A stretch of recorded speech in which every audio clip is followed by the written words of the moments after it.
Haha, what a shame. But what can you do? Luck just wasn't on your side, lady. Don't take it too hard. My lady, are you all right?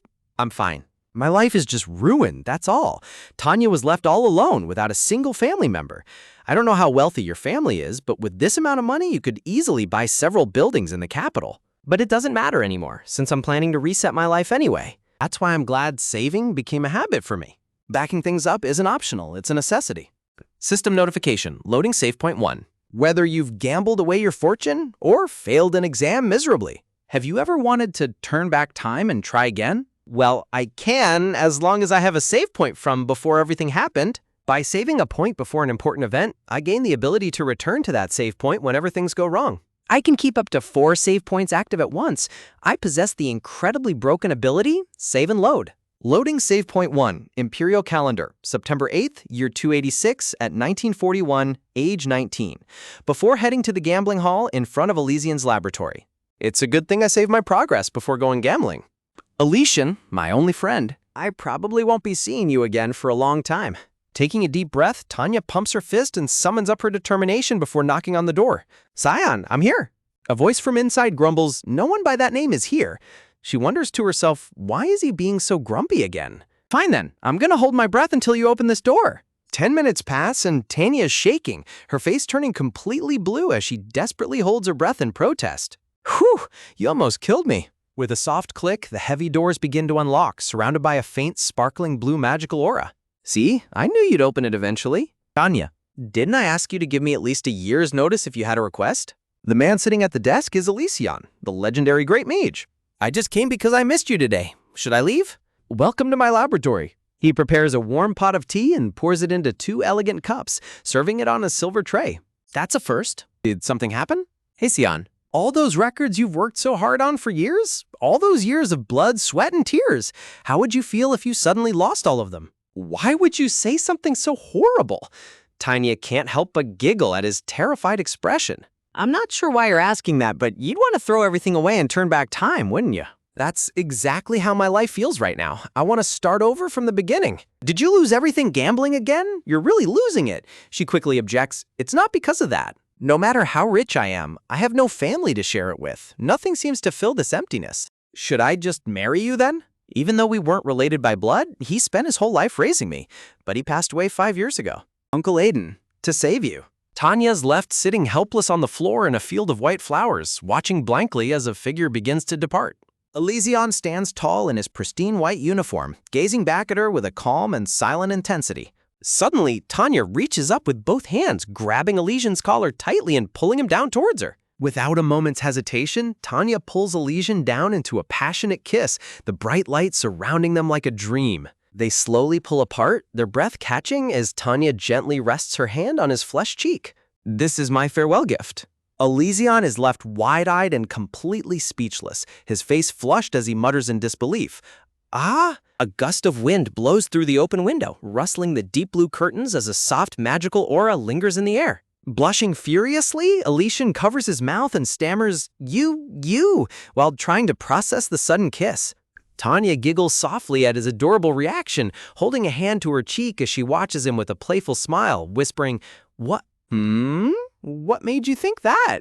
Tanya asks teasingly, thoroughly enjoying how flustered and embarrassed she has made him. He turns his head away, his cheeks burning red as he tries to find his words, stammering, Because.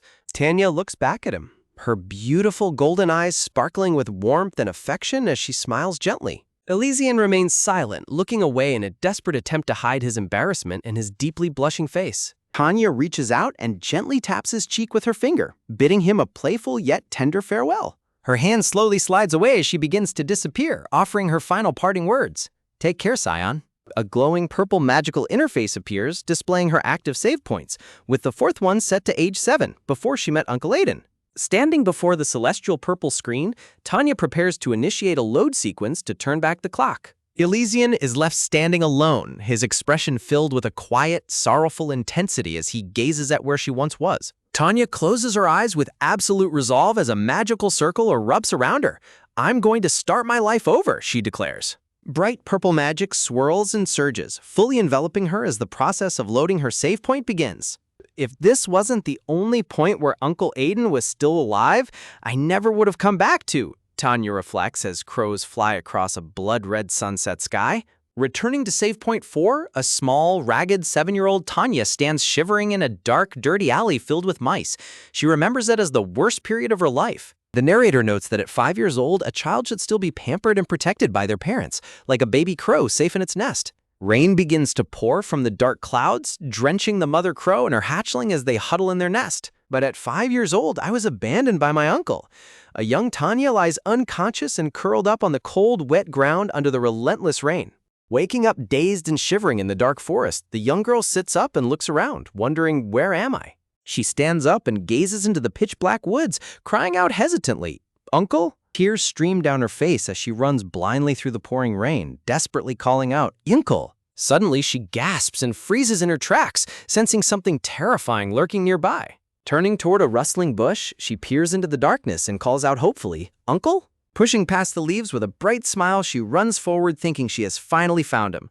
"Uncle!" she shouts. To her absolute horror, a grotesque shadow monster with glowing red eyes and a gaping mouthful of razor-sharp teeth devours a crow right in front of her. Her eyes flutter open once more as she lies on the cold ground in the pouring rain. She sits up with a start, her heart pounding as she gasps, "Huh? Was it a dream?" Still cold and terrified, she wanders through the dark forest, calling out into the rain, "Uncle, where are you?" She suddenly freezes in place, her eyes widening in sheer panic as a familiar rustling sound echoes from the bushes. She turns to see the dark silhouette of the monster looming over her. "That's the thing I saw in my dream," she realizes in terror. Trembling with fear, she takes a slow step backward, her instincts screaming at her to run. She turns and flees as fast as her small legs can carry her through the dark, muddy woods. Before she can escape, the massive claw of the shadow beast swipes down, brutally crushing her as blood splatters across the dark forest. Overwhelmed by darkness, she meets her second death without ever understanding why it happened. Suddenly, she gasps awake, her golden eyes wide with shock and terror as she returns to life.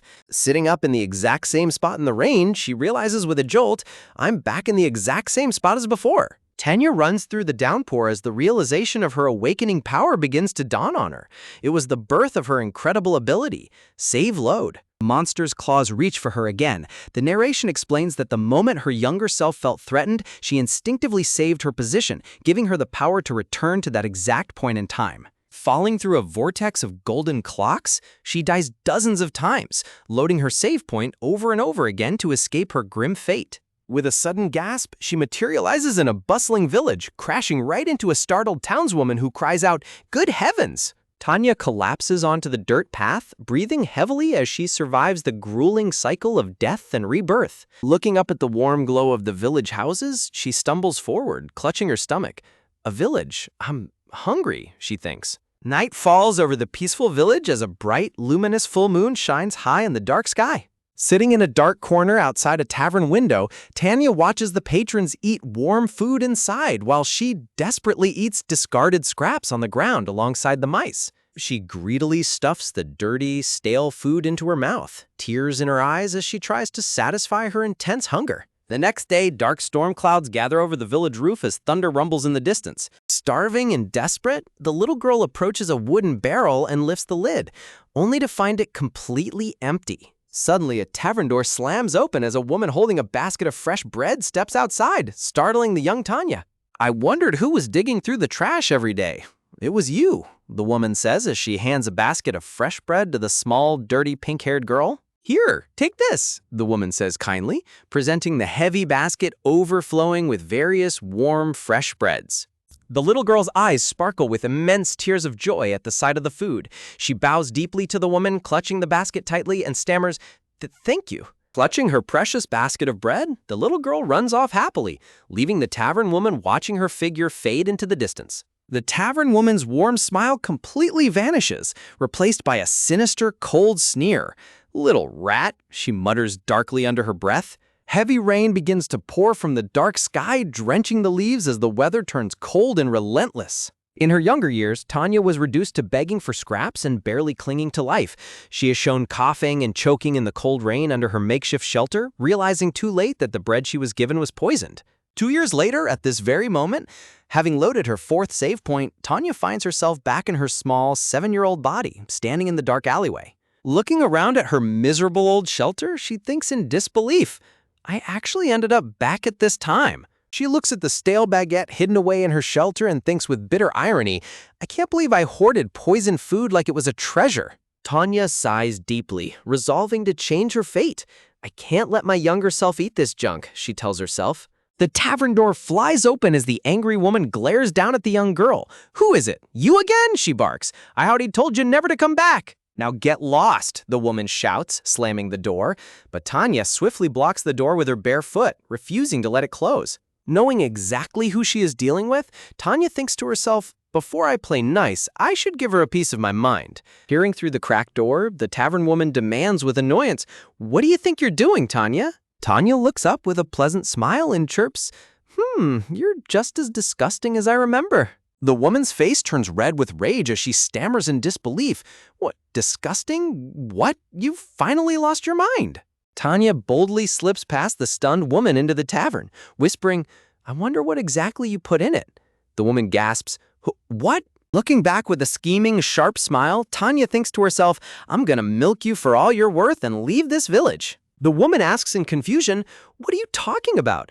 But Tanya cuts her off with a smirk, saying, Stop asking so many annoying questions. Not like you'll remember anyway, Tanya thinks as she weightlessly summons her magical interface and presses the button to load Save Point 1. The timeline resets as Save Point 1 loads.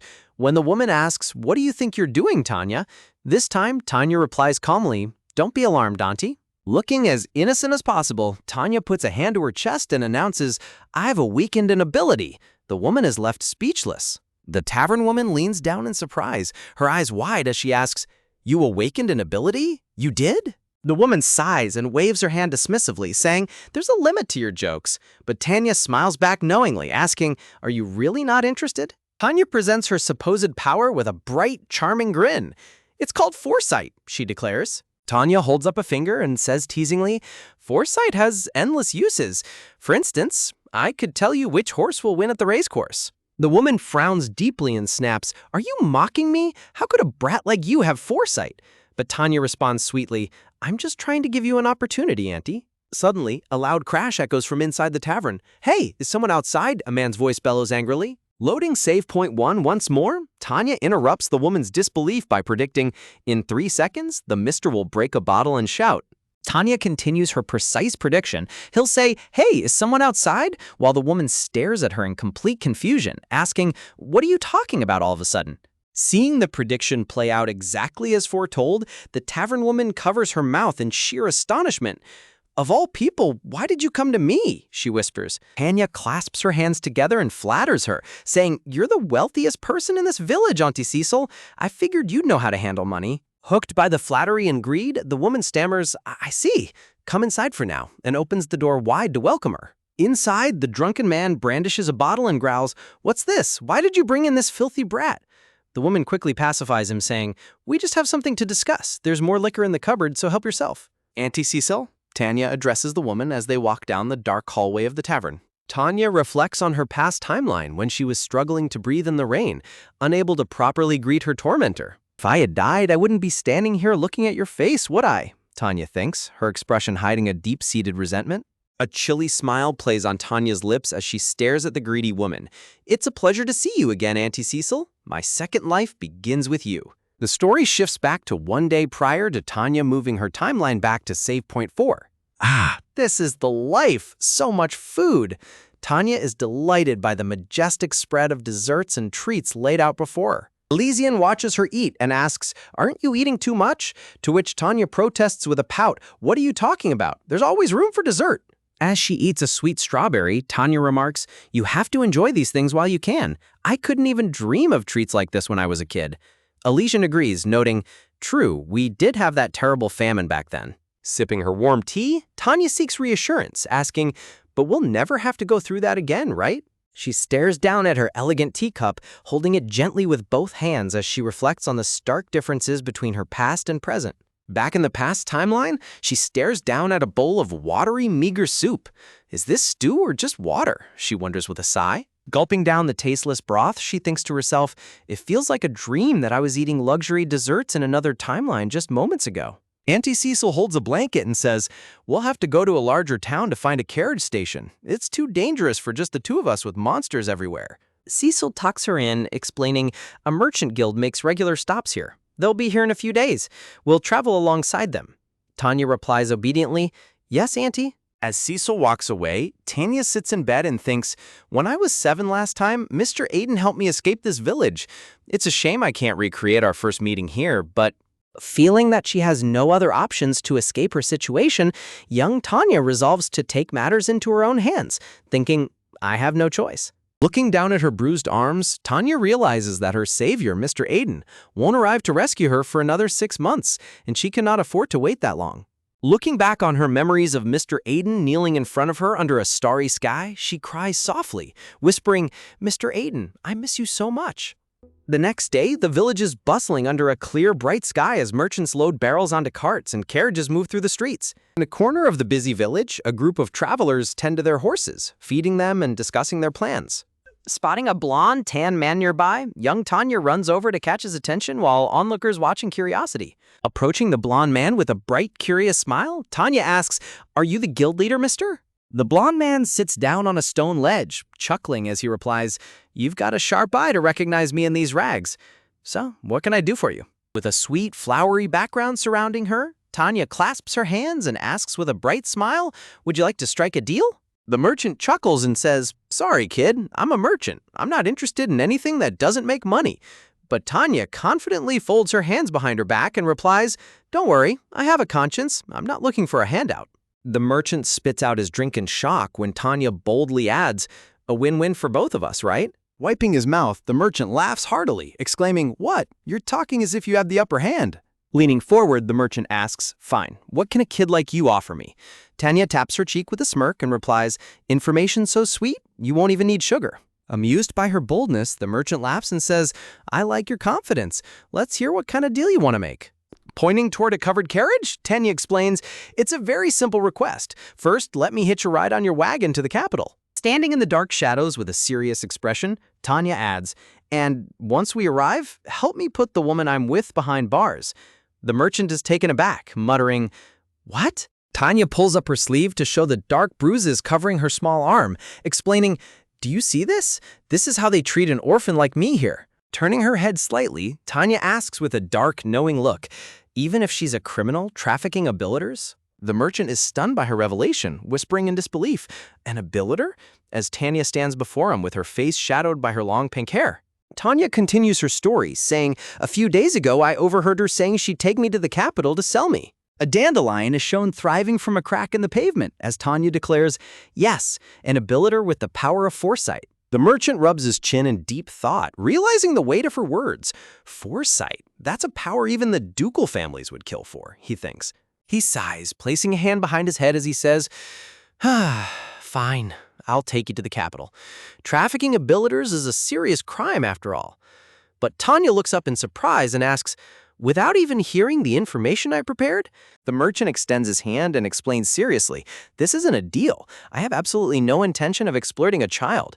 Hearing this, Tanya thinks to herself, "I thought a guild leader would only care about profit." In a cute chibi illustration, the merchant proudly exclaims, "I'm in a good mood. I don't usually do down payments, but I'll give you this first." Tanya holds up 2 fingers with a bright grin and says, "However, there are 2 pieces of information. I'll tell you the second one once you've fulfilled my request." Presenting a mock news broadcast titled Tanya News, showing a plummeting grain harvest chart, she predicts, "First, there will be a massive famine next year, so buy up as much grain as you can this year." Pointing a finger at her, the merchant asks, "Is this what you learned through your foresight?" And Tanya nods in confirmation. Smiling warmly, the merchant replies, "All right, I'll keep that in mind," assuming, of course, that you actually have the power of foresight. Meanwhile, Tanya reaches into her collar to pull something out. With a mischievous sparkle in her eye, Tanya unravels a long parchment scroll before the merchant's eyes. Looking at the scroll in utter shock, the merchant stammers, "Wait, isn't this the conversation we just had? When did you find the time to write this?" The panels explain that Tanya had written down their entire conversation in advance. This wasn't her first time talking to the guild leader. She had simply used her save load ability to loop through the conversation until she got it perfect. Holding out her small hand, Tanya looks at the merchant and says, "You must help me." The merchant stares down at her with a serious, deeply impressed expression. He firmly grasps her small hand, agreeing to her terms as a warm light surrounds their handshake. 2 weeks later, a beautiful sunset covers the sky as the massive capital city comes into view, illuminated by warm lights. Inside the bustling city, Auntie Cecil drags young Tanya through the crowded streets as merchants load goods onto wagons. Cecil pulls Tanya down a quiet side alley, their footsteps echoing against the stone walls. Suddenly, someone grabs Tanya's arm, causing her to cry out in surprise. "Ah!" Tanya looks back at Cecil in confusion, asking, "Auntie, where are we going right now?" To which Cecil replies dismissively, "What?" Tanya gasps in surprise as she looks ahead and notices people waiting for them. Standing at the end of the alley are Aiden and several royal guards, waiting to intercept them. Quickly seizing the opportunity, Tanya clings to a guard's arm and screams in fake terror, "Help me, Auntie, I'll do anything, so please!" Crying hysterically, she begs, "Please, please don't sell me," as she grips her clothes tightly. Cecil is completely caught off guard, yelling in confusion and panic, What are you talking about?" Under her fake tears, Tanya hides a clever, sneaky grin as she thinks to herself, "Please," while continuing to sob and hiccup for the guards. Shedding massive tears, Tanya continues her performance, crying out, "Please, please don't sell me." Cecil's face turns pale with shock as she tries to comprehend the situation, screaming, What are you talking about?" Pointing directly at the panicked woman, the merchant commands the guards, shouting, "It's her!" The guards immediately step in, with one consoling Tanya by asking, "Little girl, what's wrong?" While Tanya continues, "I'm just the language model and can't help with that." "That woman, she said she was going to sell me," young Tanya cries out, tears streaming down her face as she clings tightly to the guard's arm. "She said I'd fetch a high price since I'm a gifted person." "You!" Auntie Cecil yells in sudden, furious shock, her forehead veins bulging as her face contorts in anger. The dark-haired guard captain steps forward with a stern, imposing glare, blocking Cecil from reaching the young girl as other guards stand ready. Sweat dropping as she tries to laugh it off, Cecil nervously stammers, "Tanya, why are you doing this to your mother? Everyone will get the wrong idea." But a guard questions her, and the blonde merchant guild leader steps forward to reveal, "This child is an orphan who grew up on the streets. I know her well.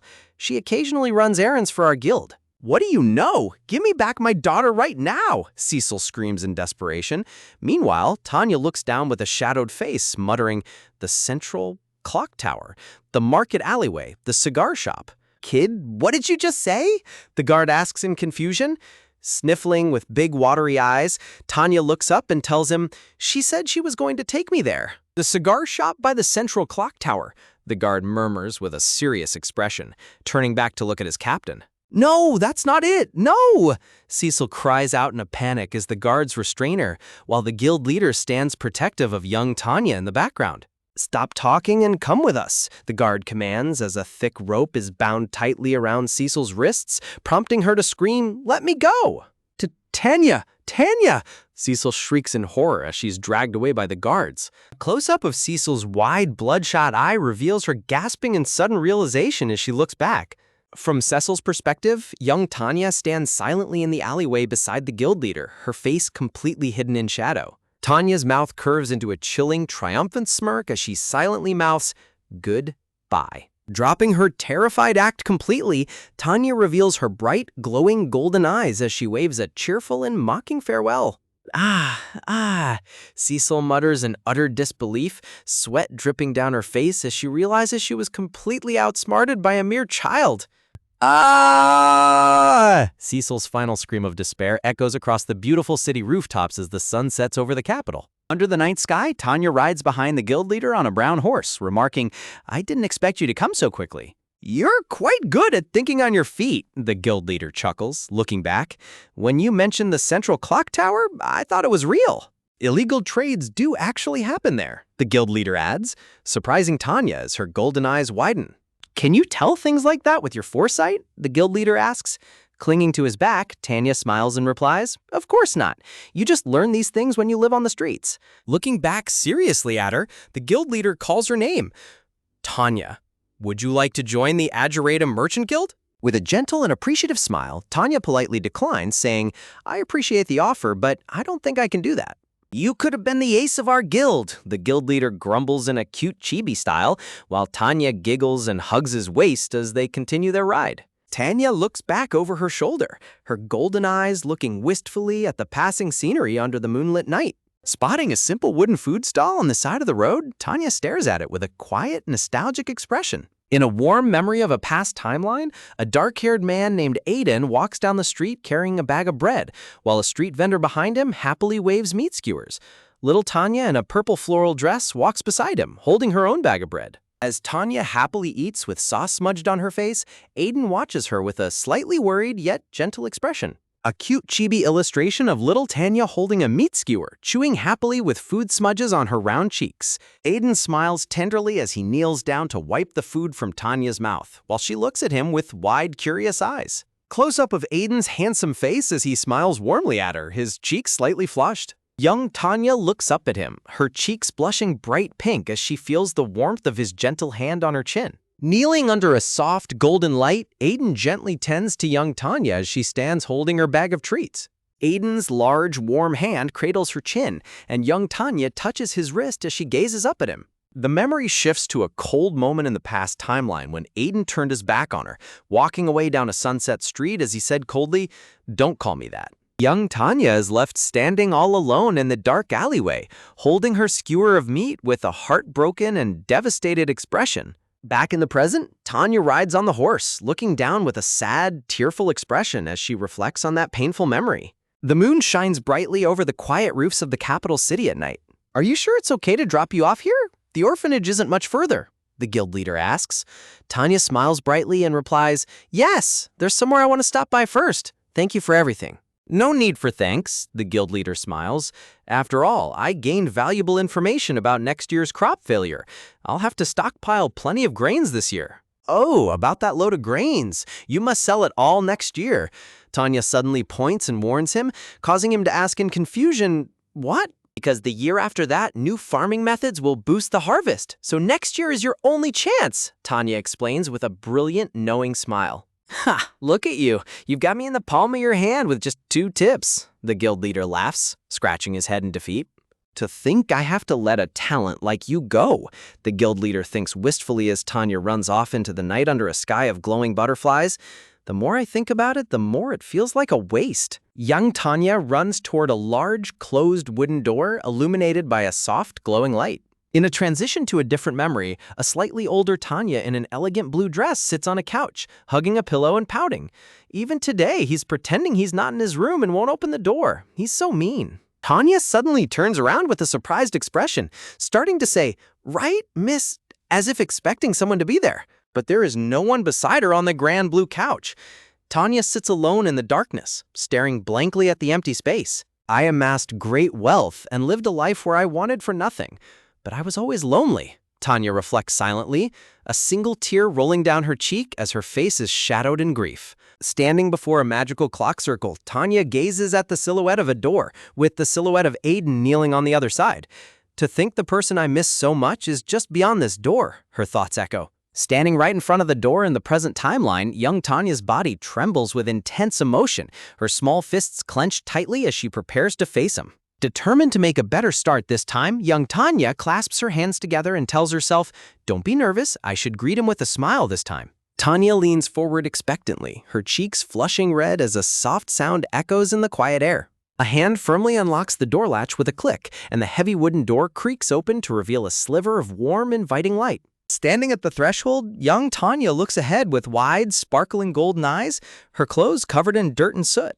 Standing inside the room is Aiden, a handsome, dark-haired man with yellow eyes and a faint scar on his face, looking back at her in silent surprise. Tanya's face contorts with sudden, overwhelming emotion as tears well up in her eyes and she begins to sob. Leaping forward, Tanya throws her arms around Aiden's neck, clinging to him tightly as she cries, "I missed you! Please, don't leave me first this time." Sobbing uncontrollably into his shoulder, Tanya pours out her heart, crying, "If I'm left all alone again, I don't think I can go on." Caught completely off guard, a sweat-dropping Aiden asks in confusion, "What are you?"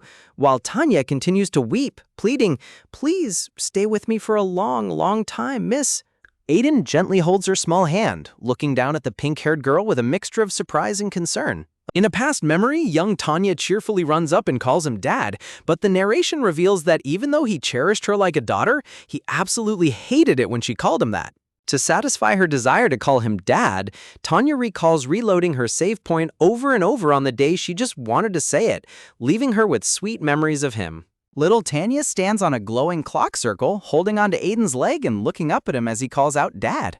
Back in the present, Tanya touches Aiden's cheek with her hand, thinking to herself, now that I've said everything I wanted to say. Tanya looks up at Aiden with a beautiful, tearful smile, her golden eyes sparkling with pure happiness and love. Filled with a newfound determination, she resolves, I'll start over from the beginning, without any regrets. With the timeline reset, young Tanya stands outside the familiar wooden door and knocks gently, the sound echoing in the night. The door slowly creaks open, revealing a man's black boot stepping forward as Tanya waits quietly outside. Looking up at the opening door, a bright smile spreads across Tanya's face as she politely greets him. Hello, mister. Tanya beams with a radiant, joyful smile, her long pink hair shimmering in the warm light. Aiden places a hot bowl of vegetable soup on the table with a clatter and asks, what's your name? Sitting happily at the table, spoon in hand, the little girl replies, I'm Tanya. What's yours, mister?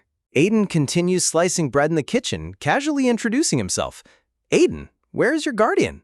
Aiden's hand suddenly freezes as Tanya calmly explains, I'm an orphan. The uncle who raised me abandoned me in the monster forest 2 years ago.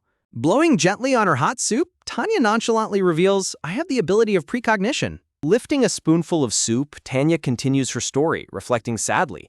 I managed to survive using that power, but it was so hard. Tanya recalls a painful flashback of her younger self wandering through a dark, rainy forest, crying out in terror and begging to be saved. Floating in a dark void surrounded by glowing clocks, Tanya remembers how her despair grew until she just wanted someone to kill her painlessly. Turning to look at her, Aiden asks, then where are you staying now? To which Tanya quietly replies, I don't have a place. Happily slurping her hot soup, Tanya explains, I thought I'd starve to death in my old village, so I followed a caravan to the capital. Carrying a plate of sliced bread to the table, Aiden looks at her suspiciously and asks, did you come here looking for me specifically? Startled by his sharp question, Tanya sweat drops and panics internally, thinking, what, was I being too obvious? Did my feelings of missing him show without me realizing it? Placing the bread plate on the table with a thud, Aiden clarifies, I'm just curious why you chose this house out of all of them. Tanya nervously squeaks, oh. Quickly recovering, Tanya gives a bright smile and explains, I knocked on every door, but you're the first person to let me in, while sighing in relief. Whew, he didn't actually suspect anything. Aiden lets out a soft sigh and tells her, it looks like you've been wandering from house to house looking for food. If you have nowhere else to go, you can stay here. Tanya jumps up in absolute joy and excitement, her eyes shining as she shouts, really? Thank you so much! While Aiden looks at her in silent disbelief. Looking at the chubby-cheeked girl, Aiden thinks to himself, I'll have to teach her how to be suspicious of others and put some weight on her. The next morning, bright sunlight floods the cozy attic room as Tanya sits up in her warm bed, rubbing her sleepy eyes. Hearing a sound, Tanya peeks out from behind the door and is surprised to see Aiden dressed in dark traveling clothes. Aiden stands tall in a long black robe and a deep hood. Tanya asks, are you going out, mister? And he replies, yes, I'm going to the shopping district. Tanya is comically shocked when Aiden casually adds, you're coming too, prompting her to ask in surprise, me? Looking down at her dirty, worn-out outfit, Aiden asks, did you plan on walking around in those rags forever? While a sheepish Tanya sweat drops and murmurs, oh. With a creak of the front door, Aiden tells her, let's go, and they step out into the bustling city streets. Aiden and Tanya walk together through the lively streets, passing by other families and happy children playing under the warm sun. Looking at Aiden's deep hood and long robe, Tanya reflects on his tragic past. He spent every moment of his life being hunted by someone, and eventually he was murdered. Tanya's small hand reaches out toward Aiden's, her heart filled with a protective resolve. In this life, I'll make sure he can live openly without hiding his face. Looking up at him with unshakable resolve as he glances down, Tanya swears to herself, I'll make it happen. Tanya reaches out and firmly grasps Aiden's hand, squeezing his finger tightly to let him know she is there. As they walk through the crowded streets, Tanya looks up and asks, Mister, aren't you interested in my precognition? You didn't even seem surprised when I told you about it yesterday. Aiden looks back at her and asks with a quiet smirk, do I look desperate enough to need help from a little kid? While Tanya smiles brightly and replies, I'm just curious. Reflecting on her past experiences, Tanya remembers how dangerous the world can be. Most adults are very greedy for my ability, she notes, recalling the covetous glints in the eyes of those who sought to exploit her. Looking at Tanya with deep concern, Aiden asks, "Don't you find it horrible being an abilitor?" Looking back at her hands, Tanya smiles warmly, her heart overflowing with gratitude for passing this ability down to me. If I didn't have it, I never would have seen him again. As they browse through a collection of beautiful dresses, Tanya turns to Aiden and asks, "Then why are you being so nice to me if you don't plan on using my power?" Aiden picks up a lovely blue dress and questions her, "What about you? How could you sleep in a stranger's house without any suspicion?" Tanya confidently replies, "Because I have my precognition." Tanya looks up at Aiden with wide, innocent golden eyes and explains, "I can tell if someone is dangerous or not." Aiden looks down at her seriously, warning, "Still, trusting a stranger is dangerous." Tanya's expression softens with a sad, knowing smile as she gently replies, "When you're about to starve to death, danger doesn't really matter." A sudden, tense silence falls over the street. Tanya panics internally, realizing she might have let too much slip, while Aiden gazes at her in brooding silence. Trying to break the heavy silence, Tanya nervously looks up at him and asks, "What about you, mister? Why are you being so kind to me?" Aiden gazes quietly at the delicate blue dress in his hand, lost in deep, silent thought. Looking away with a softened, melancholic expression, Aiden quietly murmurs, "You look like my first love." Tanya is comically shocked, her eyes widening into perfect circles as she squeaks, "Huh?" Pointing a dramatic finger in utter disbelief, Tanya exclaims, "She must have been a legendary beauty." Aiden smiles a gentle, bittersweet smile under his hood and answers, "She was." Seeing his expression, Tanya thinks to herself, "That bitter smile." Tanya reacts with comical, dramatic despair, her face turning purple. Was it a tragic, unrequited love? I can't believe even he had a first love. Deep in her thoughts, Tanya reflects on their past timeline. I did wonder why he took me in. Looking at memories of their deep bond, Tanya wonders, orphans are everywhere after all. Is that why he hated me calling him dad? Because it reminded him of his lost love? Suddenly, a sharp voice calls out, "Tanya," pulling the little pink-haired girl out of her deep thoughts as she stands holding two massive meat skewers with her mouth full. Sweat dropping at Aiden's sudden call, Tanya nervously asks, "Huh? Did you say something?" While the food stall vendor smiles in the background. Aiden asks, "What were you thinking about so deeply?" Aiden leans forward, gently pulling a pink strand of hair from her mouth. "You must have been starving. You're even chewing on your own hair." Tanya sheepishly blushes, squeaking, "Oh!" Flustered by his gentle touch, Tanya comically stuffs her face with the rest of her meat skewer to hide her embarrassment. Aiden lets out a fond, amused sigh. Good grief. Tanya points to her other cheek with a cute smile, giggling, "Here too." Tanya gazes up at Aiden with wide, shimmering golden eyes, feeling incredibly warm and safe in his presence. Suddenly, a familiar voice gasps in shock behind them. It is the blonde-haired guildmaster who stares at them in absolute disbelief. "Guildmaster?" Tanya mutters in surprise. The guildmaster's expression instantly hardens, his red eyes narrowing with intense protective suspicion. Startled by the sudden change in atmosphere, Tanya looks down at the meat skewer in her hands. Before Tanya can react, a hand firmly grabs her arm, pulling her back with a sudden start. "Ah!" she cries out. The guildmaster pulls Tanya protectively behind his back, glaring fiercely at the hooded Aiden and demanding, "Who are you?" Heavy static and sparks of hostility fly between Aiden and the guildmaster as they lock eyes in a fierce glare. Tanya panics comically, thinking, What is going on right now?" The tense atmosphere lingers as the conflict between the guildmaster and Aiden reaches a boiling point, signaling a dramatic turn in Tanya's journey. Attempting to diffuse the terrifying tension, Tanya holds up her meat skewers between the two towering men, sweating profusely. Tanya quickly introduces them to stop the glaring contest. "Mister, this is the person who helped me get to the capital. Guildmaster, this is the person I'm staying with right now." The guildmaster looks down at her with a stern expression. "Tanya, how could you trust a stranger enough to stay at his house?" Tanya sweat drops nervously. "Oh, well, you see..." Aiden chimes in immediately from behind his hood, crossing his arms. "That's exactly what I'm saying. You have no idea how worried I was because she's so careless." Swooping down, the guildmaster lifts Tanya up into his arms. "I appreciate you looking after her until now. I'll be taking her to the guild and taking responsibility for her." Tanya squeaks in surprise. "Huh?"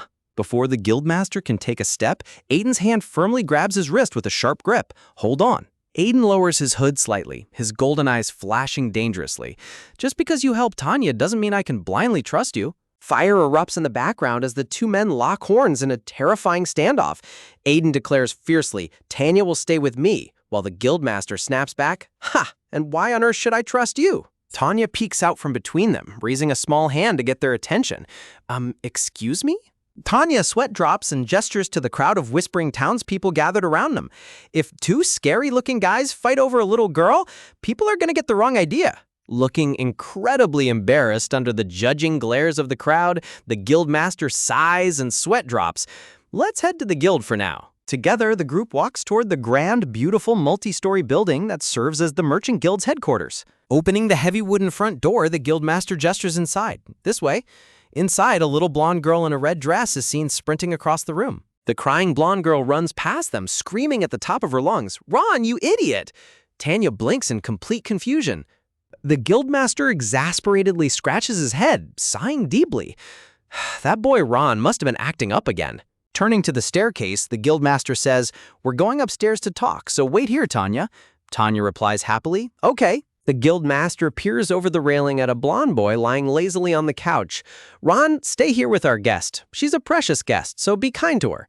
Curious about her new companion, Chibi Tanya quietly tiptoes over and peeks over the edge of the sofa at the boy, who has a book resting over his face. The blonde boy slowly lifts the book, revealing a handsome, doll-like face and striking, brilliant blue eyes that look back at Tanya in quiet curiosity. With a mischievous grin, Tanya smiles cheekily under Ron's dark, angry glare as he warns her, "Don't act all friendly, you parasite. You're just here to leech off my dad. Get lost." Ron is comically cut off mid-sentence as he shouts, "What the? I told you to get," before Tanya suddenly drops out of nowhere and lands right on top of him with a loud "ack." Tanya sits happily and peacefully on top of Ron, who lies completely flattened face down on the couch under her weight.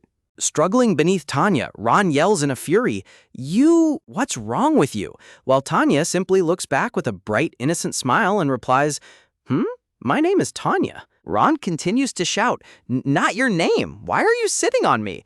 While a relaxed Tanya taps her cheek and says, "You were being so rude, I thought we were just getting comfortable." The guild staff watches in surprise as Ron yells, "Are you crazy or something?" And Tanya cheerfully teases him, "Haha, you're even cuter when you're yelling with that foul mouth." Ron's face turns bright red with anger and embarrassment as he screams, "Who are you calling cute? You're shorter than me." Tanya looks at him with a smug, playful expression, completely unfazed as she asks, "Oh, can't handle a compliment?" Smiling warmly with sparkling golden eyes, Tanya gazes at the flustered Ron and gently tells him, "I like you, so I want to stay." Peeking from behind a wooden crate, the maids whisper in utter amusement, "Oh my goodness, Ron is actually flustered. And the same Ron who was being a jerk and making girls cry just 10 minutes ago?" Burying his completely red face in a pillow, Ron screams in embarrassment, "Stop calling me cute," while Tanya stands over him, giggling playfully. Letting out a dramatic scream of defeat with fire in the background, Ron yells, "I'm not talking to you anymore,"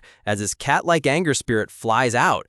The maids sweat drop in awe as they watch the scene, murmuring, "Wow, I've never seen anyone play Ron like that with a smile on their face, and me neither. Tanya is something else." The Guildmaster walks down the stairs with a serious expression, demanding of his whispering staff, "Don't you all have work to do?" Tanya looks up in anticipation as the Guildmaster and a cloaked Aiden descend the stairs. The Guildmaster asks, "Have you reached a decision?" Looking serious, the Guildmaster tells Aiden, "I checked his mercery plaque. He belongs to Geun Hua. Well, they're famous for being highly trustworthy, so I'll accept it." Suddenly, the Guildmaster playfully flicks Tanya on her forehead, prompting a comical ouch from the surprised little girl. Tanya rubs her sore forehead with teary eyes as the Guildmaster continues, "But since you seem to have your reasons, I won't stop you." Instead, giving a confident thumbs up, the Guildmaster grins warmly, assuring them that they can count on his support. Tanya's face lights up with absolute joy, her heart filled with gratitude as she smiles brightly. Leaning down, the Guildmaster whispers to Tanya, "By the way, Tanya, everything's fine, but what's wrong with him?"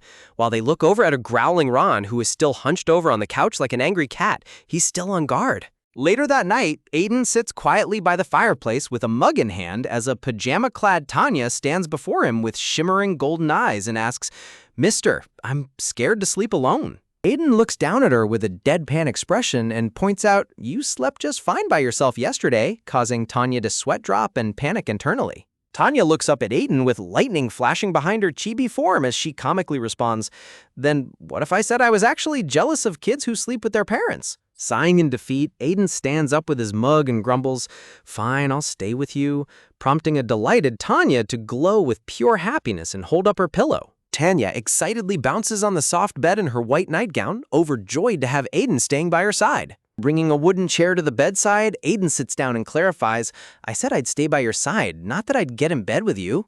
Tanya sits up under the blanket, staring at him with the most pathetic, tearful puppy dog eyes imaginable, as Aiden weakly protests, "No matter how much you stare at me with those eyes, the answer is n." A close-up of Tanya's giant, glistening golden eyes filled with tears, completely melting Aiden's resistance and silence. Ultimately defeated, Aiden lies down on the bed next to Tanya, who happily snuggles under the blanket, watching him with wide, bright eyes. Tanya giggles happily under her covers, prompting a curious Aiden to turn his head and ask, "What's so funny?" Staring up at him with a warm and peaceful expression, Tanya replies softly, "I'm just relieved." Reflecting on her deep connection with him, Tanya thinks to herself, "Relieved that you're alive and breathing right in front of me, and that even though our first meeting changed, you still treat me the same way." Tanya reaches out from beneath her blanket, her small hand firmly grasping Aiden's white shirt as she murmurs, "Mister, you know." Staring at him with gentle, wise, golden eyes, Tanya continues, "They say the harder you try to forget bad memories, the more they haunt you." Aiden looks back at her in quiet, serious attention as she advises him, "Cover them up with lots of good memories instead." Tucking her hands beneath her chin, Tanya smiles sleepily and promises, "I'll be that person for you." Tanya slowly closes her eyes, her soft breathing indicating she has drifted off into a deep, peaceful sleep. Sitting up in the dim blue light of the room, Aiden gazes down at the sleeping girl and gently reaches out his hand toward her face. Looking at her with a gaze filled with deep, unspoken emotion, Aiden whispers back, "You already are that person to me." Caressing her cheek with a gentle, trembling hand, Aiden murmurs with a heavy heart, "I'm sorry." Kneeling down by the side of her bed, Aiden looks down at her with a look of profound grief and murmurs, "Your father." Aiden holds her small sleeping hand in both of his, pressing his forehead against it as tears well in his eyes in the quiet, sorrowful room. In a tender memory, a newborn pink-haired baby is shown wrapped in a warm blanket as Aiden reflects, "Baby, I knew." Looking exhausted but filled with overwhelming love, a younger Aiden is shown crying tears of joy as he looks down at his newborn daughter. In another precious memory from their past timeline, toddler Tanya runs with open arms toward Aiden, who kneels in a sunlit garden with his arms outstretched to catch her. Reaching her tiny hands up with bright, innocent golden eyes, young Tanya is remembered as Aiden reflects, "And as you babbled, calling me dad, I hoped you would spend your life singing freely." Back in the present, Aiden kneels in the quiet, dark room, holding sleeping Tanya's hand tightly as he silently grieves his daughter's tragic fate.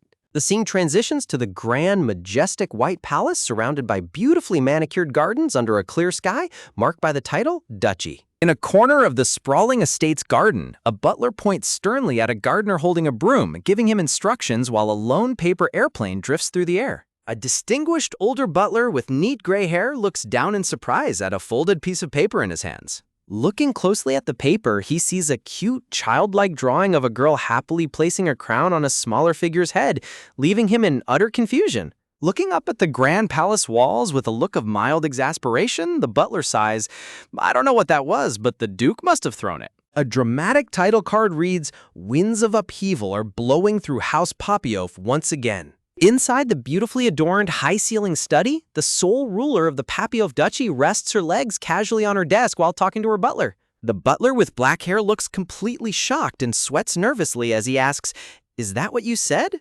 The beautiful blonde Duke casually folds the paper into an airplane and replies, "Yes, adoption. Why?" The butler closes his eyes in worry and protests, "Your Grace, even if you are the sole ruler of the Papiof Duchy, this is far too reckless." He continues with deep concern, choosing the next Duke from a pool of adopted children, while the Duke smiles confidently and simply responds, "Why not?" Grinning playfully as she launches the paper airplane across the room, the Duke explains, "I only claimed the seat myself after a bloody competition." As the paper airplane drifts out of the open balcony doors into the sunny sky, the butler warns her, "Your Grace, this is unprecedented. There will be fierce backlash from both our house and the other families."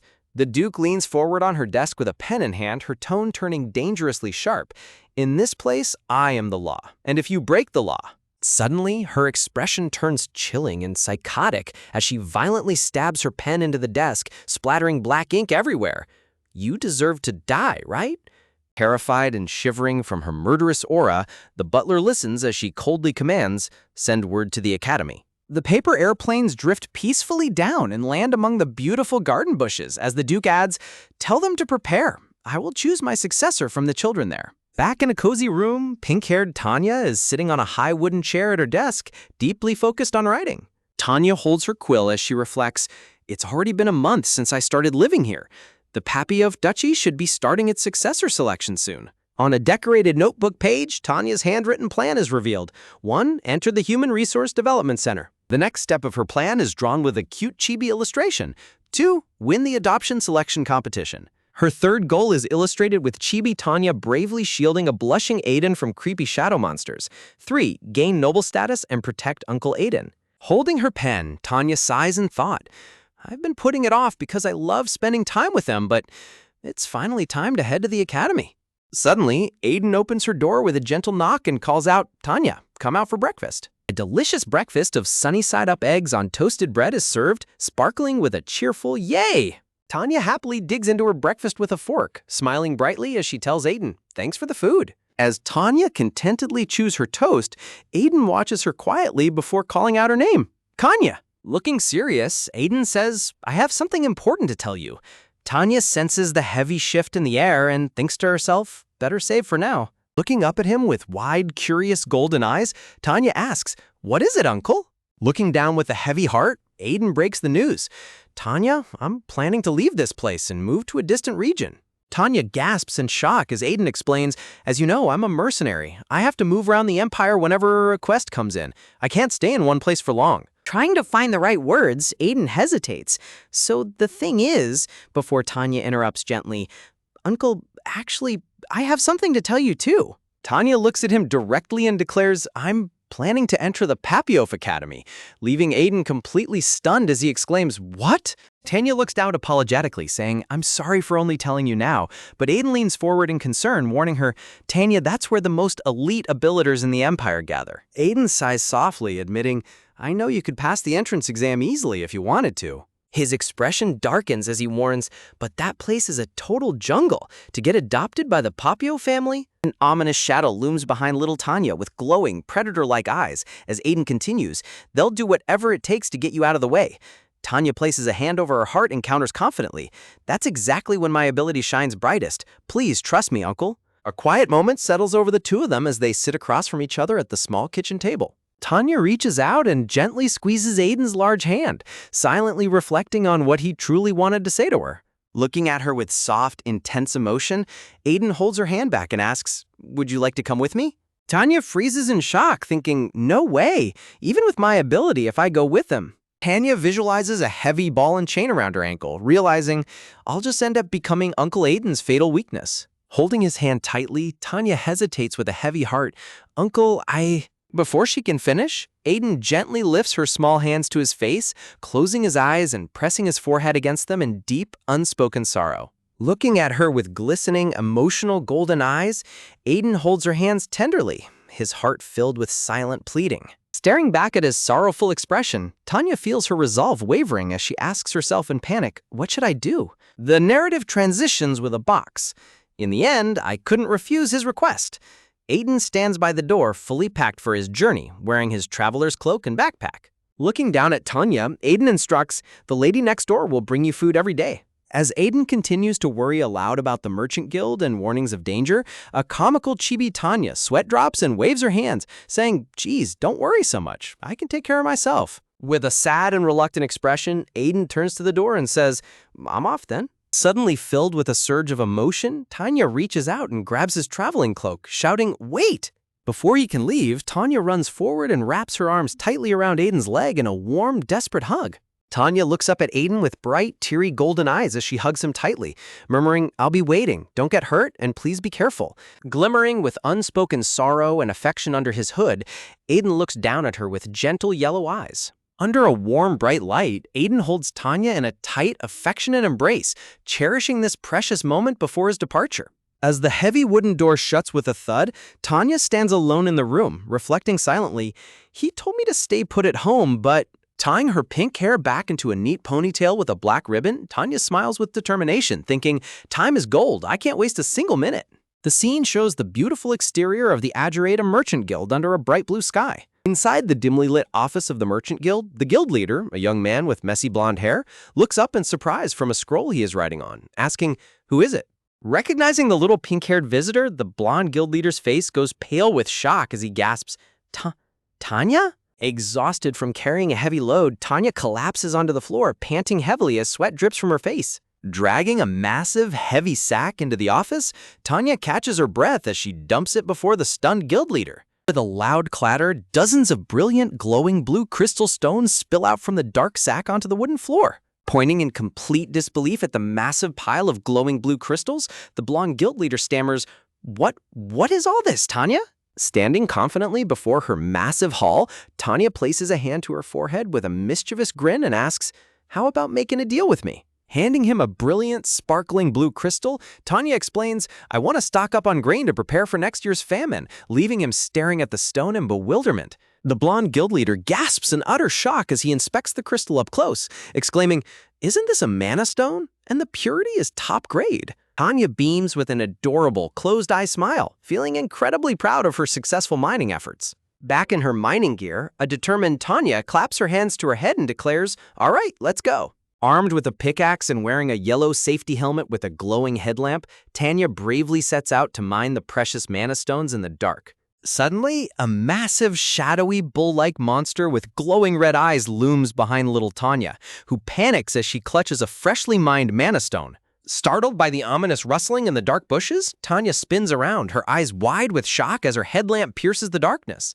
Utilizing her unique ability, Tanya loops through the timeline, indicated by loading point 1 screens, repeatedly mining the stones and fleeing from the fierce purple monster. Exhausted and running for her life, Chibi Tanya desperately flees from the giant, angry shadow beast as the load screen resets yet again. Tanya sighs in exhaustion as she reflects on her grueling labor, thinking, I repeated the process like a madwoman, save and load, over and over. Returning to the present, the blonde guild leader holds the sparkling stone and asks, so you want to trade using this mana stone?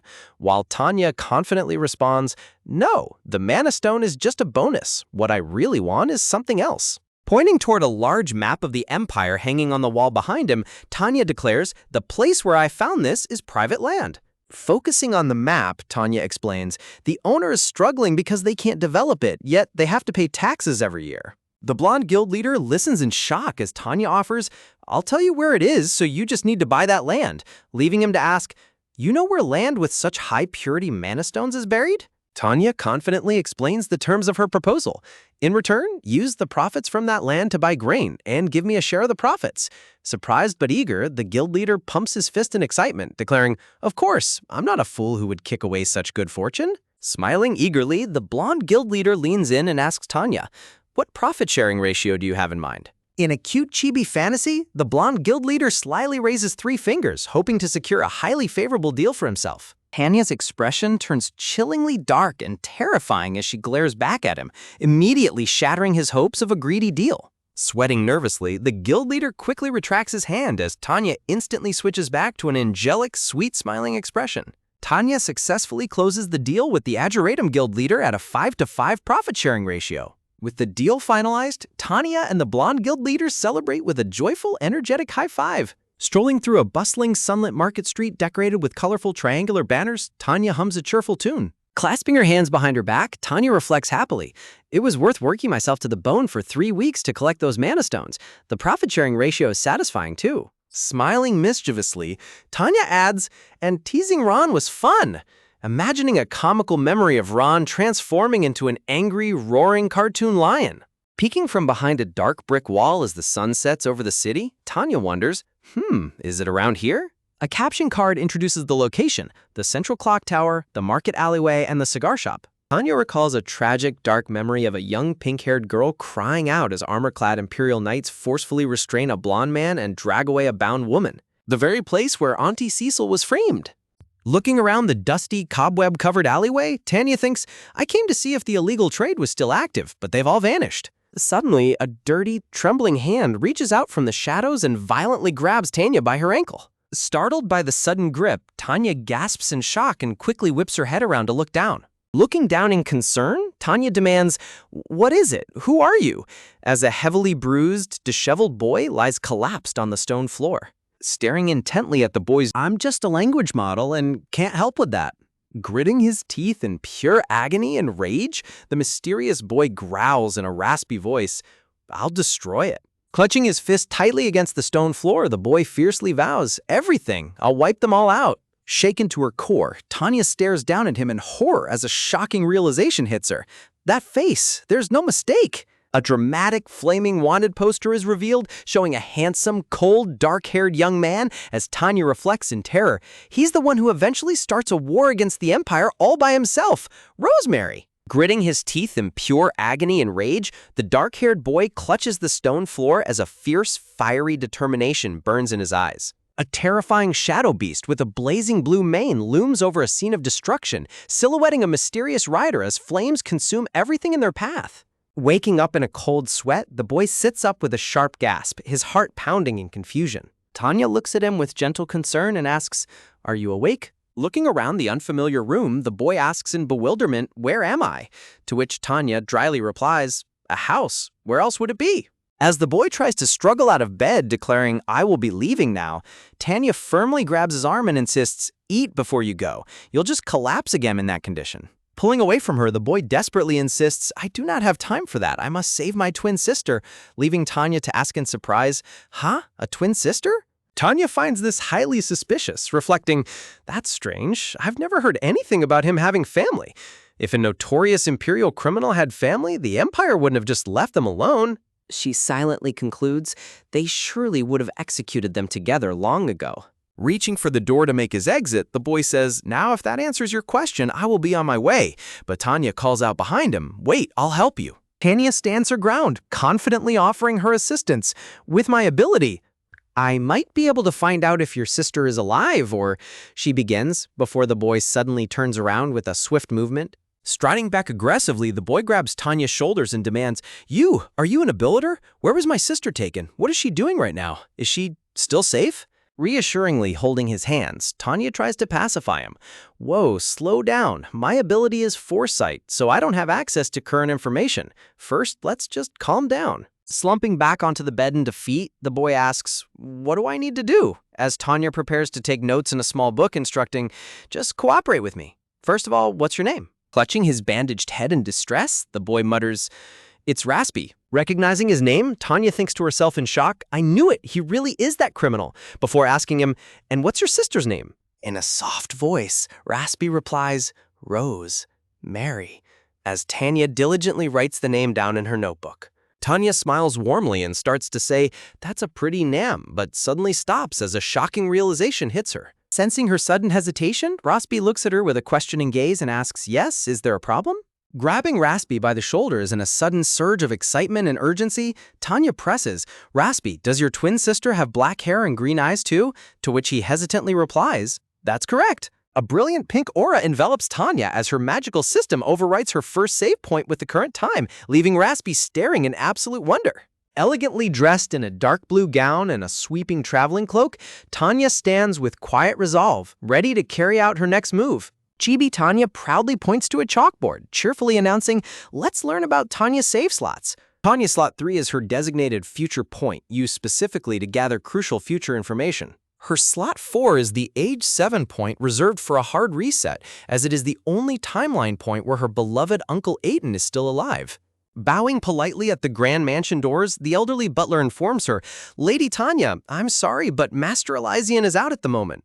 Beaming with a friendly smile, Tanya replies, "That's fine, I'm here to see Rosemary, not him," leaving the butler momentarily taken aback as he repeats, "Lady Rosemary?" Tanya firmly confirms her request, saying, "Yes, tell her I have some shocking news for her," as the butler listens with a serious expression. Walking through the opulent, sun-drenched corridor of the mansion, Tanya pauses to admire a large, ornate golden portrait hanging on the wall. Tanya reflects on the portrait, noting, in this timeline, Rosemary was adopted into the Papiope Duchy with Elysian, and they've lived as siblings. A crucial question arises in her mind.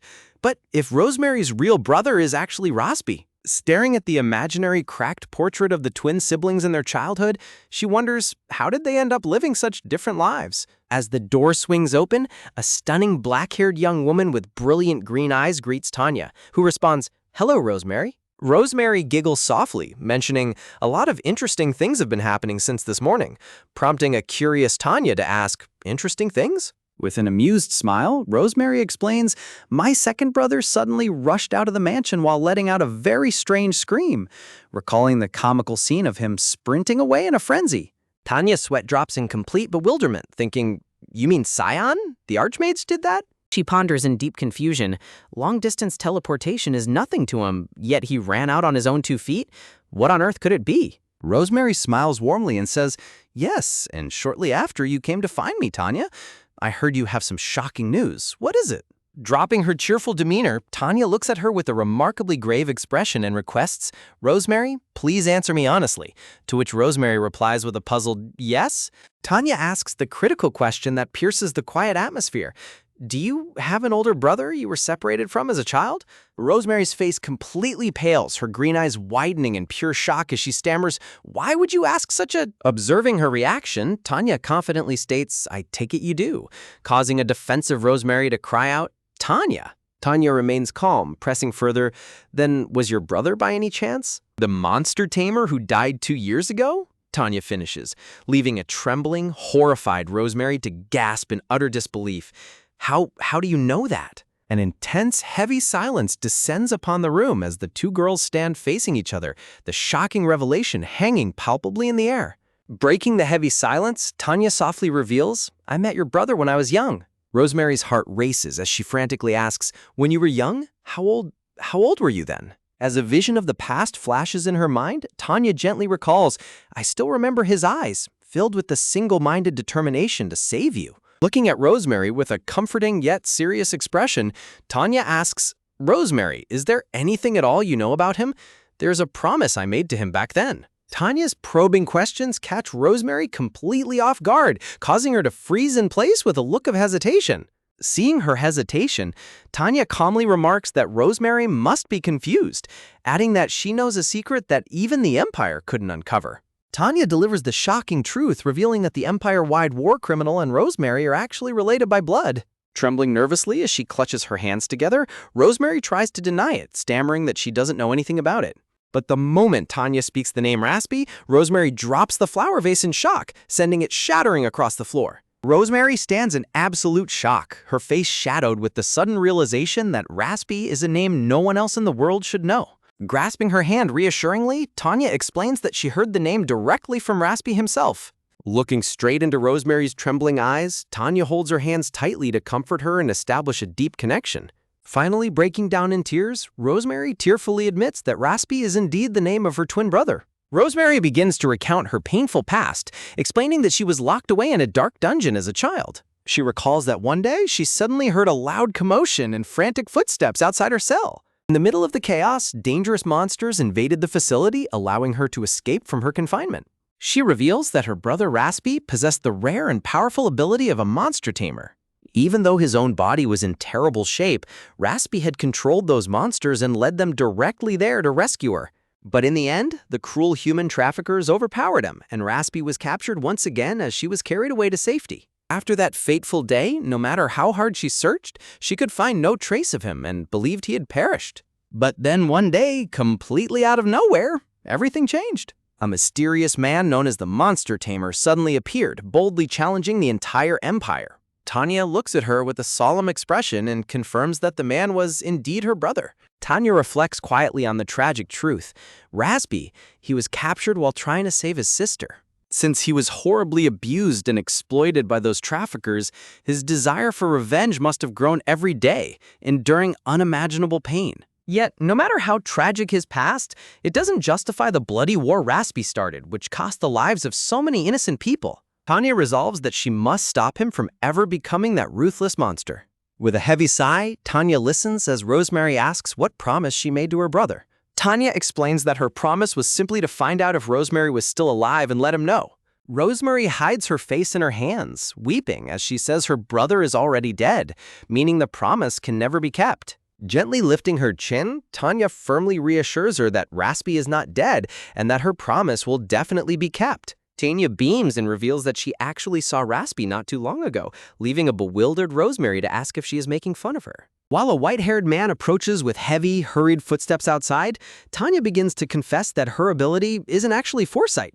Rosemary tilts her head, utterly confused by Tanya's sudden and mysterious confession. With a gentle smile, Tanya bids her farewell, promising to pass on Rosemary's warm regards to her brother.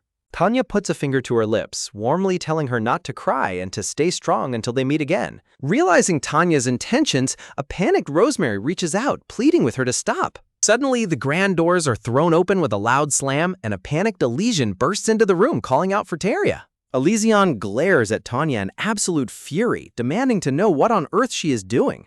Startled by his sudden outburst, Tanya wonders why Elysian is acting so incredibly angry with her. She recalls that when she saw Elysian earlier that day, he had been acting completely like his usual calm self. Before she can even react, Elysian reaches out and violently grabs her by the wrist. Tanya gasps in utter shock as a brilliant, blinding light suddenly begins to wrap around her body. Elysian grits his teeth in sheer panic and anger, desperately refusing to let go of her hand.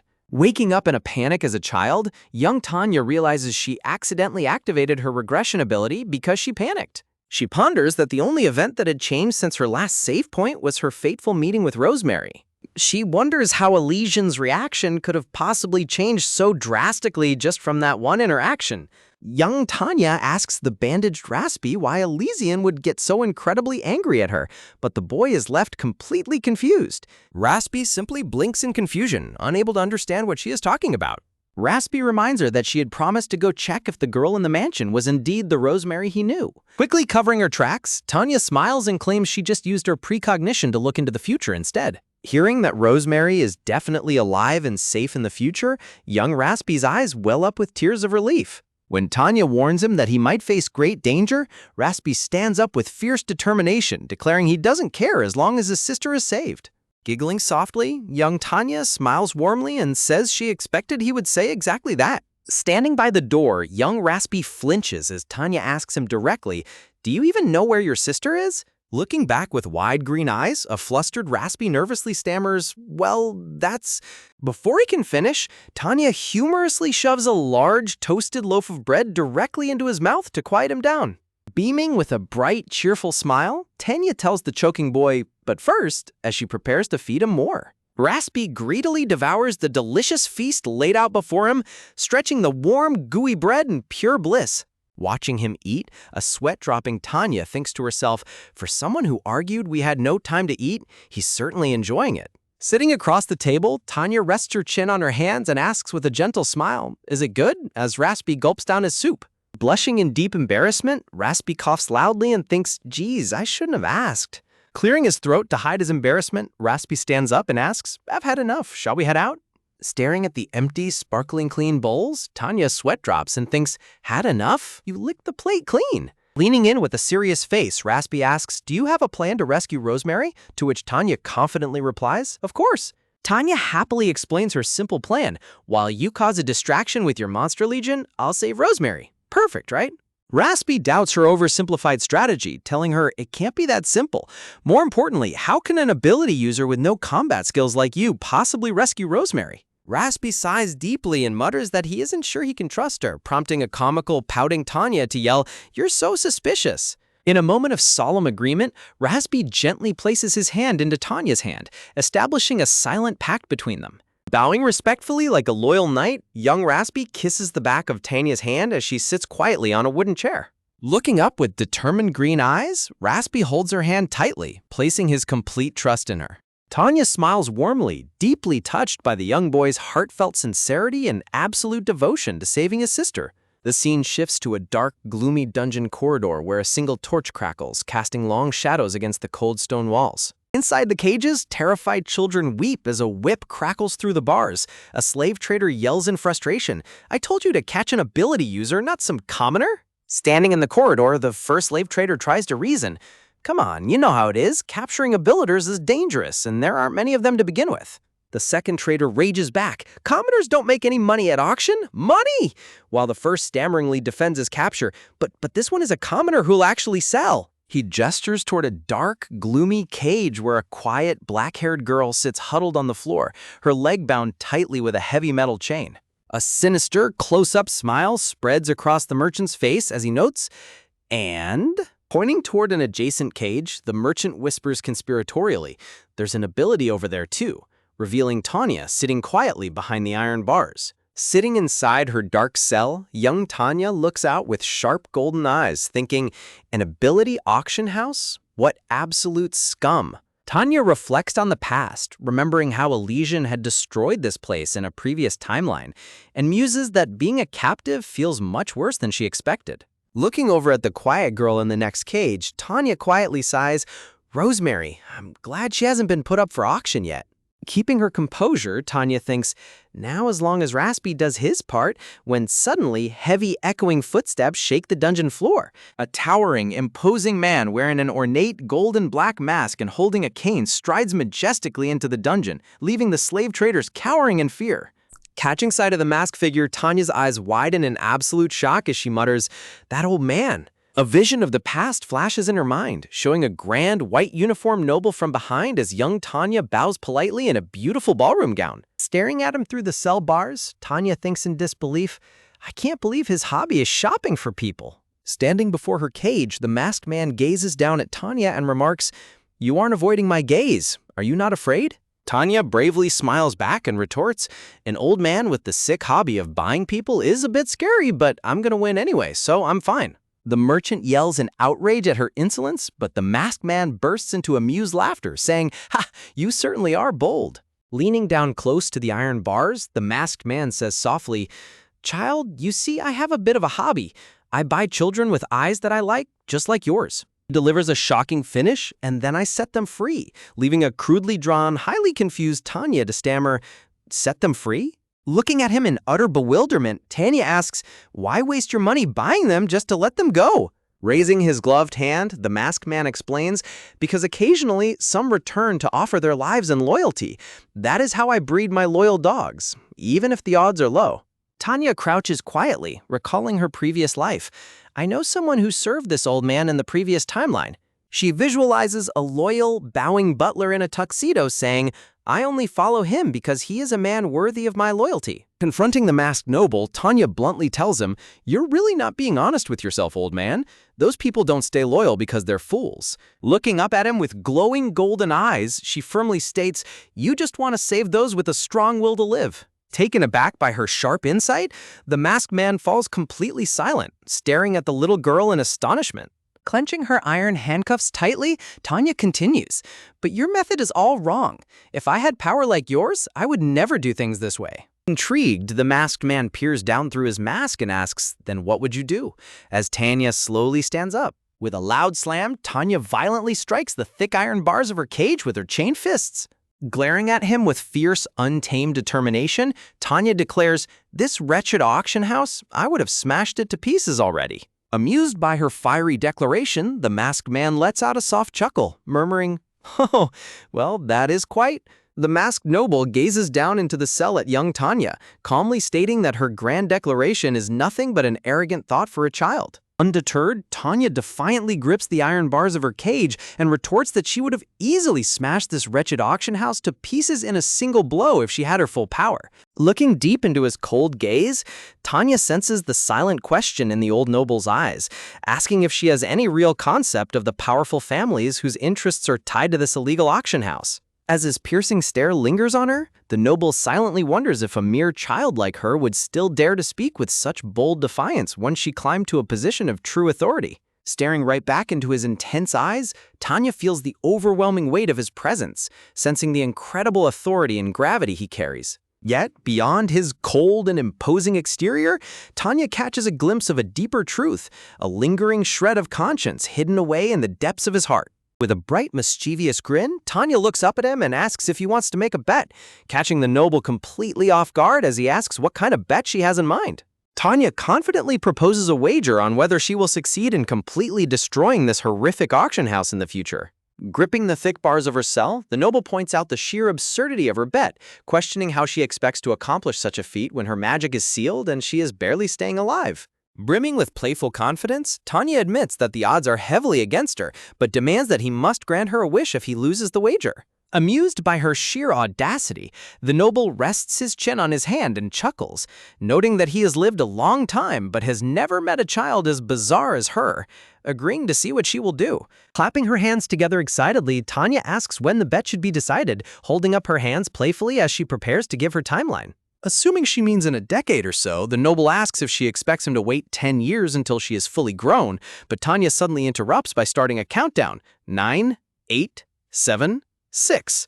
Utterly bewildered, the noble asks what on earth she is doing, as Tanya playfully continues her countdown, smiling brightly as she reaches 0. Suddenly, a massive explosion tears through the dungeon corridor, shattering the stone walls and sending debris flying as a horde of monsters bursts into the facility. Terrified by the sudden attack, the guards and slave traders scream in absolute horror and run for their lives, shouting that dangerous monsters have invaded. Alarms blare and panic spreads like wildfire through the dark dungeon as the announcement echoes that a massive monster invasion is underway. Amidst the chaotic frenzy, a tiny purple mouse leaps through the air with perfect precision, targeting the lead slave trader as he scrambles to escape. With impressive agility, the clever little mouse successfully swipes the heavy ring of keys from the guard's belt and carries them off in its muff.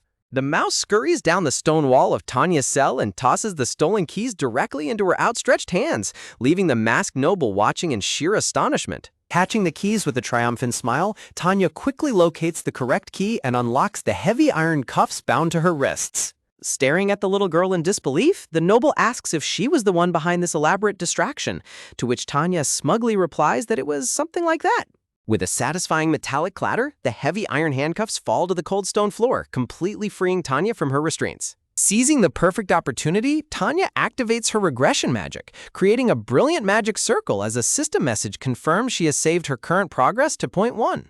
The masked noble stands frozen in complete silence, staring at the mysterious young girl with an expression of profound shock and intrigue. Feeling incredibly relieved to have her hands free, Tanya takes a moment to stretch her arms and celebrate her escape from the chains.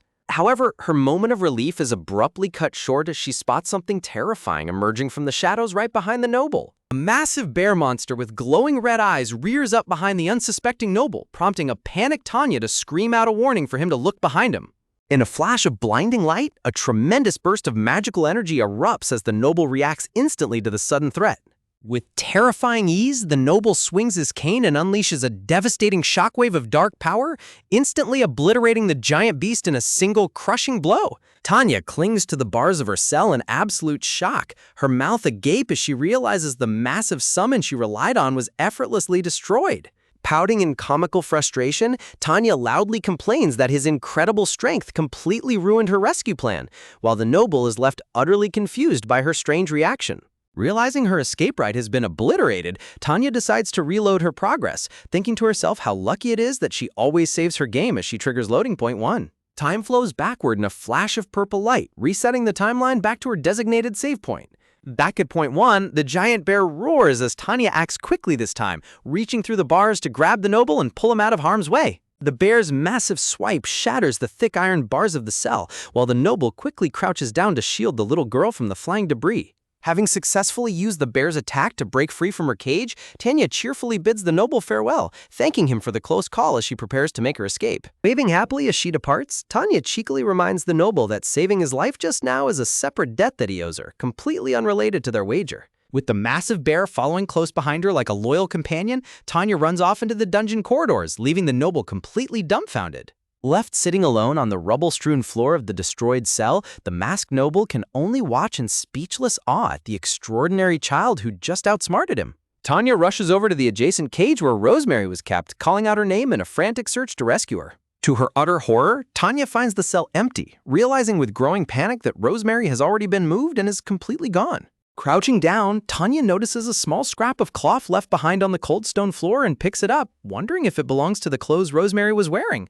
As she stands in the empty cell, she slowly turns around to find the towering bear monster standing directly behind her, prompting her to nervously squeak out an apology. The massive beast looks down at her with glowing red eyes, letting out a low, menacing growl that sends shivers down Tanya's spine. Trembling in chibi-style terror, Tanya's sweat drops and reminds herself that even though Raspy is technically controlling the bear, its giant size and scary eyes are still incredibly frightening.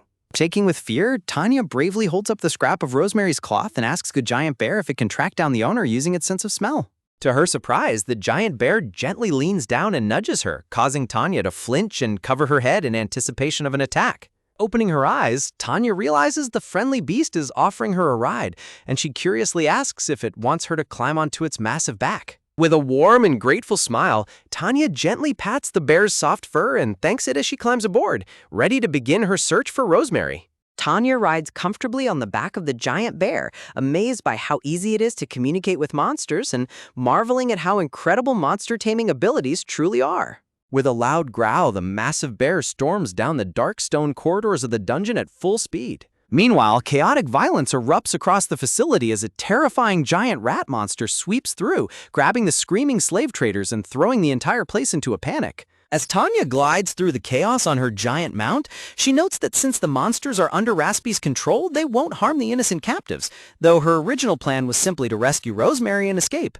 In their cells, the terrified captive children huddle together in sheer shock and confusion, trembling as the sound of the massive beasts echoes nearby. A close-up of Tanya's brilliant golden eyes reveals her deep sense of responsibility, knowing she cannot leave these children behind. She recalls her lonely past life, running on a giant clock representing the flow of time while being pursued by dark, reaching hands of despair. Snapping back to the present, Tanya realizes she cannot save everyone on her own and resolves to regroup with Raspy as quickly as possible. Deep in the dungeon corridors, a desperate slave trafficker sprints frantically, panting heavily as he tries to escape with his most valuable prize. Carrying a dark-haired young girl on his back, the vile merchant grits his teeth in rage, muttering about the immense hardships he endured to collect these children's rare abilities and refusing to die here empty-handed. Glancing back at the quiet girl in his arms, he greedily thinks that if he can just escape and sell her for a high price, he will still be set for life.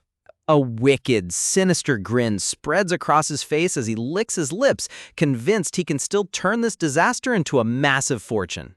Suddenly, a shadow falls over him as Tanya appears, her eyes obscured by her pink bangs as she coldly commands her bear, "Kuringi, tear him apart." Hearing the thundering footsteps behind him, the trafficker looks back in absolute horror, his face turning pale as death. With a devastating slam, the giant bear strikes the ground right between them, shattering the stone floor and sending the terrified girl flying into the air.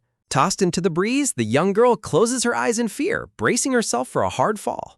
In a heroic display, young Tanya leaps forward and catches the princess in a perfect, gentle bridal carry, smiling warmly to reassure her.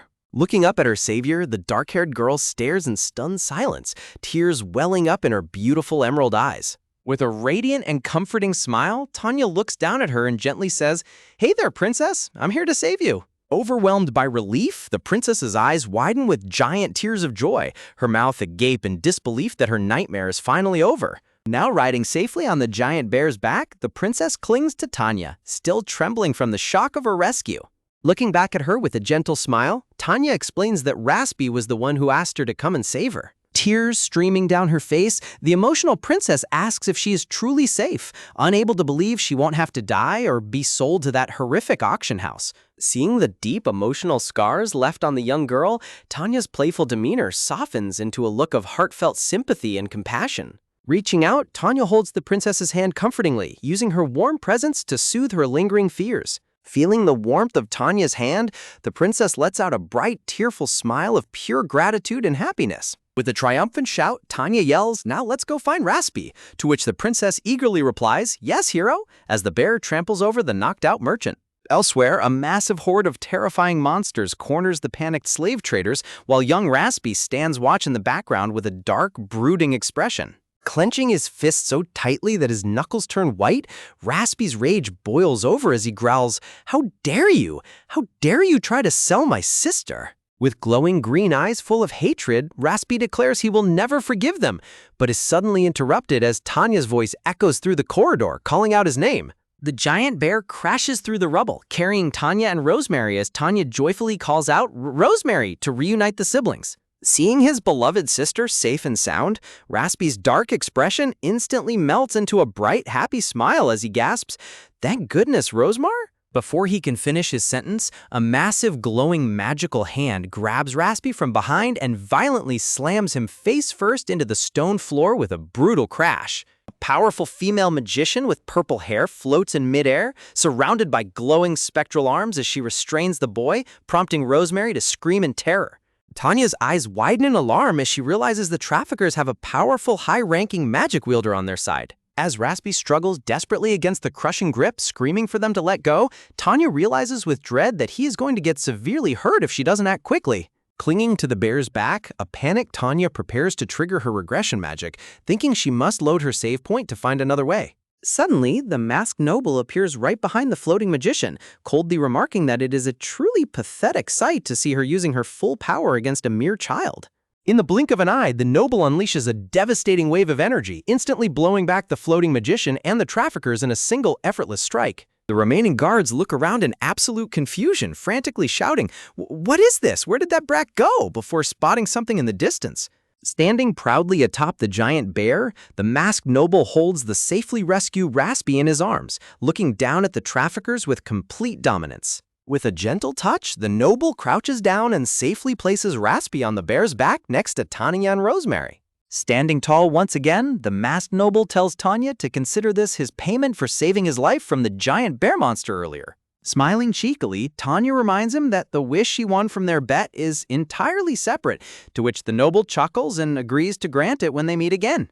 Turning his back to lead the way, the noble reveals they are accomplices now and that he has already released all the other captives held in the basement. Looking back with a solemn gaze, the masked noble admits he felt deeply ashamed of himself for previously trying to avoid his responsibilities and taking the easy way out.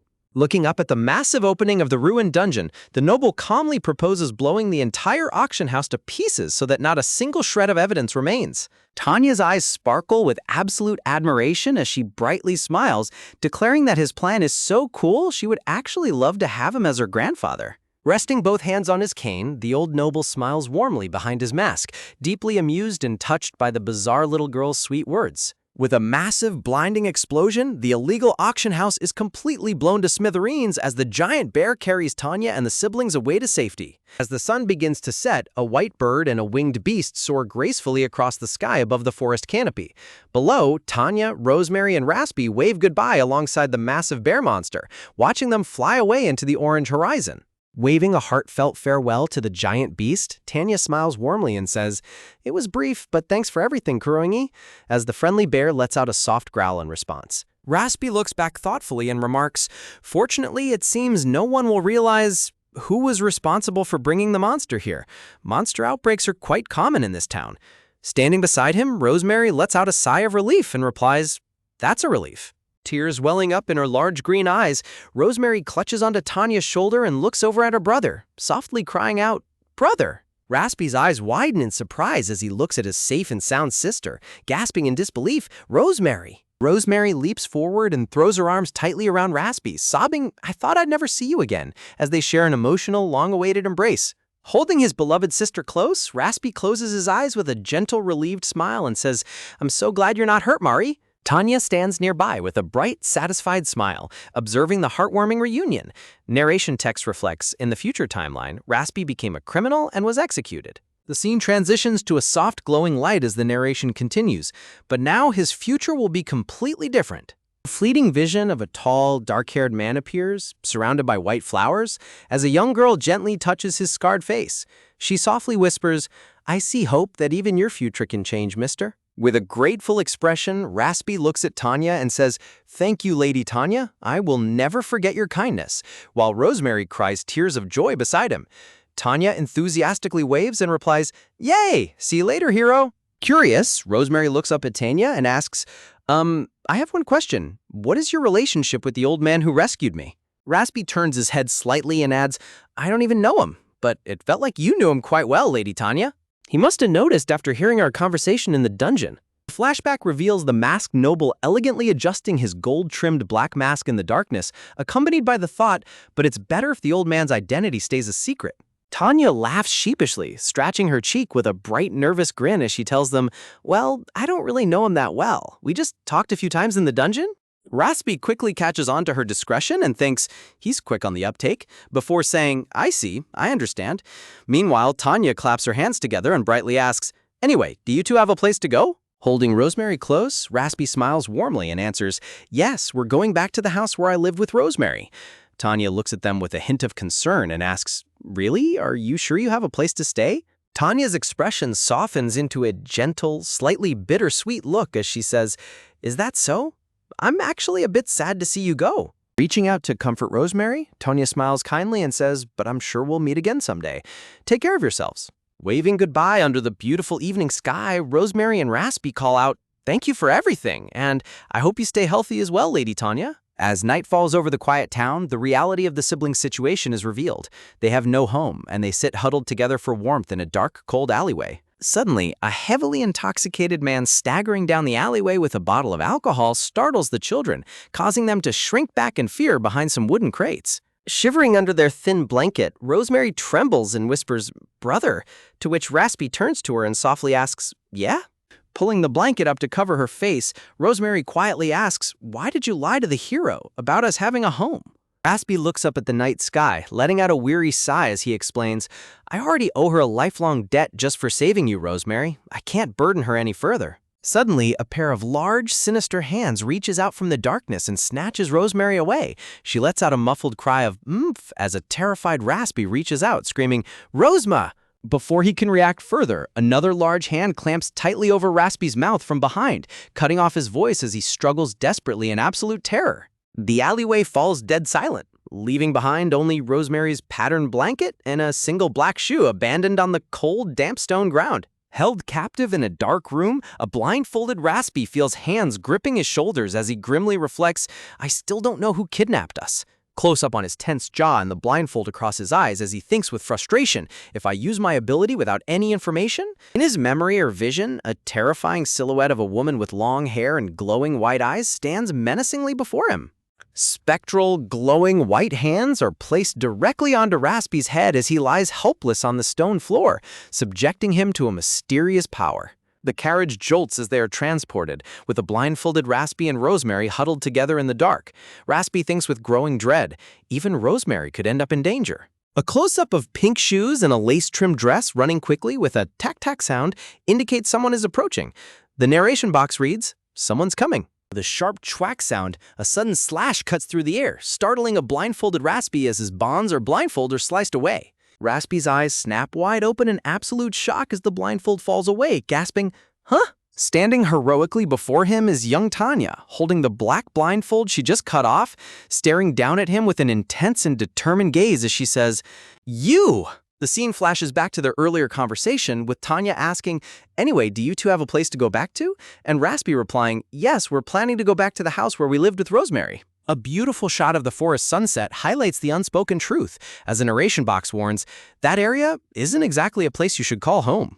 Back in her room, a chibi-style Tanya rests her chin on her hand with a worried frown, thinking, I'm still worried. The exterior of a grand timber-framed house is shown glowing under the sunset sky, with a text, "So." Inside the house, Tanya talks to a handsome blonde-haired man in a dark uniform, asking, "I just need to check on those siblings and bring them back?" To which he replies, "Yes, could you do that for me?" The blonde man smiles warmly and assures her, "It's not that hard. I was offered a good deal recently anyway, so I should at least do this much for you." Fast asleep on a cozy bed, Raspy and Rosemary cuddle together under a warm blanket, sleeping so peacefully that drool pools at the corners of their mouths. Tanya stands by the bedside, looking down at the sleeping siblings with a warm, playful smile, thinking to herself, they're both fast asleep. Tanya's sweat drops as she recalls the chaos of the previous night, with chibi dog-eared versions of Raspy and Rosemary throwing a tantrum. Raspy complained, "Did you really have to bring them this way?" While the rescuer explained, Sorry, that area was known for being dangerous. This was the only way to bring them quickly and quietly." Looking at the soundly sleeping children, a thought bubble appears with the question, more importantly, what should we do with them?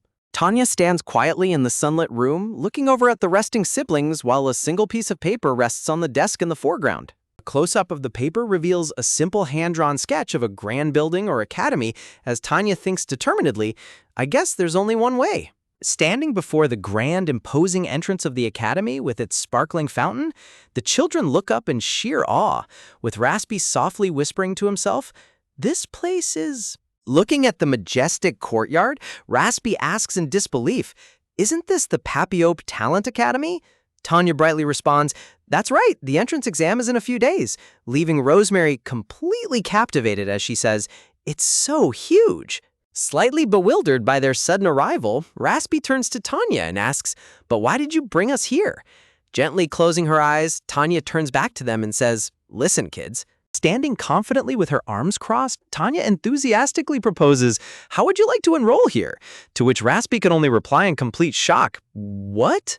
Exasperated, Raspy gestures wildly as he explains, "This is an exam where geniuses from all over the Empire gather. How can we pass when we don't even know how to read? Besides, I don't even have an ability." Unfazed, Tanya grins and asks, "So you're saying you wouldn't mind going if you could?" To their absolute astonishment, two hands suddenly stretch forward and present each of them with a sealed paper envelope. Unfolding the sheet of paper, Raspy examines the peculiar sketches and charts in confusion, asking, "What's this?" Raspy gasps as he realizes what he is holding, the answer key for the Talent Academy's written exam? Standing beside him, Tanya mischievously remarks, "You can read numbers even if you can't read letters, right?" Placing a single finger to her lips with a playful wink, Tanya whispers, "This is exactly what foresight is for." Tanya recalls the grueling process behind her foresight. She had saved this exact point in time and repeatedly went back, taking the agonizing exam over and over again through days of exhausting labor. With a reassuring gesture, Tanya tells the siblings, "Then you'll be able to handle the rest of the tests on your own." An elegant Academy official opens the large double doors of the exam hall and announces, "Miss Tanya, please head to testing room 1." And Tanya confidently replies, "Yes." Walking forward, Tanya looks back over her shoulder with a cheerful parting wink, fully confident in her plan. Standing inside the grand building, Raspy feels his heart pounding with anxiety as he waits outside the ability rank evaluation room. Tanya sits small and upright on a chair, facing 3 stern, middle-aged examiners seated behind a long wooden desk. One of the examiners adjusts his paper, flipping through it as he notes, let's see. It says you've awakened an ability, but you didn't specify what kind it is. What kind of ability do you have?" Sitting on the chair, young Tanya beams with a bright, innocent, and enthusiastic smile. The examiners look on in quiet expectation as Tanya calmly states her rare gift, seeing the future. The 3 examiners instantly jump up from their seats, slamming their hands on the desk in absolute shock as they shout, "Oh my goodness! You mean precognition? Foresight? This is absolutely unprecedented." Observing their massive overreaction, Tanya smiles smugly to herself, thinking, "Right, this is the normal reaction. The people I've met so far were just unusually calm." After composing themselves, the leading examiner clears his throat and explains, "First, we must confirm the extent of your power." "Ah, right. Miss Tanya, you're aware, right, that abilities are shared among those who possess them?"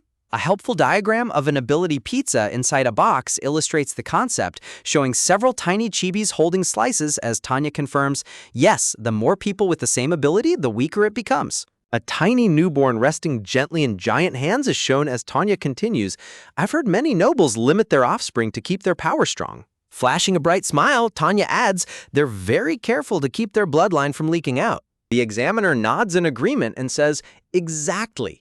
But currently there are no families with foresight in the Lagras Empire, which means," looking down at the young girl, the examiner asks with intense curiosity, "Miss Tanya, how far into the future can you see?"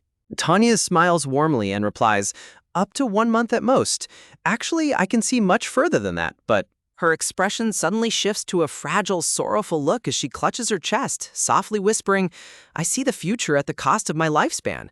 The further I look, the more my life is shortened." The examiners are visibly moved and horrified by the heartbreaking side effect, completely unaware that Tanya is secretly gloating in her mind. Of course that's a lie. It would be troublesome if they asked about a future I don't know. Keeping up her act, Tanya innocently adds, "Natural disasters like earthquakes or floods are futures that won't change," leaving the examiners thoroughly convinced. Intrigued, the examiner on the left holds up his documents and asks, "Then how can you prove that you have the power of foresight?" Clasping her hands together in front of her chest, Tanya smiles and says, "It's..." Raising her clasped hands near her cheek, Tanya winks playfully and prepares to demonstrate her ability in the most childish way possible. Above the heads of the completely bewildered examiners, small symbols of rock, paper, and scissors float as they mutter in confusion. Rock, paper, scissors? The examiners let out warm, hearty laughs, amused by the cute demonstration as they chuckle, "All right, that's a fun idea for a child." 5 minutes later, the door creaks open and an academy assistant sheepishly announces, it's almost time for the next participant. To the assistant's absolute bewilderment, the 3 grown examiners are screaming in frustration and holding their heads in despair as they yell, "Rock, paper, scissors! I lost again!" Walking away with a cute smile, Tanya hears the exhausted and hyper-competitive examiners crying out in the background, so frustrating. Just one more round." Another assistant opens a grand double door and directs Tanya. "Miss Tanya, please head into the second testing hall," to which she politely answers, "Yes." As the massive doors swing open to reveal a brilliant, glowing white light, a voice explains, "Abilities cannot be used inside the testing hall. You must proceed solely on your own judgment. The exam begins the moment you enter, and your time will be recorded." A hand holds a brass lantern, lighting a candle inside to guide the way through the pitch-black darkness. Holding her lantern high, Tanya sprints forward into the dark stone labyrinth, thinking with determination, "I'll pass this final exam in record time." Tanya's small figure dashes down the dimly lit corridors, her footsteps echoing through the silent, cold stone maze. Deep within the shadows of the labyrinth, a sinister grin spreads across a mysterious figure's face, watching Tanya approach. Peeking from behind a dark stone corner with a wide, manic, and unsettling stare, the pink-haired figure giggles in anticipation. Navigating the maze with flawless accuracy, Tanya coordinates her steps in her mind. Left at the next corner, then right, right again, left, right, left, right. Sprinting through the darkness with her lantern swinging, Tanya thinks with fierce ambition. To ensure that word of me reaches Duke Papiopi's ears, I'll clear every stage with a perfect score. Suddenly, a massive, terrifying snake monster with glowing purple eyes and razor-sharp fangs lunges from the shadows, letting out a deafening screech. An informational display reveals the danger. Stage 1, random monster summoning, a monster that spews poison gas from its entire body. Reacting instantly, Tanya hurls her lit lantern onto the ground directly before the beast, triggering a massive, blinding explosion of fire. In the pitch-black darkness, a creepy, pink-haired duplicate of Tanya suddenly pops out, smiling eerily as she whispers, "Hi there." The doppelganger grins widely with a sinister, mocking expression. The doppelganger follows Tanya closely in the dark, asking, "An oil lamp? Why? Did you throw it away? It's dark. You can't see. You'll trip. Should I light the way?" As a hand suddenly reaches out to grab Tanya's shoulder. The doppelganger's face warps into a terrifying manic expression as she screams, "Light it for you," while the system message announces, "Stage 2, doppelganger monster." A grim description of the beast appears. It mimics the target's appearance, kills the original, and then it's known to steal their identity and live out their life. Standing completely unfazed, Tanya starts to speak, softly asking, "Could you?"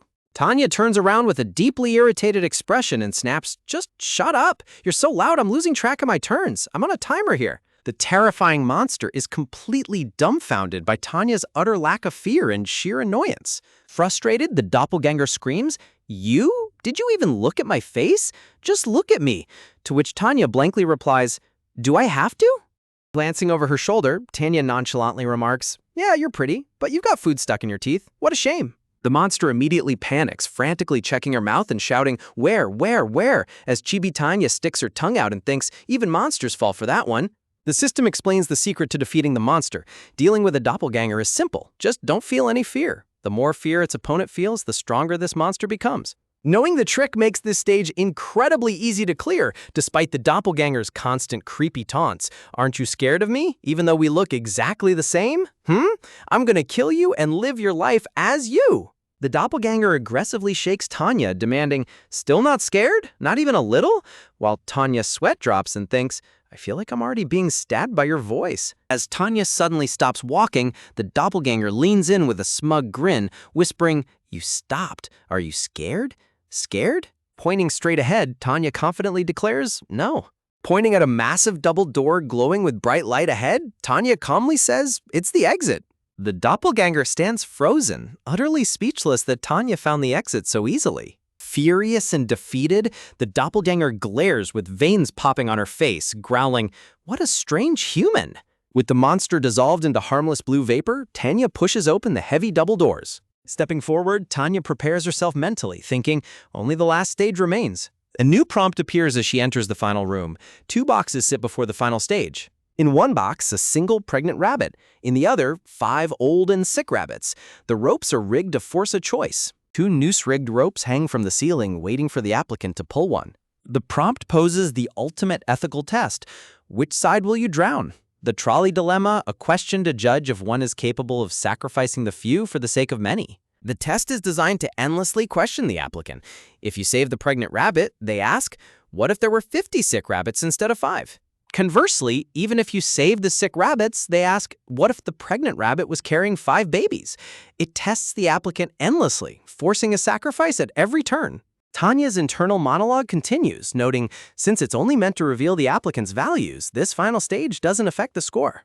Flatly refusing to participate in the cruel game, Tanya simply plops down on the floor and loudly declares, I won't choose. My choice is to sacrifice no one. Lying peacefully, she confidently thinks to herself, it's not bravado. Beaming with a warm, self-assured smile, Tanya thinks, I truly have the power to make it happen. An Academy maid escorts Tanya out, telling her, Miss Tanya, please wait in the hallway for a moment, while Raspy and Rosemary eagerly watch her from nearby. Seeing Tanya, Rosemary's eyes sparkle with joy as she sprints forward, shouting, Hero! As Rosemary wraps Tanya in a tight, affectionate hug, Tanya's sweat drops and thinks, has Rosemary decided to read me just call me Hero now? Before asking them, how did the exam go for both of you? With glowing eyes and proud smiles, the siblings triumphantly hold up their official Academy acceptance certificates. Rosemary leans in close and whispers excitedly to Tanya, I did exactly what you said, Hero, and I actually passed. Clutching her precious certificate to her chest, Rosemary asks with a tearful, hopeful smile, I have a real home now, right? I don't have to be hungry anymore, right? Tanya's heart melts as she hugs her back tightly, reassuring her, that's good. I'm so glad. The sweet moment is interrupted when the maid politely calls out, Miss Tanya. The official holding the test papers sweat drops nervously and asks, the exam results are in. However, may I have a moment of your time? Inside a lavishly decorated office, a sophisticated voice commands from behind a high-backed chair, come in. Rushing into the office in a panic, the assistant reports, Your Excellency, at the Papiope Talent Training Center, a child has reportedly shattered every existing record in history. The blonde woman calmly responds, Is that so? A new talent is always cause for celebration. The assistant presents the document, explaining, apparently her ability is none other than foresight. Restingly leaning her chin on her hand, the blonde woman smiles with amusement and says, Oh, foresight? It seems good fortune has walked right in. The assistant nervously replies, Yes, however, the assistant continues. She wishes to defer her admission until she receives her guardian's permission, causing the woman to freeze in surprise. Sitting back, the woman inquires, did she stay at any other ability orphanages before the exam?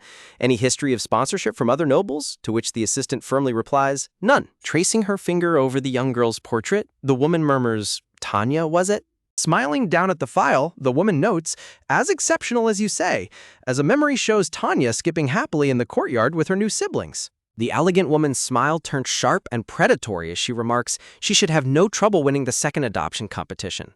Looking closely at Tanya's innocent photo, she thinks, since she came here immediately after awakening her ability, she hasn't been exposed to the outside world yet. The blonde duchess gazes down with a cold, analytical look, calculating that if other noble houses discover Tanya's rare talent, they will relentlessly attempt to seize her to maximize their own political utility. Her elegant finger taps directly on Tanya's portrait, focusing on the high-value asset whose foresight ability could secure the family's long-term prosperity. Reaching a firm conclusion on how to best secure this valuable resource, the Duchess decisively declares, very well. She commands with absolute authority, we will hold the second adoption competition in 1 month. Relay the message to the training center, setting a clear timeline to maximize their chances of winning Tanya's custody. The assistant anxiously perspires, concerned about the potential loss of utility if things go awry, and stammers, pardon? But Your Excellency, if another child wins the competition, then she will... Walking home beneath the crescent moon, Tanya sighs from the physical exhaustion of her efforts, thinking, phew, I'm so exhausted. I should get home and rest.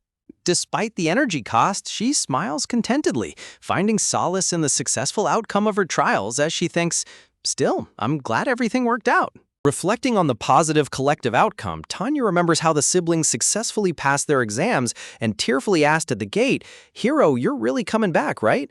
To which she promised she would return once she secured her guardian's permission. The siblings had enthusiastically promised to prepare a secure and comfortable space for her to ensure she would never be looked down upon, prompting a sweat-dropping Tanya to think, guys, it's not like I'm some kind of mob boss. She notes that while the training academy will demand a constant, high-stakes competition of resources and skill, the long-term benefits are undeniable. She reassures herself that the struggle is worth it because, at the very least, the children's basic needs for food and shelter are now fully secured, though she is suddenly distracted by an unexpected basket left at her doorstep. Seeing the basket covered in a bright red checkered cloth, she fondly deduces that the kind lady next door must have left it to support her. Anticipating a boost to her energy reserves, Tanya eagerly peels back the cloth, saying, "Let's see, today's menu is..." Her eyes light up with pure delight as she discovers a high-energy, comforting meal, meat stew. Carrying her prize inside, Tanya hums happily, "Hee hee, looks delish," expecting a quiet, restorative evening. Suddenly, she is startled out of her peaceful state by a stern voice demanding, "Where have you been until this late hour, coming home late?" Trembling like a frightened rabbit under the sudden threat to her peace, Tanya slowly turns toward the imposing shadow in the room. Standing with his arms tightly crossed and wearing a grim, protective expression is her guardian, Aiden. Tanya's mind instantly begins calculating the most effective strategy to appease his anger and restore domestic harmony. She considers the utility of cooking him a heartfelt, warm meal to ease his tension and foster positive feelings. Alternatively, she weighs the benefits of offering a soothing massage to relieve his physical stress and diffuse his frustration. She reasons that maximizing his comfort will inevitably result in him smiling back at her with genuine happiness. However, looking up at the dark, looming aura of concern radiating from Aiden, Tanya nervously murmurs, Attempting to minimize his disapproval, she weakly offers an excuse. "I was at the Adjuratum Merchant Guild, just hanging around." Her heart sinks into a panic when Aiden reveals his thorough search efforts, stating he checked Adjuratum the moment he realized she was missing, leaving her internally screaming, "Oh no!" Looking up at his worried expression, Tanya tentatively asks, "Mister, are you really mad?" To which he bluntly confirms, "I am." Realizing his anger is rooted in deep concern, Tanya feels a wave of disappointment as her goal was to generate only positive outcomes and happy memories in this timeline. She looks down dejectedly, worrying that her actions have diminished her standing in his eyes. What if he thinks I'm some kind of a troublesome kid? In the tense silence, a cascade of anxious calculations and regrets races through Tanya's head as she seeks the best way to mend their bond. Aiden's voice softens as his large, calloused hands begin to tremble, revealing the immense emotional toll of her absence. If you had really disappeared somewhere? Gently placing his hands on her shoulders, he confesses his deep sense of responsibility. "I was so angry at myself for leaving you here alone." Kneeling down to look her in the eyes, he offers a sincere, vulnerable apology to restore her peace of mind. "I'm sorry for leaving you by yourself, Tanya." Deeply moved by his care, Tanya wide-eyedly protests, "Why are you apologizing, mister? You didn't do anything wrong." Aiden looks at her with a gentle, questioning gaze, whispering, "Why?" Tanya looks back with earnest wonder, questioning why he would invest so much emotional energy and care into a child he has only known for a brief 2 months. Before she can ask if his devotion is born of pity or resemblance to a past love, Aiden pulls her into a warm, protective embrace, choosing to maximize her safety and comfort. Resting her cheek on his shoulder, Tanya quietly enjoys the emotional security of his embrace, though she keeps her complex thoughts private to avoid causing him distress. Aiden hugs her even tighter and vows to prioritize her well-being above all else. "Tanya, I'm never going to leave you alone again," leaving her utterly stunned. Her eyes widen in absolute shock as he delivers a massive decision that completely rewrites their future path. "I quit the mercenary group." Aiden smiles down at her with serene relief, having chosen a path that prioritizes her happiness over his previous lifestyle. Trying to comprehend the gravity of his choice, Tanya asks, You left the mercenary group?" To which he gently confirms, "I did." Distressed by the massive sacrifice of his prestigious position, she cries out, questioning how a child of 2 months could be worth leaving a group as renowned as the Gold and Silver Flower. Holding her tiny hand in his, Aiden looks at her with absolute sincerity and declares, "You are so precious to me," proving that her safety and happiness are his highest priority. Overwhelmed by this profound declaration of affection, Chibi Tanya's logical mind short-circuits, leaving her hilariously flustered and speechless. Under a warm, sparkling light, Eden kneels before her, holding her hands in a silent promise of lifelong protection and mutual happiness. Feeling her chest tighten with deep affection, Tanya's heart beats rapidly as she wonders what words could possibly do justice to this moment. She remembers the painful memories of the past timeline, where he felt burdened by the complicated dynamics of their relationship and hated being mistaken for her father. She wishes she could speak from her heart and tell him how much she longs to officially accept him as her family. "I'd love to. I'll be your daughter." Yet, fear of disrupting the delicate balance of their current timeline keeps her quiet. I can't bring myself to say anything. Tears of overwhelming joy fill her eyes as she beams, realizing how wonderful it would be to simply embrace this path of mutual love and happiness. "I won't be able to guarantee your safety," Aiden warns in a dark, painful memory of the past timeline where he lies in a pool of blood. To prevent such a catastrophic outcome, we must carefully calculate our next steps to ensure his long-term survival. Even if she uses her foresight to escape immediate crises, his life will always remain in danger unless the root cause of the threat is entirely removed. True safety requires structural, preventative measures rather than temporary fixes. She envisions a future where she can secure his physical safety by hiring him as her personal escort knight, placing him under her direct protection to maximize his survival utility. "I'm sorry, I can't be your daughter." Tanya makes the difficult decision to refuse his offer, sacrificing her immediate happiness to prevent the severe future risks of their association. "Mr. Tanya murmurs softly, her voice filled with hesitation, to which Aiden gently responds, "Tanya, I know I'm far from being the father you deserve and that I'm not qualified for the role," Aiden admits, gently cradling her tiny hands in his large, scarred palms as he measures his worth against her well-being.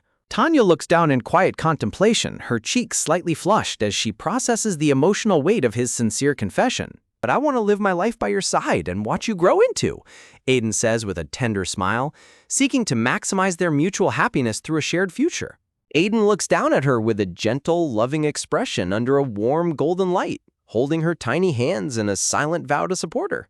Tanya's eyes sparkle with overwhelming emotion, deeply touched by the profound security and affection he offers. She realizes that if she stays by his side, she can actively monitor the variables of his life and find a definitive way to save him from his tragic fate. "I want to change the future because," Tanya thinks as she holds his hand under the brilliant full moon, determined to optimize their destiny. "Becoming his daughter has been my lifelong wish," she admits to herself, recognizing the immense personal fulfillment this bond would bring. "No matter what I choose, I feel like I'm left with regrets," she worries, burdened by the complex calculations of a future where every choice carries a cost. "If I'm adopted by Mr. I'll be able to call him Papa as much as I want," she imagines, picturing a high-utility life filled with domestic warmth and joy. "I'll never be able to call Mr. Papa for the rest of my life," she realizes, picturing a future where social hierarchies and distance force him to kneel before her as a mere subordinate, permanently lowering their relational well-being. "Before I ask for any more time," Tanya whispers, preparing to make a proposal that balances her immediate wishes with her long-term safety strategy. "If I become your daughter, I can call you Papa, right?" she asks, looking up at him under the starry night sky to confirm the emotional terms of their agreement. "Yes, we'll legally be father and daughter," Aiden confirms with a gentle, reassuring smile under the blue night sky. "Then, if you don't mind," Tanya hesitates, her tiny hand resting safely within his large palm. "Can I try calling you Papa?" she asks with nervous, wide golden eyes, seeking to test the emotional connection that will define their new path. Aiden's jaw tenses with deep, overwhelming emotion, stunned by the immense impact of hearing her address him as her father. He looks at her with a soft, deeply moved expression, his golden eyes shining with a newfound sense of joy and purpose. "Papa," Tanya cries out as she throws herself into his arms, and Aiden hugs her tightly, replying, "Yes, my daughter." "My daughter, Tanya," Aiden whispers, while Tanya weeps tears of profound relief and happiness in his arms, saying, sob. "Whack," Tanya cries loudly, letting out all her bottled-up emotions. Aiden holds her close, saying, "You must have been so lonely all this time. I didn't realize it. I'm sorry." "Huh? You're sorry?" Tanya sniffling says, comforted by his warm embrace and his protective vow as she repeats, "Papa, and why did you leave your inheritance to me?" Tanya wonders in the dark, reflecting on the painful sacrifices of the past timeline and questioning the motivations behind his ultimate act of benevolence. "In the previous timeline, were you thinking of me as your daughter back then too?" she questions, looking back at a warm memory of walking by his side. It wouldn't make sense for you to suddenly want to adopt me like this, she thinks, crying tears of mixed joy and sorrow as she clutches his shirt. Tanya wipes her tears with her sleeve, trying to regulate her emotions to focus on the logical path forward. Papa, she says quietly, and Aiden replies with a soft, comforting smile, yes, my daughter. She tries to stop crying, rubbing her eyes as she grapples with the emotional complexity of their situation. I was so happy to be your daughter, even if only for a moment, Papa, she thinks, smiling brightly with tear-filled eyes under the moonlight. I'll cherish this memory for the rest of my life. What? Aiden stammers, his expression instantly shifting to shock and anxiety as he asks, what do you mean by that? I'm so happy that I could be your daughter, mister, but I think I need some time to think about it, Tanya requests, seeking a temporary deferral to fully calculate the consequences of their actions. Ah, Aiden murmurs, his face falling into disappointed shadow as he processes her sudden hesitation. I'm sorry I can't give you an answer right away, Tanya apologizes, bowing her head as her pink hair falls around her face. No, it's fine. I might have been a bit too hasty myself, Aiden reassures her with a gentle smile, prioritizing her comfort and peace of mind. You don't need to apologize. 1 week, Tanya resolves, clenching her fist tightly to set a clear deadline for her strategic planning. Think it over for just 1 week to see if there's any other way, she tells herself. After that, you'll go to the talent training center without any complaints. 1 week later, a narrator notes, as bright morning sunlight streams through the windows of her room, marking the end of her thinking period. I still haven't decided anything, Tanya groans, lying flat on her back on her bed, overwhelmed by the difficulty of choosing the most optimal path. She raises her glowing finger and activates her foresight ability, preparing to analyze her choices with the help of her system interface. The system interface displays her available chronological save points, categorized by age and event, to help her select the most favorable restore point. This save point is so precious to me that I can't even bring myself to overwrite it, Tanya thinks, looking at point 2, Aiden's adoption proposal, unwilling to lose such high-value emotional progress. Maybe I should use point 4 as a backup instead, and keep the moment Aiden asked me to be his daughter as my life reset point, she strategizes, weighing her options. No, so much has already changed since I returned to the past. I can't risk it, she concludes, deciding to keep her original backup from before she met him to mitigate any systemic errors in this volatile timeline. I have to keep the save point from before I met him. Tanya, come out for lunch, Aiden's voice calls from outside, and she quickly sits up, replying, okay, I'm coming. Eggplant. Tanya shivers in utter disgust, her golden eyes wide with horror as she faces a direct threat to her culinary happiness in the form of an eggplant stir-fry. Looking down in horror, Chibi Tanya shivers as she pokes at the eggplants on her plate, thinking, this is the only thing I really can't eat. Aiden leans in closer, fixing her with a sharp, silent gaze that instantly makes Tanya's heart leap in surprise. Sweating profusely, Tanya pushes the plate of eggplants away and hilariously makes up an excuse. I have a condition where I can't control my rage when I see eggplants. Aiden lets out a warm laugh and gently picks up the plate, reassuring her, haha, I see. I'll eat the eggplant then. Stunned by his easygoing reaction, Tanya looks up at him with wide eyes and asks, I'm being such a picky eater. You aren't going to scold me? Aiden simply closes his eyes with a tender smile as he elegantly cuts a piece of meat on his plate.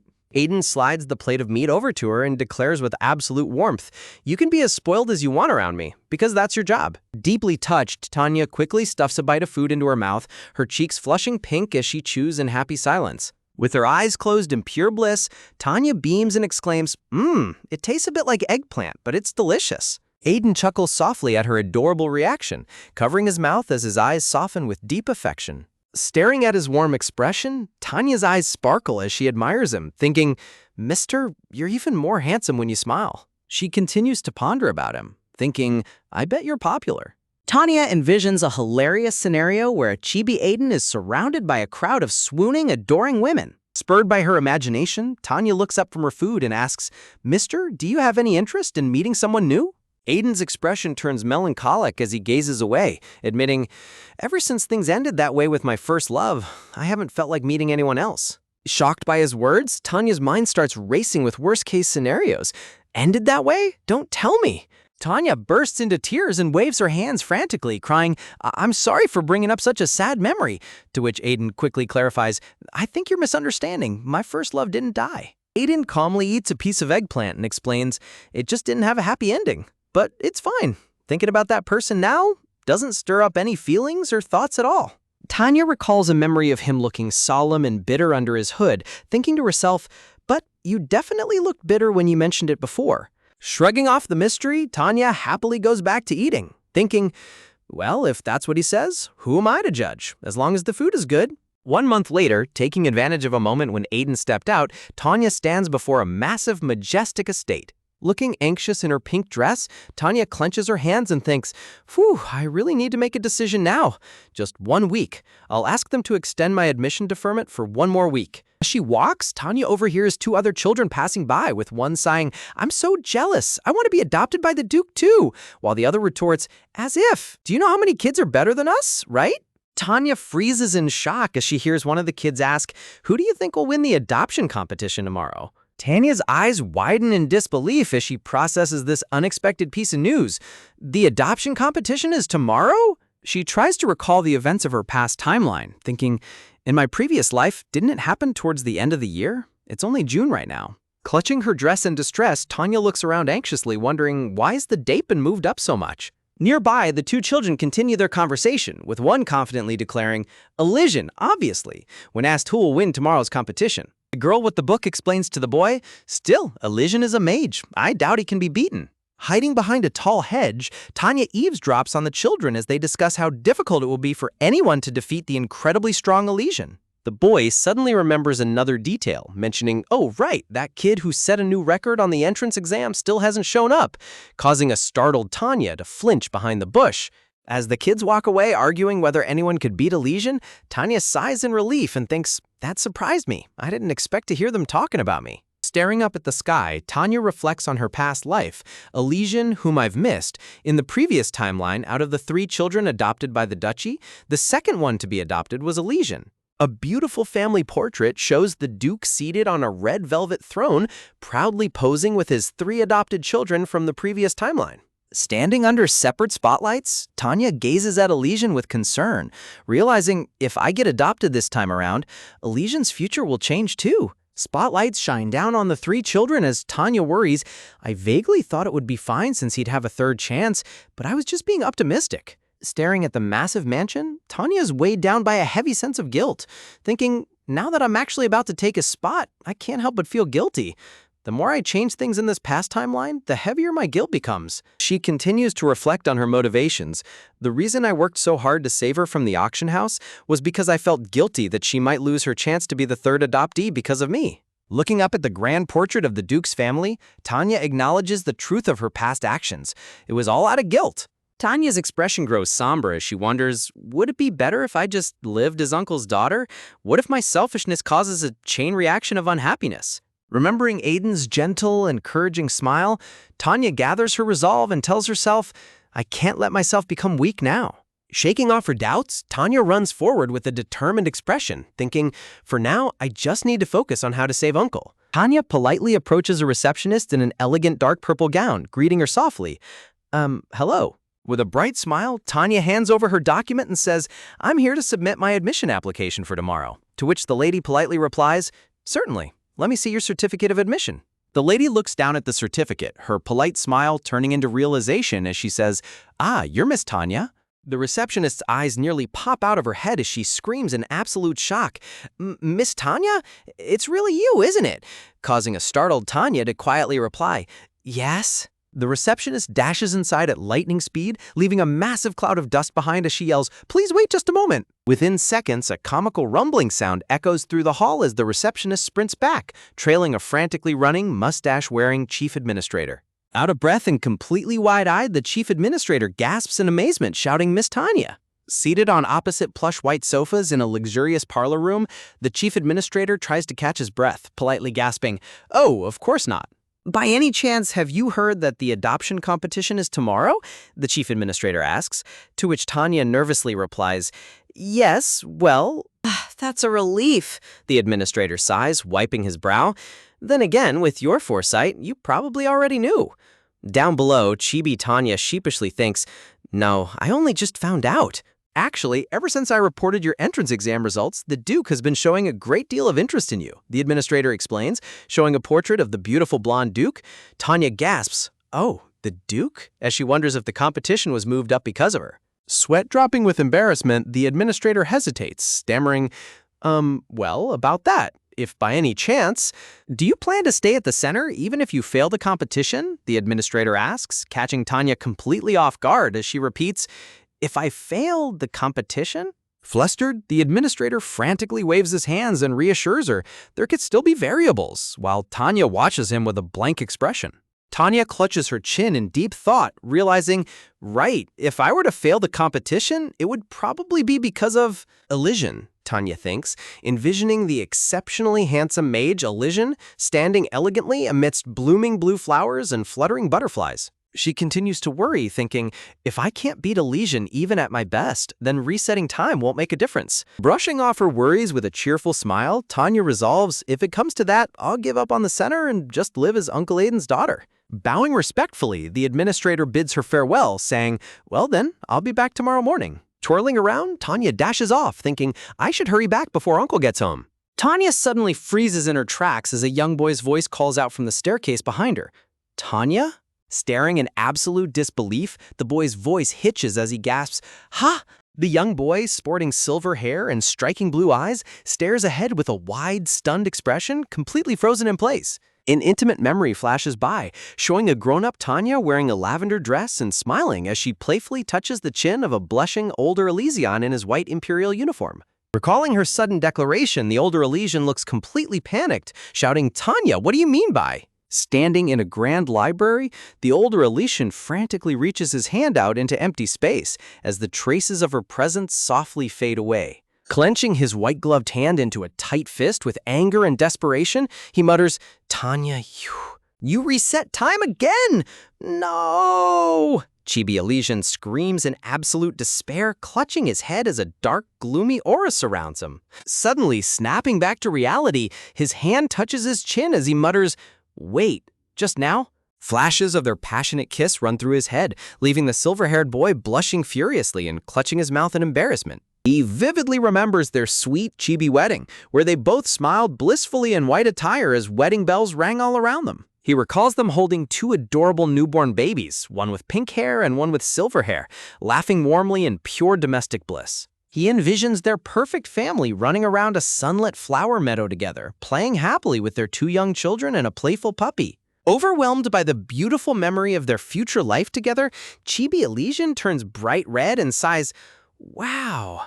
He suddenly snaps out of his daydream with a loud gasp, realizing his current situation and jumping in surprise. Veins popping on his head in frustration, Elysian fumes, is she trying to act like that kiss never happened? Shaking his clenched fists with sheer indignation, he grumbles, if you're going to seduce someone like that, you should take responsibility. In a sudden panic, Elysian thrusts his hand forward, trying to activate his magic as brilliant blue light sparkles around his fingers. He suddenly freezes in utter disbelief, staring down at his open palm as the reality of his physical regression sets in. Staring blankly at his tiny hand, he asks himself in horror, wait, why are my hands so small? As Elysian slowly walks through a dimly lit dormitory filled with wooden bunk beds and sleeping children, he whispers, this place, it feels familiar. Watching a young girl run past him in the hallway, his eyes widen as he realizes the Papio Talent Training Center, which means right now is Elysian gasps, running forward in a panic and slamming his hands against a tall mirror to check his reflection. Staring into the glass, his voice trembles as he asks himself, am I back in my 10-year-old body from 12 years ago? He panics, clutching his silver hair as he stares at his child-sized reflection in the mirror. Reflecting on her powers, Elysian recalls, I knew Tanya was turning back time, picturing her sitting at a dining table looking tense and biting her finger. Though known as a null ability user, I actually possessed a hidden power, he narrates, recalling himself sitting across from her, elegantly wiping his mouth with a napkin. With the ability to nullify others' powers, I traveled back with her every single time she reset the clock, he explains as a close-up of his cold, calculating blue eyes is shown. The reason I could endure it without much complaint, he continues, watching Chibi Tanya stuffing her cheeks with delicious meat across the table. A warm memory shows Elysian resting his chin on his hand, his eyes softening with deep, undeniable affection as he fondly watched her eat. 2 months was the furthest she had ever gone, he notes, as colorful autumn leaves drift gently across a warm, nostalgic background. I naturally assumed her ability had its limits, he adds, as vibrant green leaves flutter in the bright summer light. But I never imagined, his narration trails off in shock, that she could turn back time by 12 whole years. Still struggling to accept his reality, Elysian stands frozen in the dark corridor, staring down at his small hands with a heavily distressed expression. A bright flashback reveals a grand, bustling banquet hall filled with elegantly dressed nobles socializing near majestic double staircases. Wow, a voice gasps, as hands playfully frame older Elysian's handsome stoic face like a picture. Is he a person or a statue? Tanya teases with a grin, playfully framing his face while sparkles surround him and Elysian looks slightly flussled. As Tanya beams with pure happiness, clasped hands close to her heart, the final narration box softly reads, "You probably didn't know." Well, Elysian murmurs, a drop of sweat rolling down his cheek as his heart beats rapidly. He watches in astonishment as the pink-haired girl gracefully turns away, leaving him frozen in place. Elysian blinks his brilliant blue eyes in complete shock, struggling to process what just happened. As a group of girls chat and laugh happily in the background, a serious expression washes over Elysian's face as he thinks, wait. Chibi Elysian fumes with irritation, thinking, are you pretending nothing happened after resetting time? While grumbling to himself, after saying exactly what you wanted? He groans in sheer frustration, his brows furrowed in a deeply annoyed pout. Approaching the group of girls, Elysian politely calls out, excuse me, causing Tanya to gasp in surprise. Tanya beams with a radiant, lovely smile as she places a hand on her chest and says, it's an honor to meet you. Elysian looked slightly flustered in sweat drops, thinking, even though you were just staring at my face. Standing opposite each other, Elysian recalls, Tanya kept everyone at a distance. I was no exception. As he takes a step forward, his narration continues, and it made me want her more. A vivid memory flashes by of Elysian dressed in a white suit running eagerly toward Tanya while shouting, I'm here again. Standing before a tall mirror in his dormitory, Chibi Elysian cries out in disbelief, you kissed me and then ran away 12 years into the past, huh? Clenching his fists, he looks forward with determination and declares, I'm not letting you get away with this. But during this time, Tanya was as quiet as a ghost, his narration explains.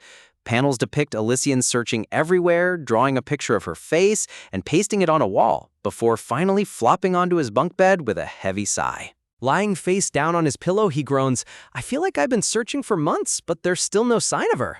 Rolling over on his side, Elysian stares blankly as he mutters, Tanya, where on earth are you? In a sudden flash, Elysian is back in his 22-year-old body, looking out with a deeply serious and focused expression. Having collapsed onto the floor, a panicked maid and butler rush to his side as the maid cries, Young master, why did you suddenly collapse? Suddenly bolting upright, Elysian dashes away in a frenzy, leaving the butler shouting in shock, Young master! Clutching his face in complete confusion, Elysian screams, Me, tell me, how old am I right now? The butler stammers, Pardon, young master, you're 22 years old. As Elysian realizes with a shock, I'm back to my original age. Gritting his teeth, Elysian slams his hand down, thinking frantically, Tanya, I have to find Tanya. Without wasting a single second, he sprints out of the room at full speed, his cape fluttering behind him. The maid and butler watch him run in utter bewilderment, the maid remarking, I've never seen Aura Baoni run around without teleporting before, to which the butler replies, Neither have I. Panting heavily as he searches, Elysian's frantic thoughts race. She's not here, she's nowhere, not at home and not at the office. Elysian kicks the reception room doors open with a loud slam, startling the butler who screams in fright. Sweating and completely out of breath, Elysian stands in the doorway, panting heavily. The butler quickly explains, yes, she is currently meeting with Lady Rosemary in the reception room, causing Elysian to look up in surprise. In a single relief-filled thought, Elysian realizes, I knew it. With heavy, echoing footsteps, he strides resolutely down the grand hallway toward the reception room doors. Elysian marches forward with a determined, serious face, his gaze locked ahead. He slams the double doors open, shouting out, Tanya, as a surprised pink-haired girl looks back at him. Elysian reaches his hand out, demanding, You, what on earth? As Tanya looks at him in utter shock, uttering, Scion? He grabs her wrist firmly, startling her as she gasps. Back in his 10-year-old body on his dormitory bed, Elysian reflects, just what is she trying to do? She could have had anything she wanted. So why? He continues to ponder. Is it to see that precious person she mentioned before? But that person died 5 years ago. She didn't need to come back this far. Clasping his hands in the dark, he thinks with regret, I shouldn't have lost my temper. Curling up on his bed under the moonlight, he sighs, I should have stayed calm and asked her gently. At the very least, I shouldn't have grabbed her so roughly. The next morning, a sleep-deprived Elysian with dark circles under his eyes asks his peers, you know the entrance exam they hold today? His friend reacts with wide-eyed excitement, asking, what? Looking shocked, Elysian thinks something that never happened before just occurred. Sneaking into an office, he stands before a desk under the moonlight, realizing this is definitely. Shuffling through the documents, he uncovers a portrait of a young Tanya and thinks, it's Tanya, I can finally see her. Looking down with a determined gaze, Elysian vows, I just need to take my time and convince her to go back to our original timeline. A scenic view of the Grand Academy building is shown as the narration reads, but even after a month, Tanya never showed up at the Talon Academy. Walking with his classmates, one of them comments, the second adoption convention is already tomorrow, while another sighs, sigh, I'm not ready for this at all. As Rosemary walks happily alongside her real brother, Elysian's narration notes, first, Rosemary, who was my sister, shows up with her real brother, and now the adoption convention schedule has been moved up. Overwhelmed by the sudden changes, Elysian wonders in distress, Tanya, just what on earth are you doing? Excusing himself from his friends, Elysian says, I'm going to step out to the restroom for a moment, and turns down his friend's offer to accompany him, replying, no, I'll be right back. Looking out through the cold iron bars of the gate, Chibi Elysian sighs in deep distress, thinking, Tanya, why aren't you showing up? Creaking the door open, he tentatively steps into the brightly lit reception room. In a sudden, breathtaking moment, his eyes are drawn to a girl with vibrant pink hair and brilliant glowing eyes. Recognizing the girl near the fountain, Elysian halts in his tracks and whispers in surprise, Tanya? With a soft rustle of her beautiful pink hair, she begins to turn around. Under the bright sunlight, Tanya looks back over her shoulder, her golden eyes wide with curiosity. Elysian stands completely frozen, staring at her in stunned silence as the breeze flutters around them. As Elysian reflects on her past actions, he narrates, after amassing all that wealth, picturing her looking elegant in a gorgeous white gown. He clenches his fist slightly, his thoughts continuing, you must have a good reason. With a steady beat of his heart, he begins walking down the stone stairs toward her. Stepping down onto the courtyard path, Elysian walks directly up to the pink-haired girl. Tanya looks at him in confusion, her golden eyes blinking as she asks, how do you know my name? Elysian offers a friendly smile and replies, of course I know it. You're probably the most famous person at our academy right now. You look exactly like the rumors described, so I recognized you instantly. Relaxing slightly, Tanya sweat drops and murmurs, oh, I see, as Elysian gently reaches his hand out to her. Beaming with a warm, dazzling smile, Elysian extends his hand and says, just call me Scion. Elysian then asks, Tanya, are you participating in the adoption competition tomorrow? Causing her to gasp in surprise. Ah, biting her lip nervously, Tanya looks down and replies, yes, I plan to. Without hesitation, Elysian eagerly grasps her hand, startling her as she utters, huh? Giving her a cheerful, reassuring spin, Elysian calls out, so don't feel pressured and make sure to come, okay? With a playful grin and a backward glance, the silver-haired boy runs off happily, leaving her behind. Back in her dormitory room, Tanya lies flat on her back, staring blankly at the high wooden ceiling. Looking up with dazed eyes, her thoughts drift back to their meeting as she wonders, for a second, I thought he remembered me. Recalling how warmly he had held her hands, she notes, in the previous timeline, he was the first to approach me too. Suddenly bolting upright in bed with a bright red blush, she panics. Did he fall for me at first sight? Quickly collapsing face down into her pillow, she groans, no, what's more important right now is getting Mister's permission to enter the competition. In a dimly lit room, a scarred, dark-skinned man stares intensely down at an official document. Looking at the paper in disbelief, the man asks, you passed the Popiope entrance exam? And with the highest score ever recorded? To which little Tanya replies guiltily, yes, I'm sorry I didn't tell you sooner. Clasping her hands tightly, Tanya pleads with big, watery eyes, and I really want to participate in tomorrow's adoption competition. The scarred man lets out a heavy, weary sigh as he sinks into his wooden chair, causing Tanya to flinch nervously. Staring down at her stellar exam results, the man's expression softens with deep regret as he thinks, I have only been holding you back. Shocked, Tanya cries, pardon? Mister, that's not true at all. But the man clutches his forehead, saying, no matter how much I care for you, I'm not enough to help your talent bloom. Looking at her with a gentle yet firm expression, he says, Tanya, make sure to enter the adoption competition tomorrow. I'll take you to the training center myself. Clutching the permission letter, Tanya stands in the hallway with a conflicted expression, thinking, why do I feel like this? It's exactly what I wanted, but I don't feel entirely happy. Suddenly, a large, warm hand gently ruffles her pink hair as the scarred man says kindly, if you don't win the competition, come back to me. He looks down at her with a soft, affectionate smile, reassuring her that he will always be her home. Overwhelmed with emotion, Tanya's eyes well up with tears at his warm gesture. The next day, the scarred man accompanies Tanya to the grand, imposing gates of the Papiope Talent Training Center. Walking through the gates, Tanya looks back over her shoulder with a sweet smile, thinking, we're already as good as family. Approaching a magical screen labeled Timeline 2, she presses her palm against the glowing purple glass. Tanya runs eagerly toward the Grand Academy building, determined to make the most of this new timeline. Suddenly, a young girl in a green school uniform sprints down the hallway at full speed, screaming, "Hero!" The energetic girl pounces on Tanya in a tight, joyful hug as Tanya laughs, "Rosemary, it's been a while." With imaginary puppy ears and a tail wagging wildly, Rosemary cries, "Hero, I've been waiting for you," causing Tanya to sweat drop and reply, "Yep, the hero has arrived." As the crowd in the hallway whispers in confusion, Rosemary's brother blushes and apologizes. "I'm sorry, I should have kept a better eye on Mari," while Tanya reassures him, "It's okay, I'm used to people staring by now." Rosemary chattering excitedly, "I was really worried. I even worked hard to learn how to write so I could give you a letter. Let me show you," as she frantically searches her pockets. Her face instantly freezes in comedic horror as she gasps, "Oops, I think I left the letter in the dormitory." Dashing away in a flash, Rosemary yells, "Wait, just a second, I'll be right back," while her brother runs after her, shouting, "Mamari!" He turns to Tanya and quickly says, "I'll go and look after her," to which Tanya waves and smiles, "Sure, go ahead." Watching them go, Tanya smiles warmly to herself, thinking, I'm glad they both seem to be adjusting well to the training center. Seeing the siblings laughing and high-fiving in the distance, her heart swells with relief as she notes the shadows on their faces have mostly vanished. Red-haired girl with green eyes pops out and asks, "Are you the kid everyone's talking about?"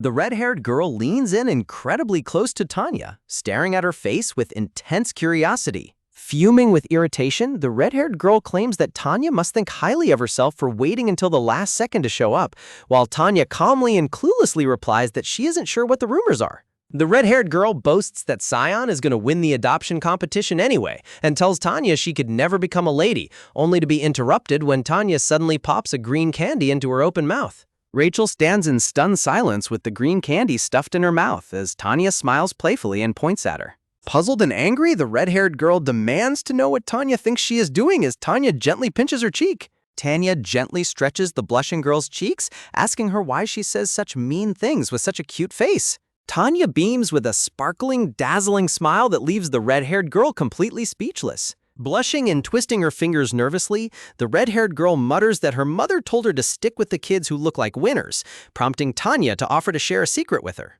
Whispering into her ear, Tanya explains that making enemies for no reason is something only C-list extras do, like Cinderella's stepmother and stepsisters, leaving the red-haired girl completely baffled. Tanya continues her advice, pointing out that you never know who the kid you are ignoring might end up becoming later in life. As Tanya finishes her thought by referencing Cinderella, the red-haired girl is completely captivated and drawn in by her words. Suddenly snapping back to reality, the red-haired girl blushes furiously and stands in startled shock. Stammering nervously, the red-haired girl tries to object, but Tanya gently places a finger on her chin to quiet her. Tanya gives her a cute, friendly wink, flashing another warm and bright smile. The red-haired girl happily chews on the sweet candy as Tanya gently remarks that friends are people who share things like that. Fidgeting bashfully, the red-haired girl apologizes for being rude and introduces herself as Rachel, which Tanya warmly accepts, joking that she will just assume Rachel's blood sugar was low. Tanya firmly grasps Rachel's hand and reassures her that if she was trying to back the right horse, she has definitely succeeded.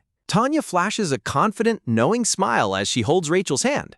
Looking ahead, Tanya resolutely declares to herself that she's going to be the Papiope family's second adopted child. A breathtaking view of the scenic island beach is shown as the participants marvel at the Papiope family's incredible magic. One of the participants gasps in awe at how they managed to teleport so many people from the Grand Hall in an instant. Rosemary comes sprinting down the beach, shouting out "Hero, hero," as her brother follows close behind, causing Tanya to turn around in surprise. Rosemary eagerly asks Tanya if she knows what the theme of the exam is, but Tanya chibifies and admits that she doesn't know either. When Rosemary asks if there is actually anything she doesn't know, Tanya smiles and explains that she can't just pick and choose which parts of the future she gets to see. Clinging to Tanya's arm, Rosemary enthusiastically declares that she and her brother will do their absolute best to help her, to which Tanya laughs and thanks her. The crowd of children gathers on the beach as a female instructor raises her wand to command their attention. A boy and Rosemary are delighted to find scrolls and floating eggs appearing before them, noting that their names are written on them.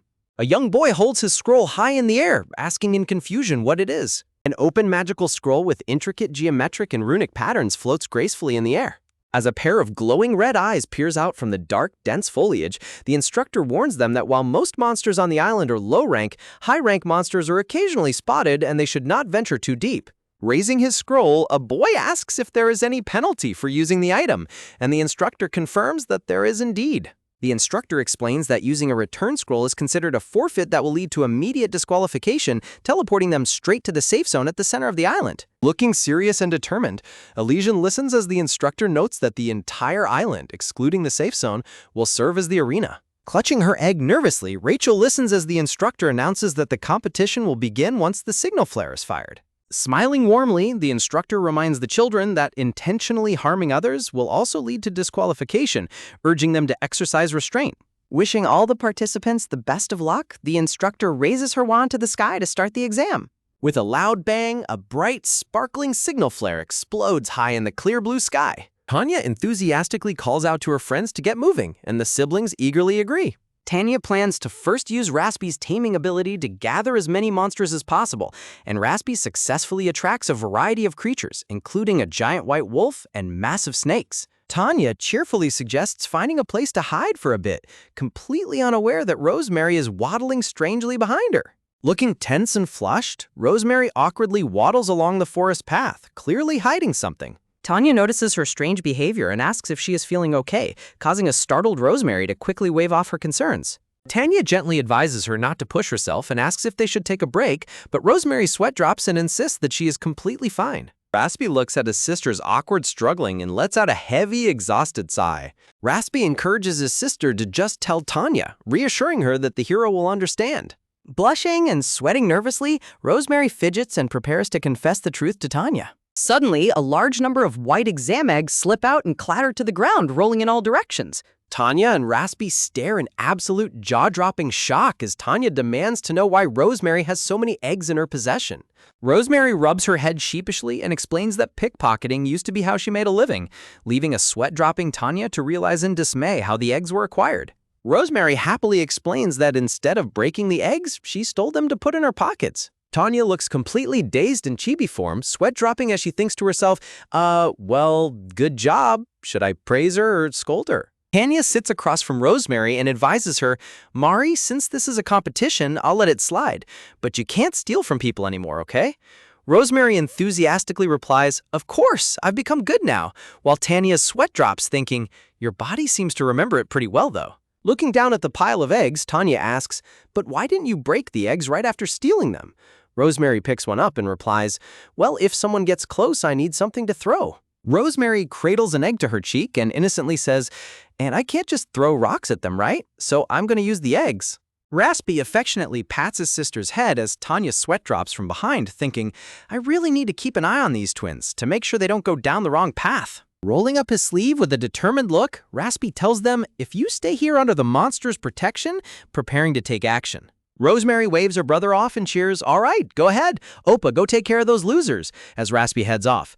Watching him go, Tanya thinks Raspy can eliminate the others with his power, but he'll never be able to beat Elysian. Clutching her hand to her chest with a serious expression, Tanya tells herself, so I have to be the one to eliminate Elysian personally. As Tanya and Rosemary converse in the woods, a hand suddenly parts the bushes behind them, and a voice shouts, found you! A boy pops out of the foliage with a mischievous grin, warning them, hand over the egg and get lost if you don't want to get hurt. Rosemary and Tanya look completely unimpressed as Rosemary calmly retorts, you really shouldn't have come here. The boy yells back in annoyance, ha, who do you think you are to be bluffing? You're nothing but a scrawny shrimp, which causes an irritated Rosemary to think, how dare you speak to the hero like that?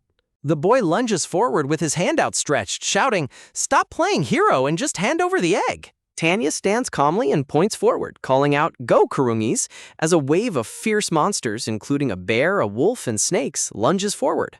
Terrified by the sudden horde of beasts, the boy cowers back and screams, Why are there so many monsters?" With a menacing aura, Rosemary stands beside a giant wolf and commands, "Hand over your egg and leave while I'm being nice," leaving the boy stuttering in fear. "I don't have the egg on me." Rosemary warns the boy, "If I catch you lying, I'll make you pay double." But the boy quickly defends himself, saying, "Of course I hid it. Who'd be stupid enough to carry it around?" Making Rosemary fume in anger. "Are you an idiot?"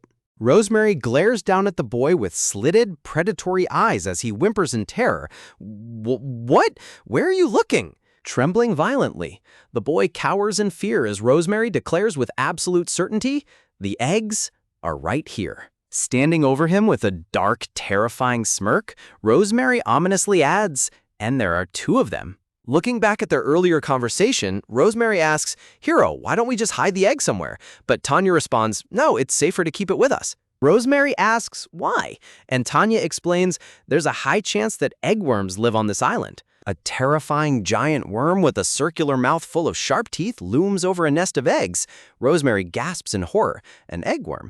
You mean those giant worms that devour every egg they see?" Tanya nods and says, "Yeah, but since they're afraid of humans, it's much safer to carry the egg with you." In the present, Tanya watches the shivering boy and thinks her egg probably already became worm food, so she's definitely disqualified.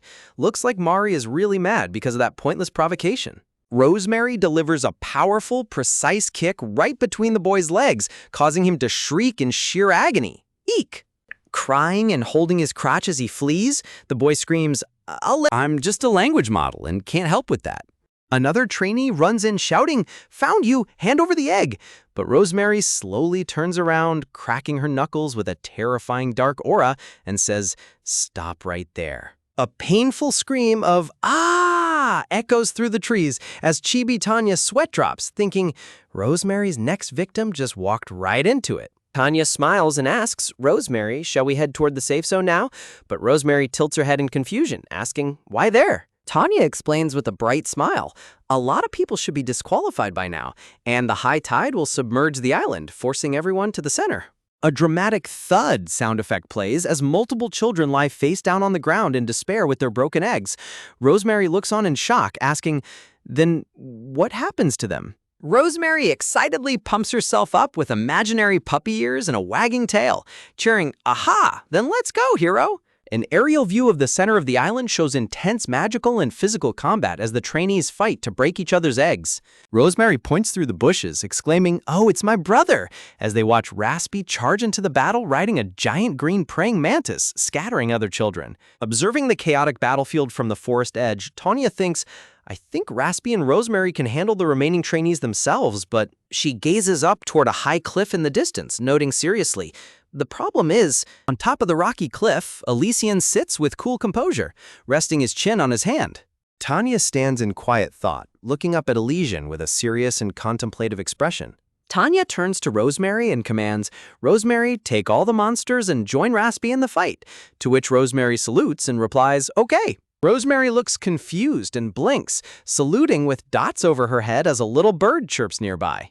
Rosemary looks back at Tanya and asks, "What about you, hero?" And Tanya responds confidently, "I'm going to see Elysian." Looking up at Elysian, Tanya thinks to herself, "Even with every monster on this island, we couldn't beat him. Just how powerful of a mage is he?" Pumping her fist in the air, Rosemary declares, "I understand, hero. I'll trust you." Tanya's yellow-shoed feet walk steadily up the rocky forest path toward the cliff. Sitting on the rocks, Elysian smiles warmly and affectionately down at her. Elysian gracefully floats down from the rock, laying out a small purple picnic mat on the ground, and says gently, "Have a seat." Tanya walks toward the mat with a shocked chibi face, blushing slightly as she recalls Raspy kissing her hand and thinks, "First Raspy and now you. Where do kids these days learn such things?" Elysian looks at her warmly and asks gently, "Tanya, tell me." Looking down at Tanya, the silver-haired boy asks her, "Why do you want to be adopted into the duchy?" He looks at her thoughtfully and remarks, "With your foresight, you could do anything without being a noble." Looking down sadly, Tanya murmurs, "Being a noble is hard. Too many eyes on you. You have to save face and worry about other families." As they sit together on the edge of the high cliff, Tanya says, "You're right. At first, I didn't plan on becoming a noble either. The boy asks, then what made you change your mind? Gazing up at the blue sky, Tanya explains that protecting the people she cares about isn't something that can be achieved with money alone, stating, my dream is to gain money, honor, and power, everything, so that I can keep my people. The silver-haired boy taps his chin thoughtfully, contemplating her words. Pointing down toward the forest floor, he asks, are those two your people too? As a giant green praying mantis scatters the other trainees.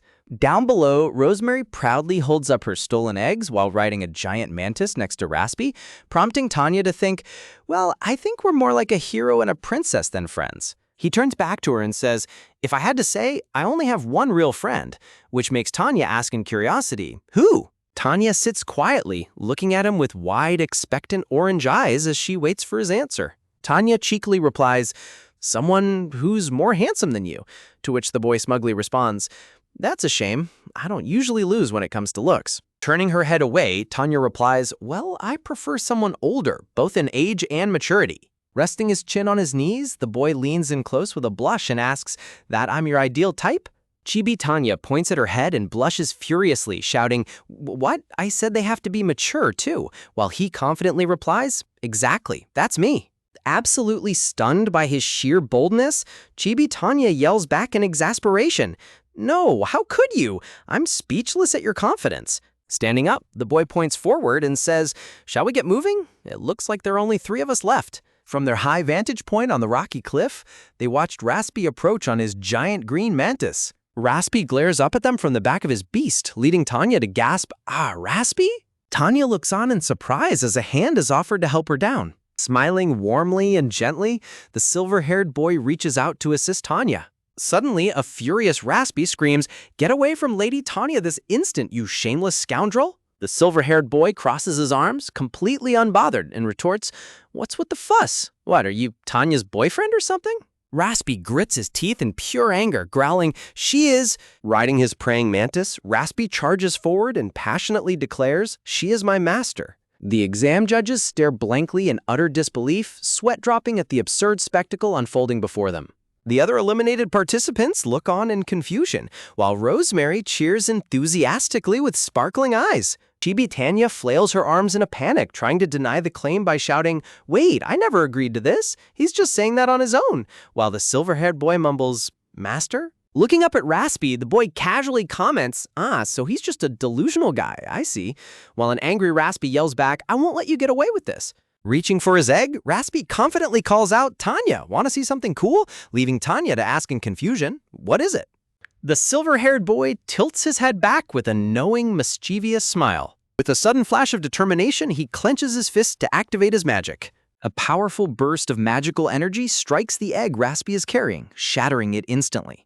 Raspy looks down in absolute despair as the golden egg yolk drips from his hand, signaling his elimination. Smiling smugly, the silver-haired boy looks back at Tanya and asks, how's my magic? He leans down and gently touches Tanya's chin, smiling warmly at her. Tanya looks past him in shock, crying out, Ras, as her ally is eliminated. Observing his close proximity, Tanya notices he is holding her ribbon and thinks to herself, I'm standing very close to Sion. Looking at his serene smile, she notes, and he's completely dropped his guard. Glancing down at his waist, Tanya devises a plan. If I take this chance while he's distracted and break his egg? Sion gazes at her with a calm, unbothered smile. Sion lifts his hand and gathers a brilliant spark of magical light at his fingertips. With a swift motion, he tears open a dark spatial rift in the air right before her eyes. Sion reaches his arm deep into the magical portal he just created. To Tanya's absolute amazement, he pulls his pristine exam egg out from the empty void. Surrounded by a cosmic, starry background, Chibi Tanya sweats in disbelief and thinks, why is his egg coming out from there? Holding the egg in his hand, Sion looks relaxed and sighs, it was a fight I couldn't win anyway. Presenting the egg to Tanya with a charming smile, he asks, Tanya, do you want this? Without a second thought, Chibi Tanya delivers a sharp hand chop to the egg, shattering it in his hand. Sion is left wide-eyed and speechless, staring blankly at his broken egg. The shattered shell and yolk slip through his fingers and fall to the ground, finalizing his exit from the exam. The bystanders look on in absolute shock and disbelief at this sudden turn of events.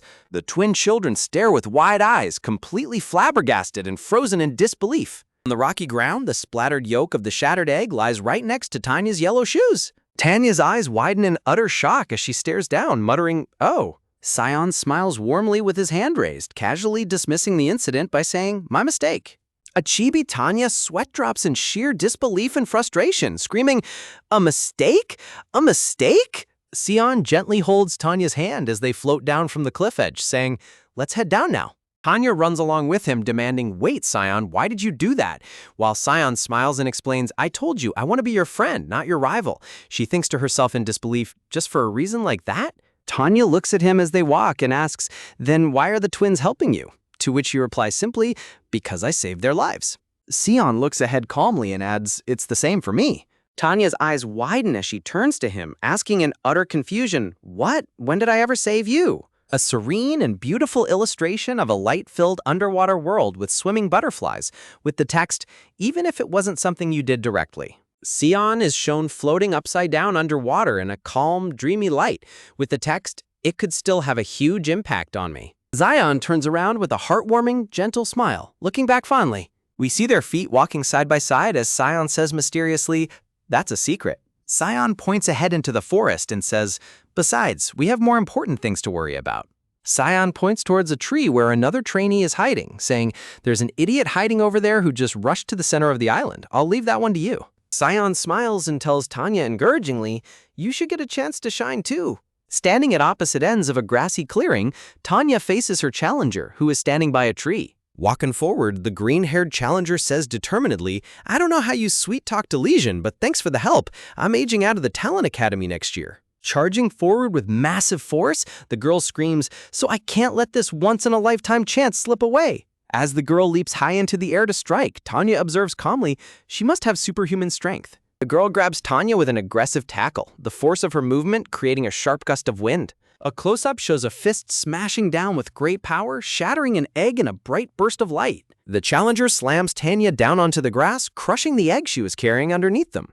With a victorious smirk, the green-haired girl laughs triumphantly. "Ha ha! I won! I'm the winner! Me!" as the yolk splatters on her hand. Looking down at Tanya with a smug smile, she says condescendingly, "Aha, is this your last-ditch effort to vent? How cute. But the match is already over, kiddo." Tanya calmly reaches up to her hair and says with a subtle smile, "Sorry, but it's not over until it's over." Tanya undoes her hair bun to reveal a pristine, unbroken white egg nestled securely inside her long pink hair. The green-haired girl points in absolute shock, her face turning pale as she gasps, "Then the egg in your pocket was—" Presenting the unbroken egg, Tanya replies casually, "It belonged to another participant." With a beautiful floral background, Tanya smiles sweetly and remarks, "You see, no matter how young and weak your opponent looks, you should never let your guard down." On the shore, an announcer blows her whistle and declares, "Since Tanya is the only one currently in possession of an unbroken egg," Tanya holds her egg close, letting out a soft sigh of relief as the match concludes. The other eliminated trainees protest loudly, shouting, "Wait a minute, the top candidates were clearly favoring her. They didn't attack her and practically handed her the win. Isn't that unfair?" The crowd of children continues to complain, yelling, "Exactly! How can someone we've never even seen at the Talent Academy be adopted? This is ridiculous!" While another shouts, "I agree." Placing a hand on her forehead with a sigh, the examiner states firmly, "Miss Tanya passed the Talent Academy's entrance exam fair and square. She also completed her enrollment as of yesterday." The examiner continues to address the crowd. "She is a legitimate member of this institution, therefore I will hear no further questions regarding her eligibility." Furthermore, suddenly a powerful and majestic blonde woman with glowing blue eyes steps forward, shouting to command attention. She walks through the crowd of shocked children and proclaims, "Winning over an abilitor to your side is an essential talent. In fact, it's one of the most vital qualities of a leader. How many of you here truly fought entirely on your own, without a team?" Looking down at the children, she continues, "Besides, didn't that child eliminate the final survivor right before your eyes? And she did so despite her physical disadvantage and non-combat ability." With a stern and commanding gaze, the blonde woman declares, "Go on, speak up. Do you really think a match between a 7-year-old and a 15-year-old was fair? Where else could you find a more perfect winner than this?" A heavy silence falls over the crowd of complaining trainees as they are completely speechless. The green-haired girl lowers her head and says with a respectful bow, "Your Grace, I also believe this child is worthy of being adopted by you. I have no objections to the result." Touching her chin thoughtfully, the Duchess remarks, Since the final survivor has no complaints either, I suppose we can conclude this here." The Duchess smiles warmly and grabs Tanya's hand, raising it high in the air to celebrate her victory as flowers bloom around them. The twin children run over and hug Tanya joyfully, while the green-haired girl watches with a warm smile. From the crowd, Sion stands clapping calmly and looking at Tanya with a gentle, proud smile. The young girl hugs Tanya tightly and happily says, "Ah, Sion." Suddenly, the Duchess lifts Tanya up by her hand, beaming with a beautiful and dramatic rose background as she cheers, "Now then, shall we head to the Papiope townhouse?" With a sudden dramatic flourish, the Duchess sweeps Tanya up, leaving the little girl completely bewildered as she splutters, "Right now?" In the grassy clearing, the other trainees immediately rush over to surround Tanya, hugging her tightly as they cheer, "Congratulations, hero! We're so happy for you."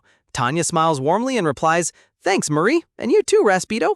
Swept up in the excitement, a chibi Tanya can only sweat drop in sheer shock as the Duchess pulls her away, shouting enthusiastically, "Of course, come on, let's go." As Tanya is led away, she looks back to see her companions.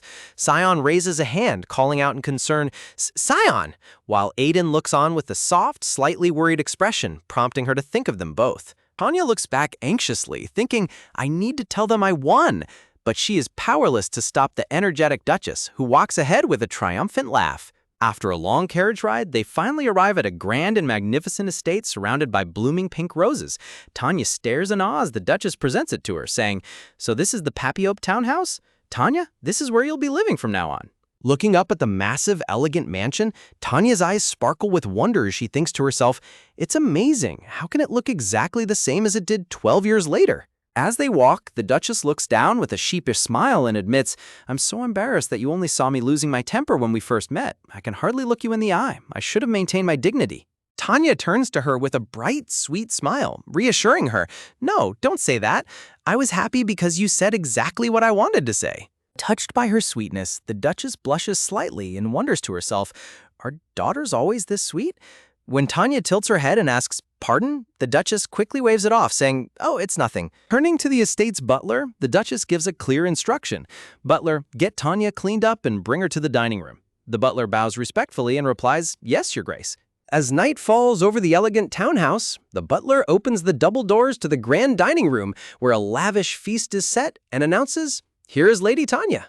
Tanya is given a complete makeover, wearing a gorgeous yellow dress decorated with delicate floral patterns, her long pink hair beautifully braided.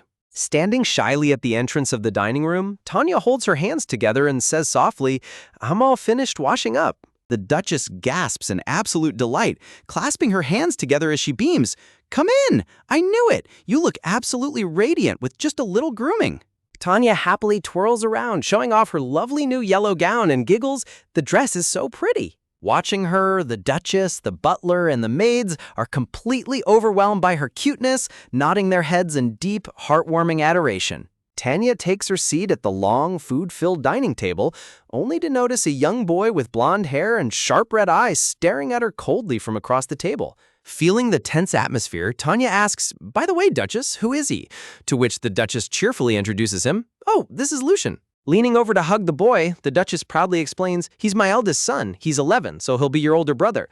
Lucian, however, looks thoroughly unbothered and turns his eyes away. Wanting to make a good impression, Tanya bows politely and introduces herself with a sweet smile. "Hello, I'm Tanya." Lucian ignores her greeting entirely, looking away with a cold, silent gaze while his mother calls his name. Lucian. "Humph. Honestly, aren't you even curious about your new sister?" Staring at Lucian, Tanya recalls the family's past. Then again, back when Elysian was the Papiope adoptee, all three siblings were quite distant. Looking at his attitude now, it makes sense. The Duchess playfully ruffles Lucian's hair, laughing off his silence as she tells Tanya, "Lucian is naturally blunt, so don't take it to heart." While Tanya smiles sweetly on the outside and replies, "Okay," her inner chibi is absolutely furious, glaring at the boy and thinking, "Blunt? No. Rude? Yes." Gesturing to the tiered stands of fresh seafood and delicacies, the Duchess smiles warmly and says, "Now, Tanya, I had this meal specially prepared for you. Let's eat before it gets cold." Looking across the table with a gentle, sincere expression, the Duchess raises her glass and says, "Congratulations on joining the Papiope family. Thank you for becoming my daughter." Tanya freezes in surprise, her eyes widening as she looks at the Duchess, before offering a soft, touched response. "Ah, thank you." As she prepares to cut into her steak, Tanya's thoughts wander back to her friend, and she thinks, I hope Aiden is eating well too. He must be waiting for news.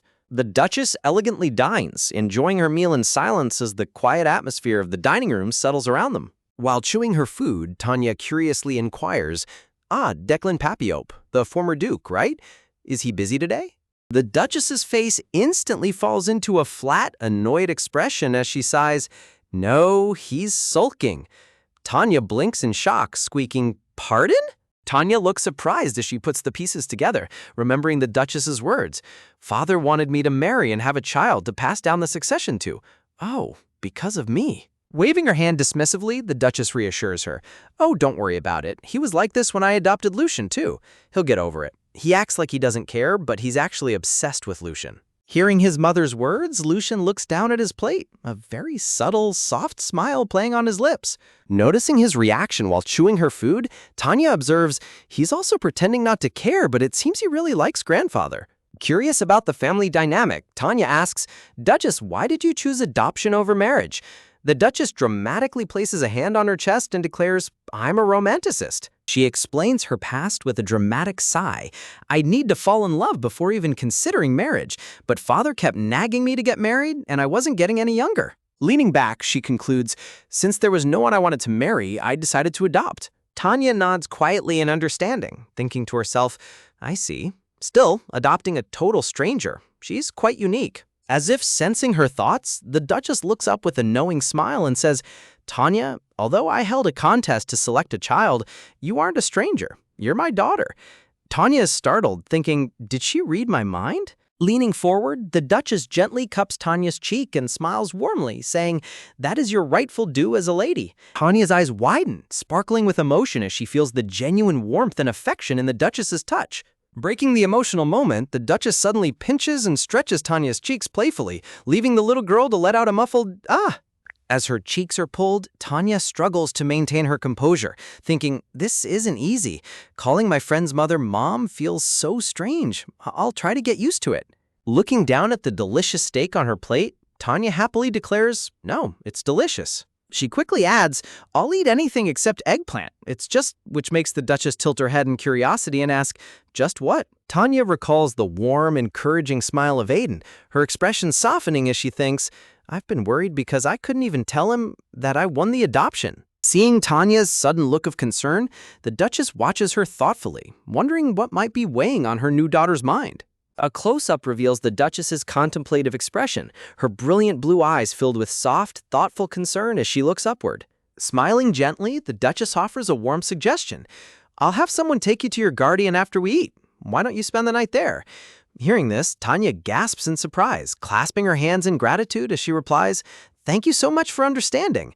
The Duchess then adds, Next time, don't keep it to yourself. Just tell me. Tanya looks up, completely mesmerized by the Duchess's warm and radiant smile, feeling deeply touched by her unexpected kindness. Her eyes sparkling with overwhelming joy and golden light, Tanya lets out a happy gasp, her heart filled with gratitude. Tanya's mind drifts to her future, imagining walking happily alongside her beloved mister in a world where even a commoner orphan can become a lady, wondering why a mercenary couldn't also become a knight.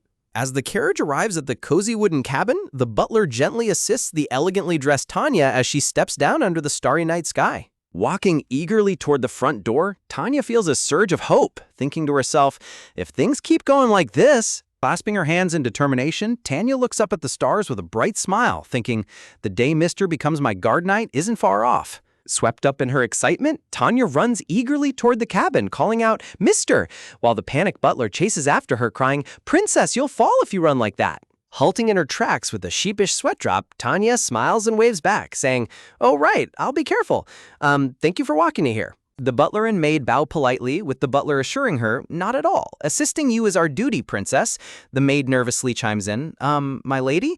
Prompting the butler to advise, since you are now the princess, you must speak more informally. Smiling warmly, Tanya politely replies, right, I understand. I'll be staying here tonight, so come pick me up tomorrow afternoon. The servants bow deeply and say, yes, my lady. Have a peaceful evening, princess. Under the brilliant glow of the full moon, the sound of carriage wheels clattering in the distance slowly fades into the quiet night. The white carriage departs down the dark, winding dirt path, leaving a peaceful silence in its wake as it heads back to the estate. Standing outside the cozy cabin, Tanya waves a fond goodbye with a bright, gentle smile as the carriage disappears from view. Suddenly, Tanya's golden eye widens in sheer shock as a familiar, deep voice calls out from the doorway, "Tanya!" Tanya turns around to find Aiden standing in the doorway, his tall frame and intense expression radiating a mixture of shock and concern as he looks down at her. As the carriage retreats into the distance, Tanya looks down at her lovely yellow dress, her heart heavy with complex emotions. Surrounded by beautiful white blossoms, Tanya clutches her chest, thinking, I should tell her congratulations, yet a deep sense of sadness holds her back. Clenching his fist tightly at his side, Aiden struggles with his own inner turmoil, thinking, but I can't bring myself to say the words, as Tanya softly calls out, Mister? Bowing her head in deep sorrow, Tanya's voice trembles as she admits, Mister, I won the competition, while Aiden stands before her in painful, tense silence. Tears stream down Tanya's face as she looks up at him, crying, I'm sorry, I don't think I can be your daughter anymore. Looking down at her with a heavy, aching heart, Aiden thinks to himself, even after passing such a difficult exam, my kind daughter Tanya is walking on eggshells instead of bragging. Unable to bear her sadness any longer, Aiden reaches out, his large, warm hands gently cupping Tanya's tear-streaked face. A profound sense of guilt and love washes over Aiden as he thinks, if I still have even the slightest shred of conscience left. Pulling her close, Aiden wraps his arms around Tanya in a warm, fiercely protective embrace, whispering gently, there's no need to be sorry. This is something to be proud of, so don't cry. Holding her by her shoulders, Aiden looks into her teary eyes and reassures her, Tanya, don't worry about me. Just live a comfortable life at the duchy. He realizes that now that she is the princess of Papiopi, she will finally be safe. Staring at the grand crest of the duchy in his mind, Aiden hopes that she can grow up in a safe environment, thinking, as long as that man doesn't find out that she is my biological daughter, she'll be fine. Recalling a dark, hooded figure standing ominously near blooming red geraniums, Aiden resolutely decides, if Tanya and I sever our ties, everything will be resolved. Sniffling softly, Tanya looks up at him with pleading eyes and says, Mister, I have a favor to ask. Aiden looks at her gently and replies, sure, tell me what it is. Tanya reaches out, her small, delicate hand tightly gripping Aiden's strong arm, refusing to let him distance himself.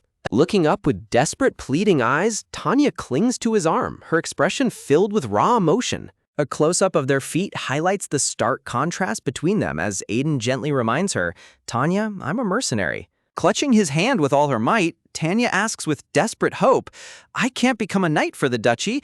What if you could? What if I find a way to make you my escort knight? Overwhelmed by her devotion, Aiden lets out a soft laugh, his eyes filled with warmth as Tanya suddenly throws her arms around him, burying her face in his chest. Clinging tightly to his shirt, Tanya confesses through her tears, Mister, the truth is, I'm just scared. I'm afraid my life will be at risk in this succession war. What if they send assassins or abilitors to kill me? Hearing this, Aiden's eyes widen in fierce protectiveness. Looking up at him with tears pouring down her cheeks, Tanya cries out from the bottom of her heart, can't you be the one to protect me? Tanya grips Aiden's white shirt with trembling hands, clutching him tightly as if he is her only lifeline in a dangerous world. A single red flower petal falls onto the dark, glassy water, sending slow, solemn ripples across the surface as a quiet tension settles over the scene.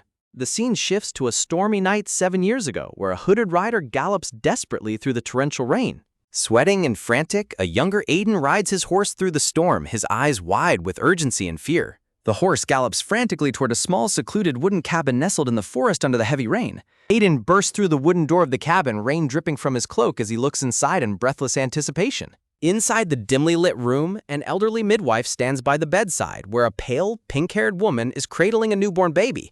Looking up at him with green eyes, she whispers softly, Aiden, this is our child. Aiden's yellow eyes widen in complete shock as a thunderous realization strikes him, staring at his newborn daughter. Cradling the infant close, the weak mother confesses, At first, I wasn't going to tell you. I wanted you to move on and forget about me. Running a hand through his hair in absolute distress, Aiden sighs heavily, asking, Then why are you telling me about her now? Looking up at him with absolute dread, the mother reveals the terrifying truth. I think that man has found out that she's your child. With tears in her eyes, she explains, He was the reason we were forced to part ways, and now that he knows she's yours, I can't be the one to raise her. Trembling in fear, she clutches her baby tightly. The mother weeps in sheer terror.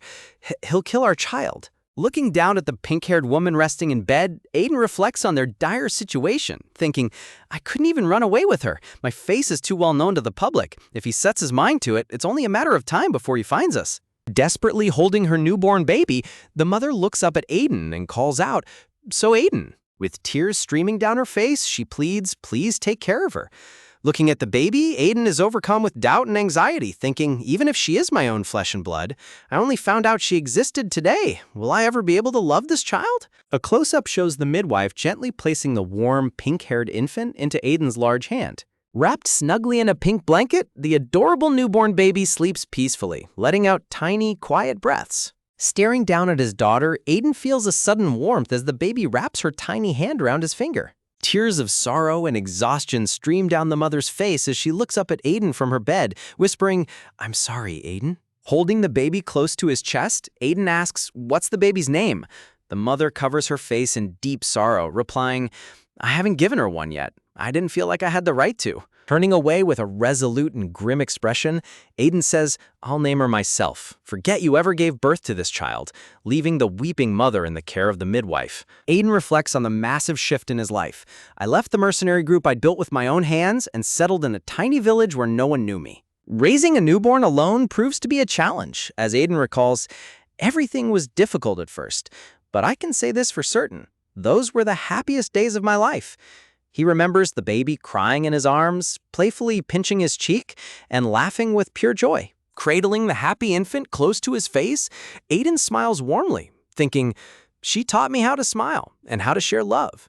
Looking out the window under the starry night sky while holding his growing daughter, Aiden thinks, it took me 3 months before I finally gave her a name. Staring at a beautiful vase of red geranium flowers, Aiden reveals the name he chose, Tanya, after the red geranium.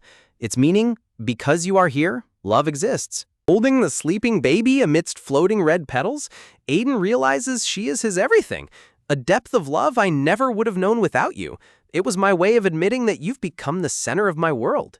Back in the present, under the brilliant glow of the giant full moon, Tanya looks up at Aiden with tears in her eyes and asks, Mister, won't you please protect me? Gently placing his large, warm hand on Tanya's back, Aiden looks at her with deep affection and agrees, all right. Carrying Tanya protectively in his arms as they stand under the starry sky, Aiden vows, if that's what you want, I will always stay by your side and protect you. Closing his eyes with unwavering determination, Aiden resolves, Tanya, I will gladly be your shield.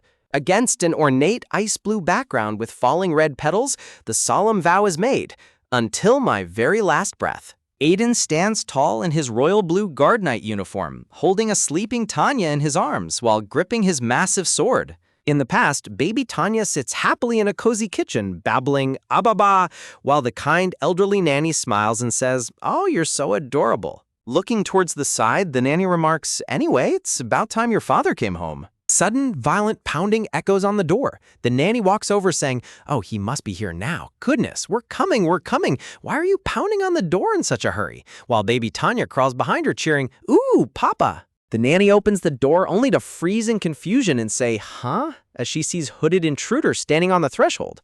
Walking back to the village at sunset with a basket of goods, Aiden stops in his tracks, noting the eerie silence. Why is the village so quiet? Realizing something is terribly wrong, Aiden drops his basket in panic, thinking, no way.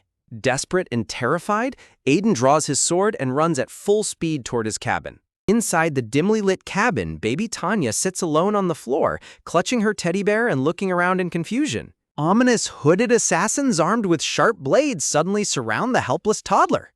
A terrifying swoosh echoes through the cabin as an assassin raises his sharp sword to strike. With a loud crash, Aiden bursts through the window, his sword drawn in absolute fury as he attacks the intruders. Sparks fly as Aiden's blade clashes violently with the assassin's sword, his yellow eyes filled with intense rage.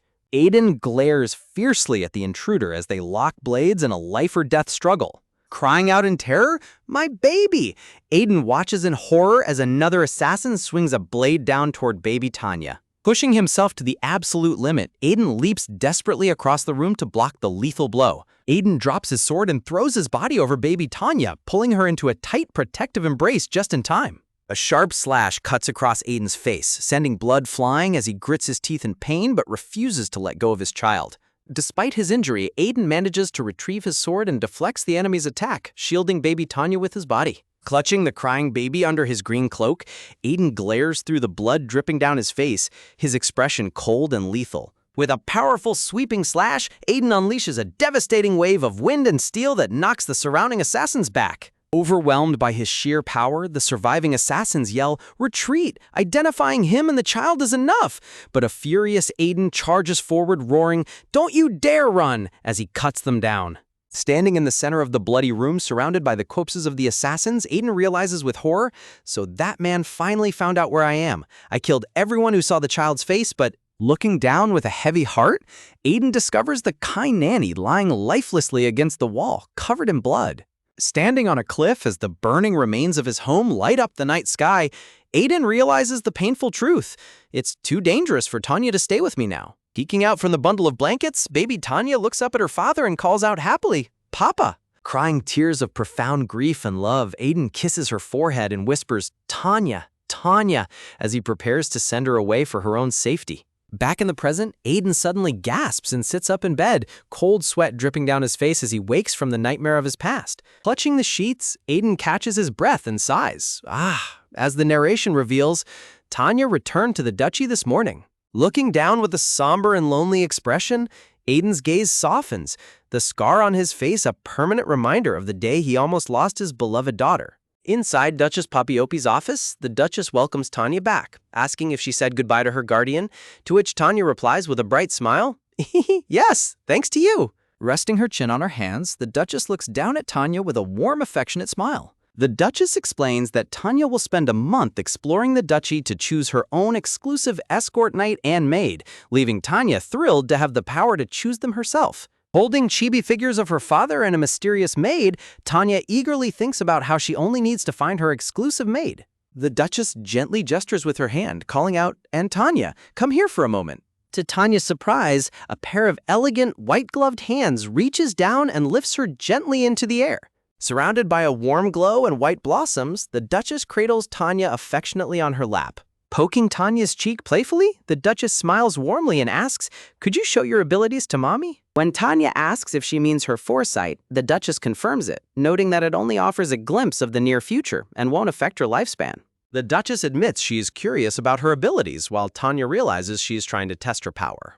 The narration reveals that the Duchess's true ability is actually duplication, a power first revealed during the devastating monster war caused by Raspi, where she joined the battlefield to protect her people. Utilizing her duplicated magical powers of ice and fire, the Duchess saved countless lives, revealing the legendary abilities of the Papiope family to the entire world. Tanya offers to prove her power by predicting the Duchess's expression in 15 seconds, while the Duchess wonders if there is a more concrete proof. Standing up confidently, Tanya declares, "Here I go," as the startled Duchess tries to stop her. Tanya predicts that the Duchess's expression in 15 seconds will be one of pure shock, though the Duchess remains highly skeptical. Looking at Tanya with a puzzled expression, the Duchess finds the situation strange, which Tanya fully agrees with. Tanya secretly reflects that even if the Duchess tried to duplicate her abilities, she would never be able to actually use the duplicated power. A cute chibi illustration shows the Duchess shaking hands with a gray figure to duplicate their ability. While the gray figure easily conjures a flame, the chibi Duchess is left pondering how to utilize the copied magic. Tanya secretly notes that she didn't actually use any abilities in the first place, nor does she possess actual foresight. With a clever smirk, Tanya notices that the 15-second mark is almost up. Leaning in close, Tanya whispers a shocking secret directly into the Duchess's ear, causing the Duchess's eyes to widen in disbelief. The Duchess's face completely freezes in a state of comical, absolute shock as she processes Tanya's words. Stunned, the Duchess gasps, How did you?" While Tanya proudly replies, "Through my foresight, of course." Tanya tells her that in the future, she will be the one to reveal the secret herself, which the Duchess laughs off as a joke. When Tanya points out that the Duchess doesn't actually mind if her ability is revealed, the Duchess asks, "What?" in surprise. Tanya explains that since the succession of these abilities will end with the Duchess anyway, she wouldn't hesitate to use them if lives were on the line. Surprised by the child's incredible insight, the Duchess laughs softly and stares at Tanya in silent amusement. Smiling warmly and brushing back her golden hair, the Duchess admits, That certainly sounds like something I would do. Hugging Tanya closer, the Duchess tells her she likes her more and more, asking if she wants to be your daughter, to which Tanya replies, "Aren't I already your daughter?" Squishing Tanya's cheeks playfully, the Duchess coaxingly begs, "Come on, try calling me Mom." As the Duchess warmly asks if she slept well, a comically squished Tanya finally relents, calling out, "Mom!" Tanya quickly hops off her lap, playfully shouting, "Maybe later," as the Duchess is left holding her empty hands out in surprise. Tanya dashes out of the grand office at full speed, leaving the door wide open behind her. Resting her cheek on her hand, the Duchess smiles with deep warmth and affection as she watches Tanya run away. Running through the rose-lined hallways, Tanya playfully reflects that the harder the prey is to catch, the more satisfying it is. Stopping outside the door, Tanya sighs in relief, thinking about how difficult it is to bring herself to say the word Mom. Suddenly, a polite voice behind her says, "My lady," causing a startled Tanya to turn around. Curtsying elegantly in front of a floral background, a polite maid introduces herself as Lena, the temporary maid who will show her the way. Tanya greets Lena and asks if she knows where her grandfather, the former Duke of Papiapi, is currently staying. Lena politely informs her that Lord Declan should be in the Duchy's annex, though she seems slightly hesitant.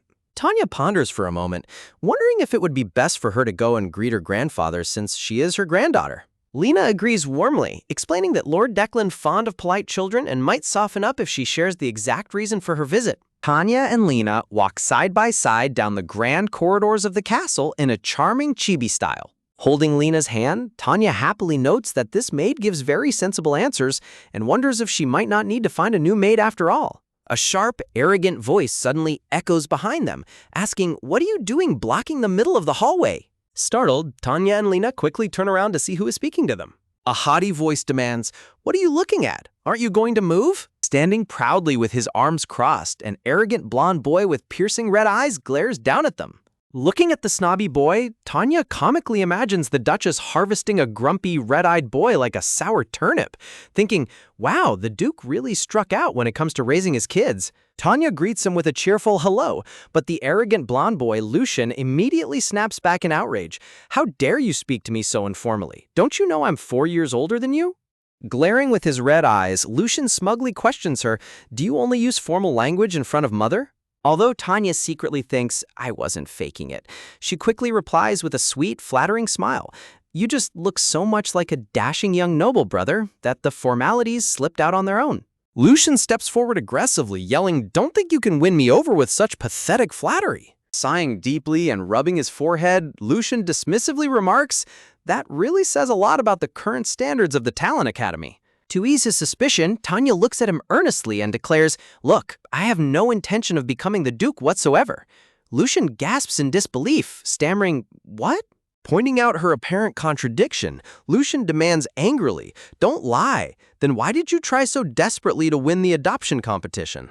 In a cute chibi illustration, a nervous-looking Tanya sweat drops alongside Lena as she replies defensively, "I didn't exactly try desperately for it." Stepping closer and rising on her tiptoes, Tanya states simply, "Everyone dreams of becoming a noble." Leaning in close to the blonde boy, Tanya captures his full attention with her bright, mysterious golden eyes. Offering a friendly hand with a bright, charming smile, Tanya warmly suggests, "Let's get along from now on." Shocked and red-faced, Lucian bats her hand away and yells, "Why would I ever want to get along with someone like you?" Seeing Tanya lose her balance from the slap, Lena rushes forward in a panic, crying out, "My lady!" Tanya holds her stung hand close to her chest as it turns red from the slap, softly whispering, "Ah." Suddenly, a booming voice echoes through the hallway, roaring in absolute fury, "You insolent brat, Lucian Papiope." Lucian flinches and trembles in absolute terror as Lena quickly shields Tanya behind her back. Peeking out from behind Lena's cloak, Tanya's eyes widen with sudden recognition as she thinks, that person is standing before them in grand, imposing attire, leaning on a cane, is none other than the former Duke, Declan Papiopi. Slamming his cane on the floor, the former Duke lectures Lucian furiously, bellowing, "Is that what your mother taught you? She taught you to always be kind to those around you, to the people who act as your hands and feet to manage everything for you. Instead of being grateful, how dare you raise your hand against them?" Tanya suddenly realizes the situation, secretly reflecting, "Oh, does he think Lucian hit Lena? He must not be able to see me since Lena's holding me." Trembling and hiccuping, Lucian whimpers, I'm sorry, while Tanya observes his distress, realizing it's true that Lucian is in the wrong, but if this continues, the trauma might permanently ruin his relationship with grandfather. Stepping out from behind Lena, Tanya calls out to the formidable elder, I think you're misunderstanding something. Upon seeing Tanya, Declan's face instantly pales in sheer disbelief as he stammers, you, while Tanya triumphantly confirms in her mind, that's right. It is the masked old man she met at the underground auction house, the very same person she had shrewdly squeezed that wish coupon out of. Walking up to Declan, Tanya politely explains, I'm the one who got slapped on the back of the hand by brother, grandfather. Declan's jaw drops as he stammers, what, grandfather? With a brilliant, angelic smile, Tanya lifts her skirts and performs an elegant, polite curtsy. Speechless and deeply stressed, Declan rubs his forehead and lets out a heavy, exasperated sigh.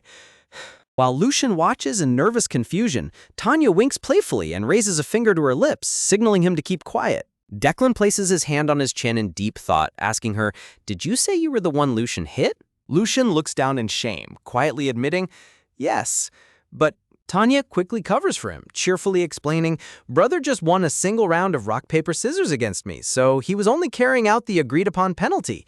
Lucian is completely stunned by her excuse. Tanya winks playfully and asks, right, brother? To which a completely flustered Lucian stammers, huh? Declan remains unconvinced, shouting angrily, that's ridiculous. Even so, using violence against a much younger child is… But Tanya quickly interrupts, calling out, grandfather. Clutching Declan's coat, Tanya looks up at him with pleading puppy dog eyes and says, please calm down. The person who got hit is saying it's fine, so I think… Staring down at her adorable pleading face, Declan finds himself completely left speechless and sighs in defeat. Declan clears his throat and commands, I need to speak with this child personally.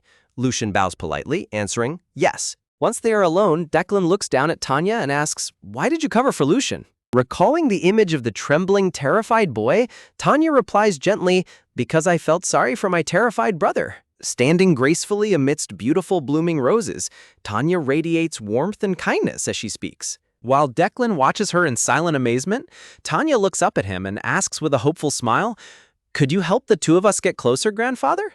Declan finally relents, grumpily declaring, I will not overlook it next time. Tanya beams and replies, yes, thank you, grandfather. Clearing his throat, Declan changes the subject, saying, more importantly, I'm curious as to how you ended up here. Tanya spreads her arms wide and boasts happily, well, I'm here because I won the adoption competition. Declan gives her a knowing, skeptical look, replying, you must know that's not what I'm asking. Tanya tilts her head and blinks innocently with a cute chirp. Realizing they need complete privacy, Declan commands the maid, this won't do. You step off for a moment as well. It seems we need to talk alone.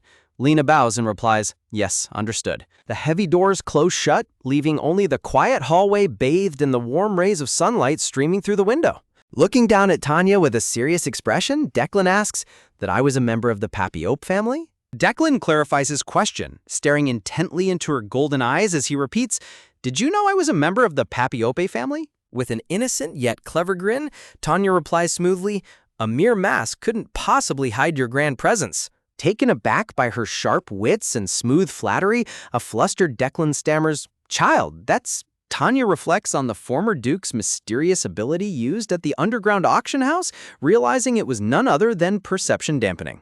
Knowing Declan had definitely used his ability, Tanya realizes he must be incredibly curious as to how she knew his true identity. Tanya knows that mind-affecting abilities don't work on people with even stronger abilities, but since she can't tell him that, she needs a clever distraction.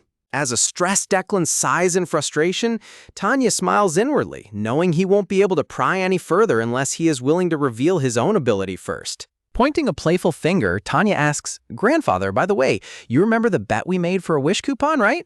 Declan replies in disbelief, what? Ha! Don't tell me that's why you came to the Papiope estate. In a beautiful, sparkling background, Tanya offers a cute, mischievous wink and a sweet smile. As the sky glows with a warm evening sunset, a butler announces, Lady Tanya, it's time for dinner. I'll escort you to the dining room, to which Tanya cheerfully replies, okay.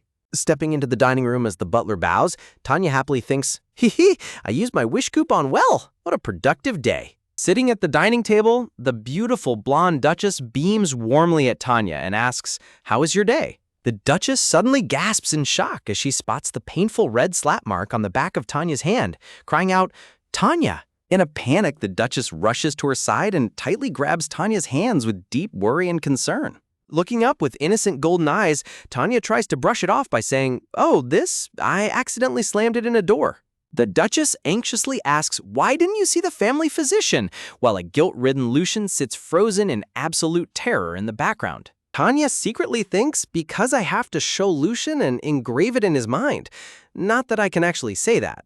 Tanya smiles brightly and reassures her, saying, "It'll heal on its own in no time. I'm really okay." The Duchess looks down with a sorrowful expression and gently cradles Tanya's small, injured hand. A warm, glowing golden magic flows from the Duchess's hand as she begins to heal the injury. Tanya looks on in wide-eyed wonder as the pain vanishes, and the Duchess gently wraps a beautiful purple patterned handkerchief around her hand. With tender care, the Duchess carefully ties the purple handkerchief protectively around Tanya's wrist. Putting a finger to her lips with a warm, gentle smile, the Duchess whispers, "Let's keep it a secret between us that I treated you."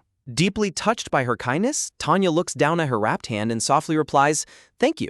Gently patting Tanya's head, the Duchess says, "There's nothing I wouldn't do for my precious daughter," making Tanya warmly realize, so this is what it feels like to have a mother. Holding her hand to her chest, Tanya reflects on how she had often wished Aiden could be her father, but had never really thought about what it would be like to have a mother.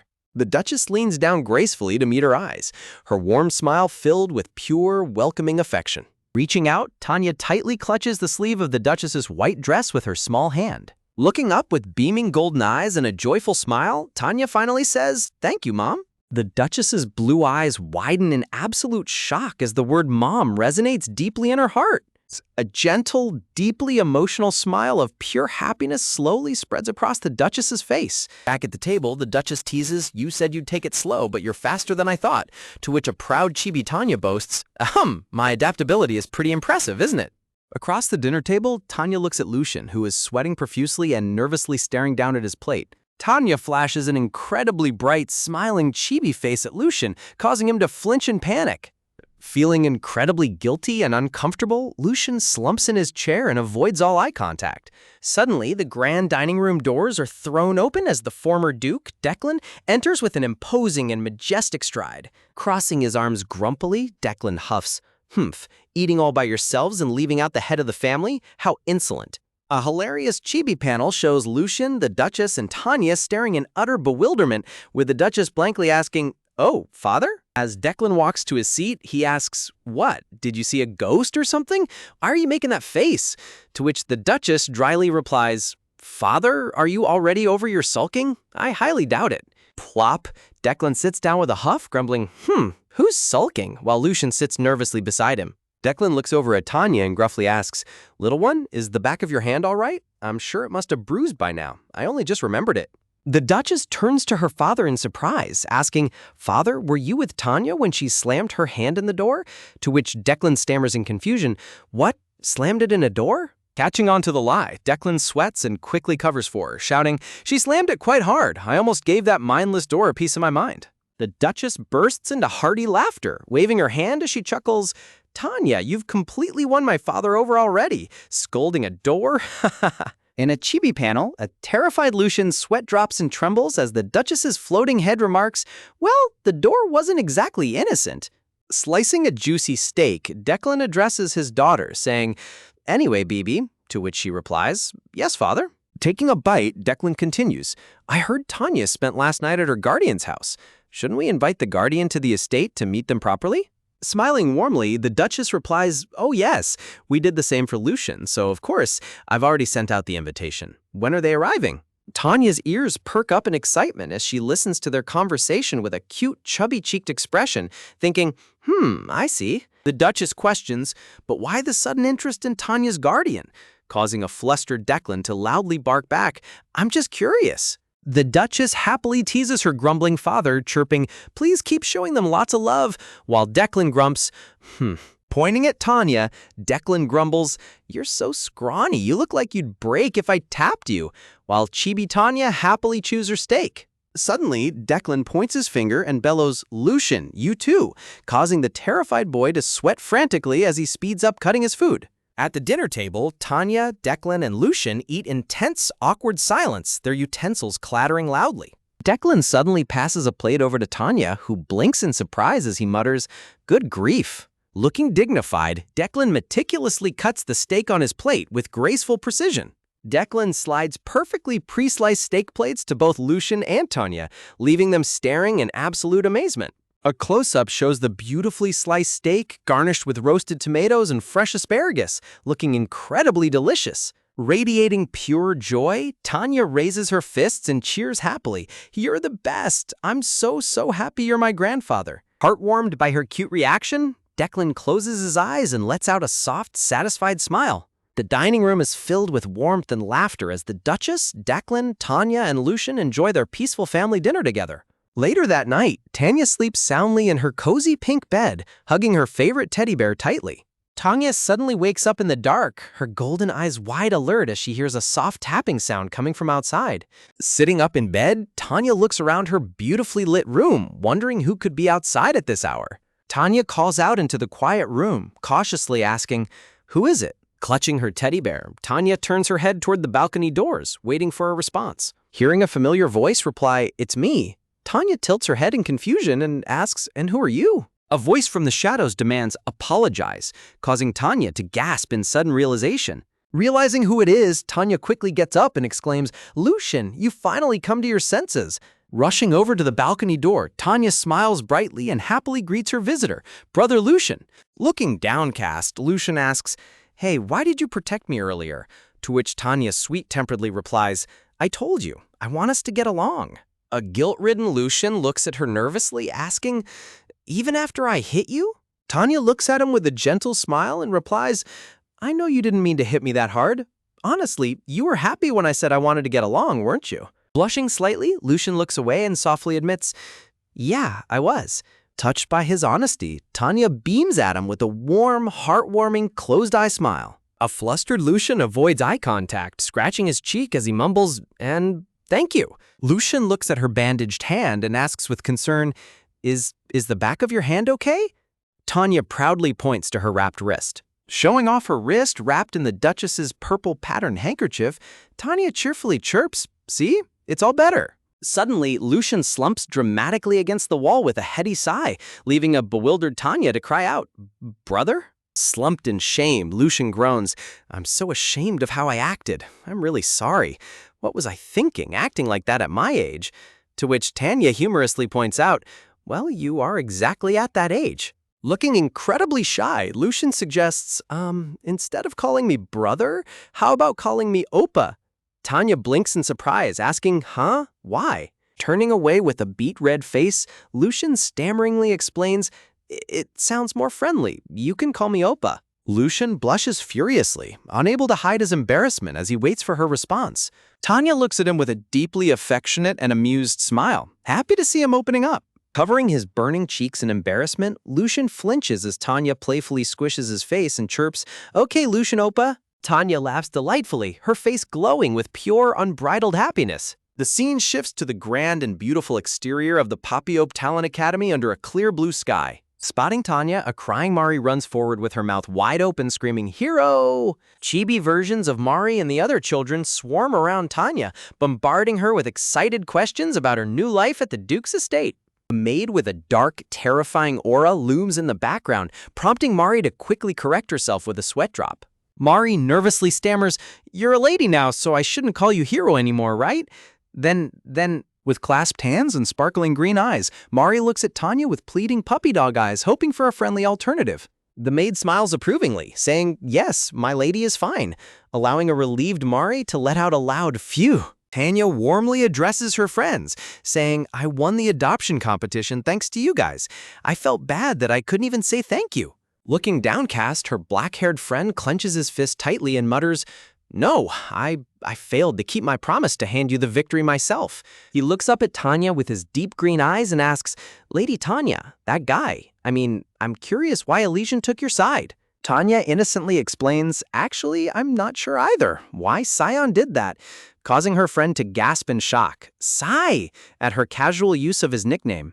Chibi Tanya sweat drops and explains, "Oh, he asked me to call him Sion, so I just did?"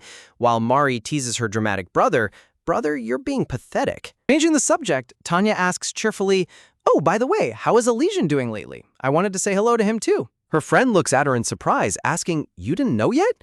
To which a confused Tanya replies, "Huh?" He delivers the shocking news. On the day of the adoption competition, Elysian left the Talent Academy, leaving Tanya completely stunned. Shoving her brother out of the frame, an excited Mari pops in and shouts, "The Magic Tower!" Mari explains, "Yes, I overheard the director and Elysian talking," while Tanya asks in utter disbelief, "The Magic Tower? He said he was planning to go to the Magic Tower." Tanya gasps in utter shock, uttering, "Ah." Magic Tower rises majestically into the sky, described as a unique place on the continent and a sanctuary for all mages. Tower Master Daniel, known as the Mage of the Century, appears with long white hair and glasses, thinking, "Or so I thought." The young Elysian stands quietly with a calm expression, his piercing blue eyes fixed ahead. Daniel bends down and tells Elysian to say what's on his mind, demandingly asking, "Just what kind of monster are you? Are you really only 10 years old?" Daniel recalls how Elysian bypassed every security spell in the tower to knock on his top-floor window, causing Daniel to spit out his tea in disbelief as Elysian casually asks, "Don't you want to sit down?" And Daniel screams, "This is the top floor! How did you—" Elysian smiles confidently as he summons a powerful swirl of blue magic in his hands. Daniel remembers how he had no choice but to adopt Elysian after witnessing his staggering magical talent. Daniel recalls being terrified that someone else would recognize the boy's genius and snatch him away. A funny chibi panel shows Duke Papio happily running off with Chibi Elysian like a cat, leaving a devastated Daniel crying in the background. Elysian points to himself and asks, "Where else? I'm your son, Tower Master." A frustrated Daniel shouts, "I told you, I've lived a life of celibacy," as Elysian asks if he's sure he didn't make a mistake in his younger days. Elysian stares blankly with half-closed eyes and asks, "Not even one person?" Daniel screams back in a furious panic, "Yes!" Elysian looks down with a disappointed face, muttering, "Oh dear," leaving Daniel sweat dropping and asking, "What's with that look?" Daniel proudly boasts that he only dedicated his life to magic and is still popular, but Elysian dryly replies, "Well, a rich old man does have a lot to leave behind," instantly crushing Daniel's spirit. Daniel warns Elysian not to think about running away, since he is his son now, to which Elysian happily smiles and says, "Of course." Elysian turns serious and addresses him, saying, "More importantly, Tower Master?" When Elysian calls him father, Daniel spins around in absolute delight and eagerly replies, "Yes?" Elysian brings up the top-secret agricultural revolution project that the Magic Tower is currently working on. Daniel's face twists in sheer shock as he yells, How do you know about that top-secret project?" With a mysterious smile, Elysian asks if he can join the research. Under a magical glowing circle, Elysian confidently smiles and asserts, "I think I can significantly shorten the research period." Back in Tanya's beautiful bedroom, a maid is brushing her long, vibrant pink hair. Tanya smiles brightly at her maid, saying, "Lena, make me look pretty today." Lena happily brushes her hair and asks, You said Aiden is visiting today, right? Are you really that excited?" To which Tanya eagerly chirps, "Yes, I'm introducing him to the Duke today." Chibi Tanya imagines her and Aiden, thinking that the phrase "Mr. and my lady" has a very nice ring to it. Tanya looks incredibly gorgeous with her pink hair styled into lovely buns and wearing a beautiful floral dress, as Lena tells her she looks absolutely beautiful. Lena smiles warmly and lets her know that her former guardian is about to arrive. Tanya beams with pure, radiant joy at the exciting news. Outside the mansion, Aiden stands majestically next to a white carriage under the clear sky as Tanya happily calls out, "Mister." Radiating happiness, Tanya runs toward Aiden with open arms, leaving Lena smiling warmly behind her. Aiden swings Tanya happily into the air, saying, "I missed you, Tanya," while she cheers, "I missed you too, mister." Snuggling against Aiden, Tanya happily tells him that everyone at the mansion has been incredibly nice to her. Aiden smiles and replies, "I'm glad," while Lena looks on from behind, deeply touched by their sweet reunion. Lena happily remarks that Tanya finally acts like a child her age when she is with her guardian, making a surprised Aiden ask, "Me?" Aiden looks down at Tanya's happy face with a warm, gentle gaze. Lena continues, "Yes, because she relies on you so much," as Tanya smiles brightly while resting in Aiden's arms. Lena stands with her eyes closed, smiling warmly at the beautiful bond between Tanya and her guardian. Hand in hand, Aiden and a cheerful Tanya walk down the long, red-carpeted hallway of the Grand Mansion. Aiden calls out, "Tanya," prompting her to look upward at him in surprise. Former Duke Declan stands tall and majestic, holding his cane with a dignified look. Declan asks, "Are you the one who was protecting our Tanya?" To which Aiden respectfully bows and replies, "Yes, it is an honor to meet you. I acted as the lady's guardian for a short while." Declan strokes his beard thoughtfully and asks, "Tell me, what do you do for a living?" Declan observes that Aiden's build is no ordinary job, and Aiden explains, "Yes, I used to work as a mercenary, but I quit recently to take care of the lady." Declan remarks, "Oh, you went as far as quitting your job as a mercenary? But now that Tanya has become the Lady of Papio, you must be in a tight spot." Aiden smiles gently with closed eyes and replies, "Not at all. On the contrary, I'm glad that she has the opportunity to blossom in a better environment."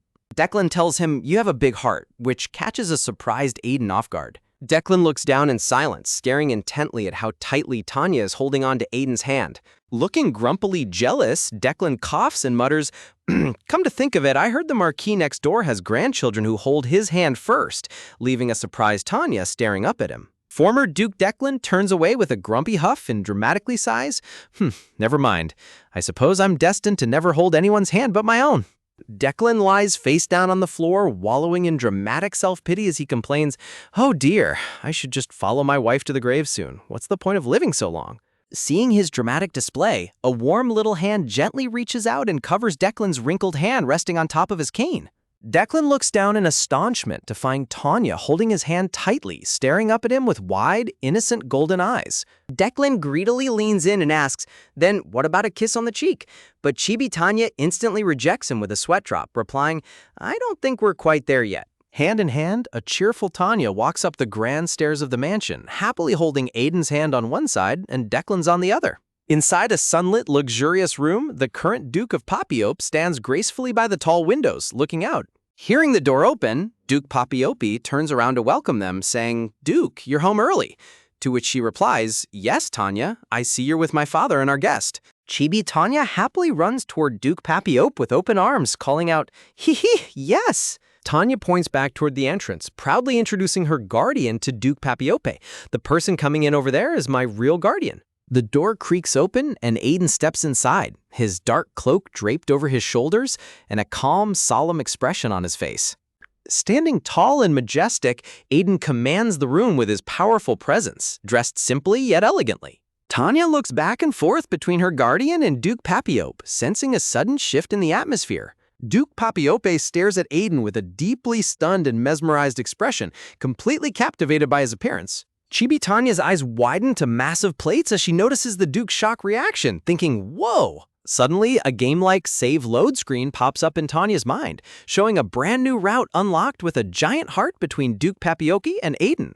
Imagining the two together, Chibi Cupid Tanya happily aims her arrow of love at the newly formed couple, celebrating this unexpected pairing. Tanya analyzes her choices, thinking, "Let's see, first, Mr. Aiden, incredibly handsome with a perfect physique, plus a warm heart. He's the best groom material." Tanya continues her matchmaking evaluation, thinking, with power, wealth, and looks, she's the Empire's most capable person. Realizing the incredible potential of this pairing, Cupid Tanya gasps in sheer delight. This is Cupid Tanya cheers in front of a wedding slot machine, showing 3 hearts, shouting, "This is a winning ship." Duke Papiope gently touches Tanya's cheek, smiling warmly, and asks, "Sweetheart, did you hear that?" While a sweating Tanya dumbfoundedly responds, "Pardon?" Tanya's mind goes completely blank, her eyes spinning in utter confusion as she struggles to keep up with the conversation. Smiling beautifully, Duke Papiope places a gentle finger against her lips, casting a mysterious, charming gaze. Unable to resist the Duke's charm, Chibi Tanya nods her head up and down in frantic, enthusiastic agreement. The group gathers around an elegant coffee table in the grand parlor to discuss the matter of Tanya's future and Aiden's reward. Sipping her tea gracefully, Duke Papiope opens the conversation, saying, "I've heard the gist of the situation."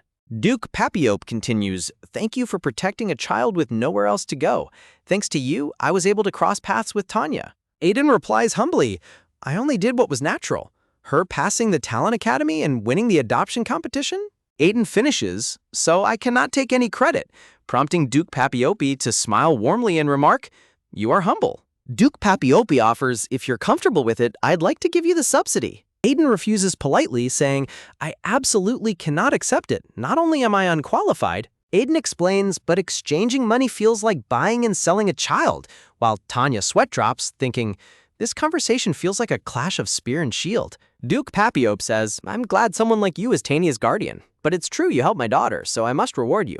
Aiden shakes his head, stating, there is nothing. Just being invited here is more than enough. Aiden hesitates, his eyes hidden as Duke Papiope asks, really nothing? Aiden looks up and requests, if possible, I would like to be allowed to see the lady from time to time. Duke Papiope laughs warmly, saying, of course, as long as Tanya wants to, you may see her anytime. Aiden smiles gently and replies, then that is enough. That is more than I could ask for. Declan suddenly leans forward, his voice low and serious as he asks, tell me, by any chance? Clasping his hands over his cane, Declan looks intently at Aiden, preparing to ask a crucial question. Declan begins to speak, asking, would you be interested in joining the Papiope? Declan sits tall and dignified, looking directly at Aiden with a serious expression. Declan finishes his question, asking, have you ever thought about joining the Papiope Knights? Duke Papiope is completely blindsided by her father's unexpected proposal, her face twisting in shock as she asks what he is talking about. Aiden responds calmly, I am well aware of the prestige of the Papiope Knights. However, Aiden asks, I have neither high status nor much education. Is that truly all right? Declan laughs heartily, replying, haha, if the Papiope family cared about status when hiring, why would we have built a training center for talent? A silent pause hangs in the air, confirming the truth of his words.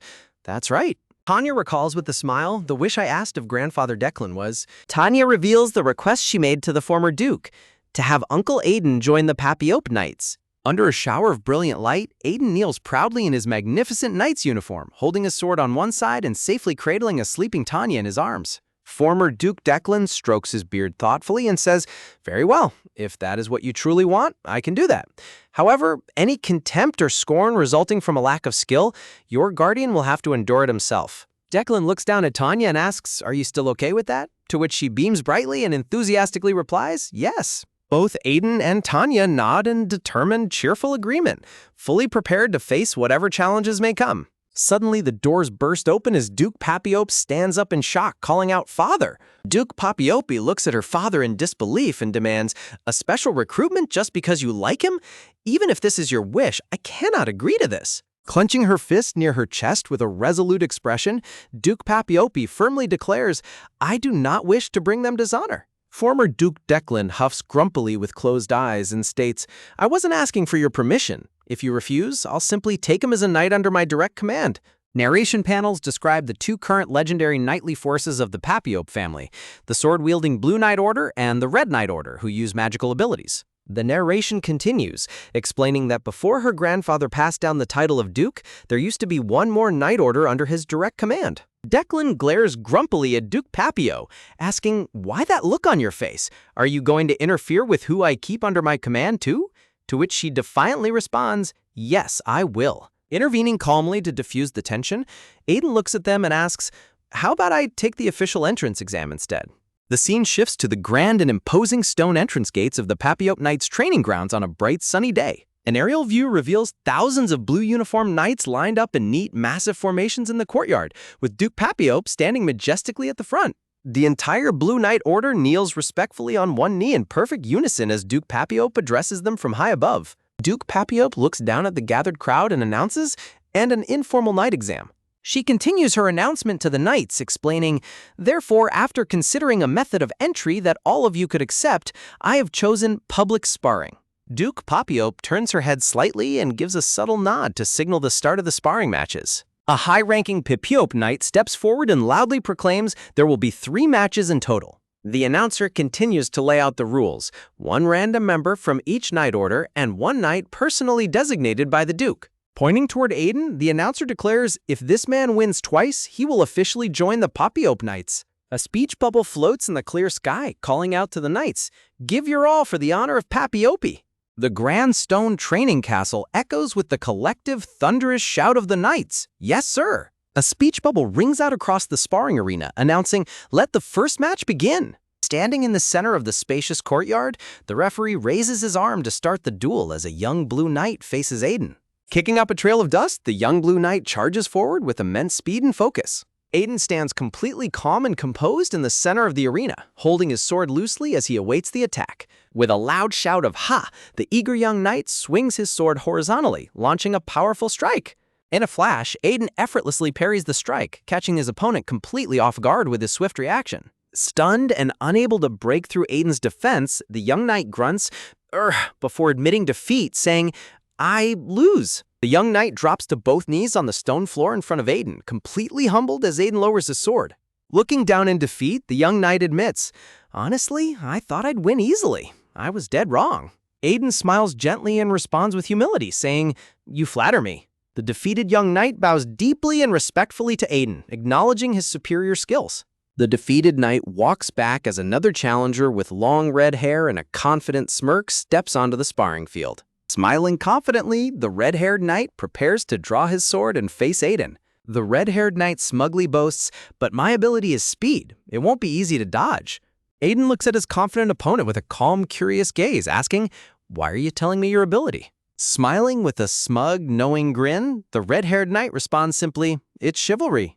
Getting into a low stance, the red-haired knight adds, "Since I have the advantage, over you." With a sudden burst of speed, the red-haired knight lunges forward, leaving a sharp trail of wind behind him. The red-haired knight executes a flurry of rapid strikes, but Aiden swiftly dodges each one with fluid, effortless movements. A close-up shows the swift exchange of attacks as the red-haired knight tries to land a hit, only for his blade to be easily deflected. Blades clash repeatedly with loud metal sounds, sparks flying as Aiden parries every single lightning-fast strike with absolute precision. The two opponents move dynamically across the arena, their swords clashing continuously in a display of intense swordsmanship. The red-haired knight lunges forward for another strike, but Aiden parries it perfectly, his calm yellow eyes staring intently at his opponent.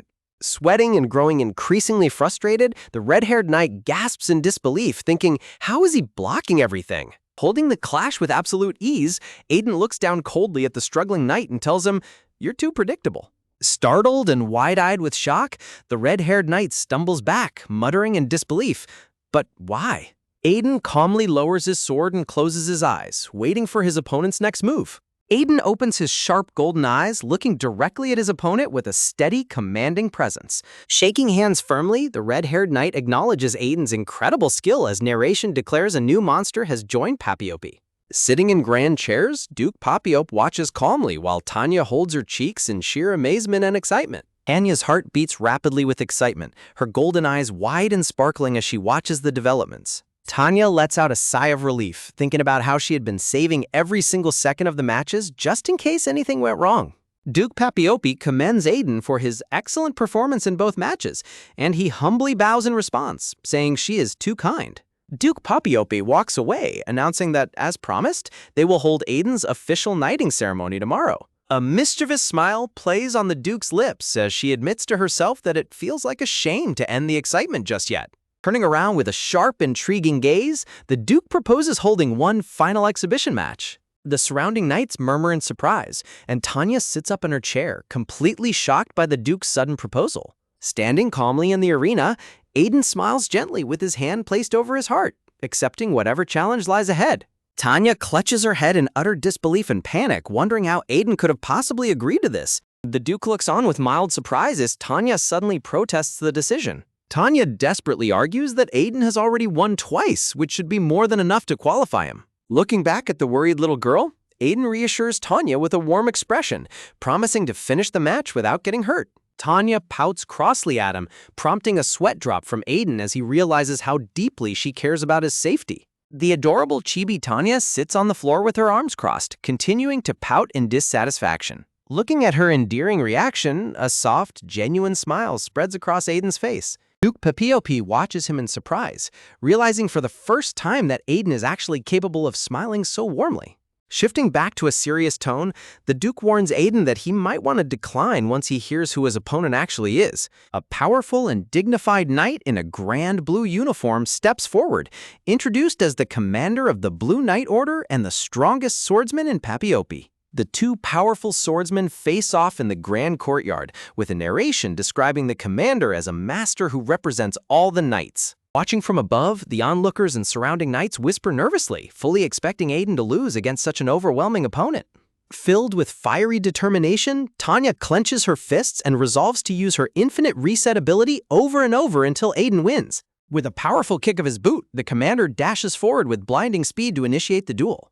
The two blades clash in an explosive burst of force, shockwaves rippling through the air as Aiden blocks the heavy strike. The incredible force of the clash reverberates down the sword, causing the commander's gloved hands to go numb from the sheer pressure. Feeling the immense strength behind Aiden's block, the commander grims, realizing this fight will not be easy at all. The two swordsmen lock eyes, their blades grinding against each other with a tense, screeching sound as sparks fly between them. Keeping their swords locked, Aiden calmly proposes a change in the rules, asking if they can both unleash the use of aura. Hearing the reckless proposal, Duke Papiopi stands up in shock, while former Duke Declan watches with a deeply serious expression. Declan questions Aiden's request to use condensed energy, warning that a single mistake during an aura battle could result in a fatal injury. The commander silently glares at Aiden before warning him that he will deeply regret being so arrogant. Unshaken by the warning, Aiden maintains his calm demeanor, fully prepared for the intense clash. Aiden swings his sword with immense force, preparing his stance as the atmosphere grows heavy with tension. Both warriors channel their incredible power, coating their respective swords in brilliant blue and blazing white aura. The aura-infused blades collide with a high-pitched ring, crackling with intense energy as the two forces struggle for dominance. Pressing his advantage, the commander mockingly asks if Aiden is prepared to lose his ability to ever hold a sword again, calling him reckless. Breaking the clash, the two swordsmen sprint towards each other again, their speed creating deafening shockwaves of wind. In a lightning-fast exchange, the commander swings downward with immense blue energy, while Aiden swiftly maneuvers to deliver a decisive counterstrike. A massive, blinding explosion of light and raw energy erupts from the center of the arena as their ultimate attacks collide. Covered in dust and shielding her eyes, Tanya screams out Aiden's name in sheer panic as she waits for the smoke to clear. Thick drops of fresh red blood drip slowly onto the cold stone floor of the arena, signaling a devastating hit. Blood trickles down the commander's chin as the cold, sharp edge of a sword is held directly against his throat. The proud commander of the Blue Knights kneels in defeat, his sword dropped as Aiden stands tall and holds his blade steady at his opponent's throat. Smiling with relief and amusement, Duke Papiope raises her voice to declare that the match is finally over. Aiden calmly sheathes his sword and politely remarks that it was a very good duel. Looking up in utter shock and disbelief with blood dripping from his lips, the defeated commander asks who on earth Aiden actually is. Aiden simply looks down at him with a steady, enigmatic gaze, offering no immediate answer. The commander presses him, asking if he was previously an executive-level fighter, to which Aiden responds with a quiet, knowing silence. Slumping forward in exhaustion, the commander grumbles that Aiden really should have mentioned his elite status a lot sooner. The commander of the Blue Knights collapses flat on his back onto the stone floor, completely defeated, as Aiden stands tall over him, calmly holding his sword. After this exhibition match, the Papiope Duchy was turned completely upside down. Word quickly spreads like wildfire among the maids and the commoners alike that a newly arrived mercenary has defeated the commander of the Blue Knight Order, one of the finest warriors in the entire empire. Inside the grand sunlit drawing room, Duke Papiope and former Duke Declan sit across from each other, discussing what to do with their extraordinary new recruit. Former Duke Declan strokes his beard and suggests, anyway, shouldn't we put him in the Blue Knight Order since they focus on swordsmanship? Duke Papiope looks over the documents and objects. No, to place him under the commander of the Blue Knight Order? He's simply too strong.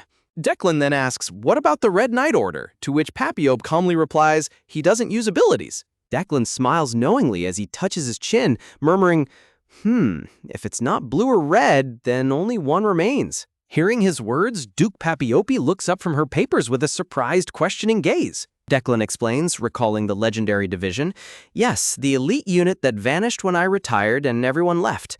The finest elite of Papiope, the Black Knight Order. With a cunning grin, Declan proposes, the position of commander of the Black Knight Order is currently vacant. We can just appoint Aiden to that position. In their comical chibi forms, Duke Papiope fumes and complains that Declan should have shared his plans sooner, pointing out that he had originally wanted Aiden under his own command, while Declan simply laughs in amusement. Regaining her composure, Duke Papiope asks with genuine curiosity, how did you even recognize his skill, father? Poking his cheek innocently in his chibi form, Declan blithely admits, I didn't know either, leaving Duke Papiope completely speechless and exasperated. Declan laughs heartily and explains, well, I could tell he'd be a good fighter from his physique, but I didn't expect him to be this good. Fuming with annoyance, Duke Papiope exclaims, "Good grief, father," before letting out a tired sigh and muttering, "Whatever, fine." Tapping her chin thoughtfully, Duke Papiope expresses her concern. It's a relief the position of commander of the Black Knight Order is open, but I'm not sure if he'll want to join an order that currently has no members. Declan looks at her with a knowing, sly expression and asks, "Do you still not see it?" leaving the Duke completely puzzled. Under the bright blue sky, the narration reveals Aiden's goal isn't just to become a Knight of Papiope. Standing tall and imposing with cherry blossom petals fluttering around him, the narration concludes he is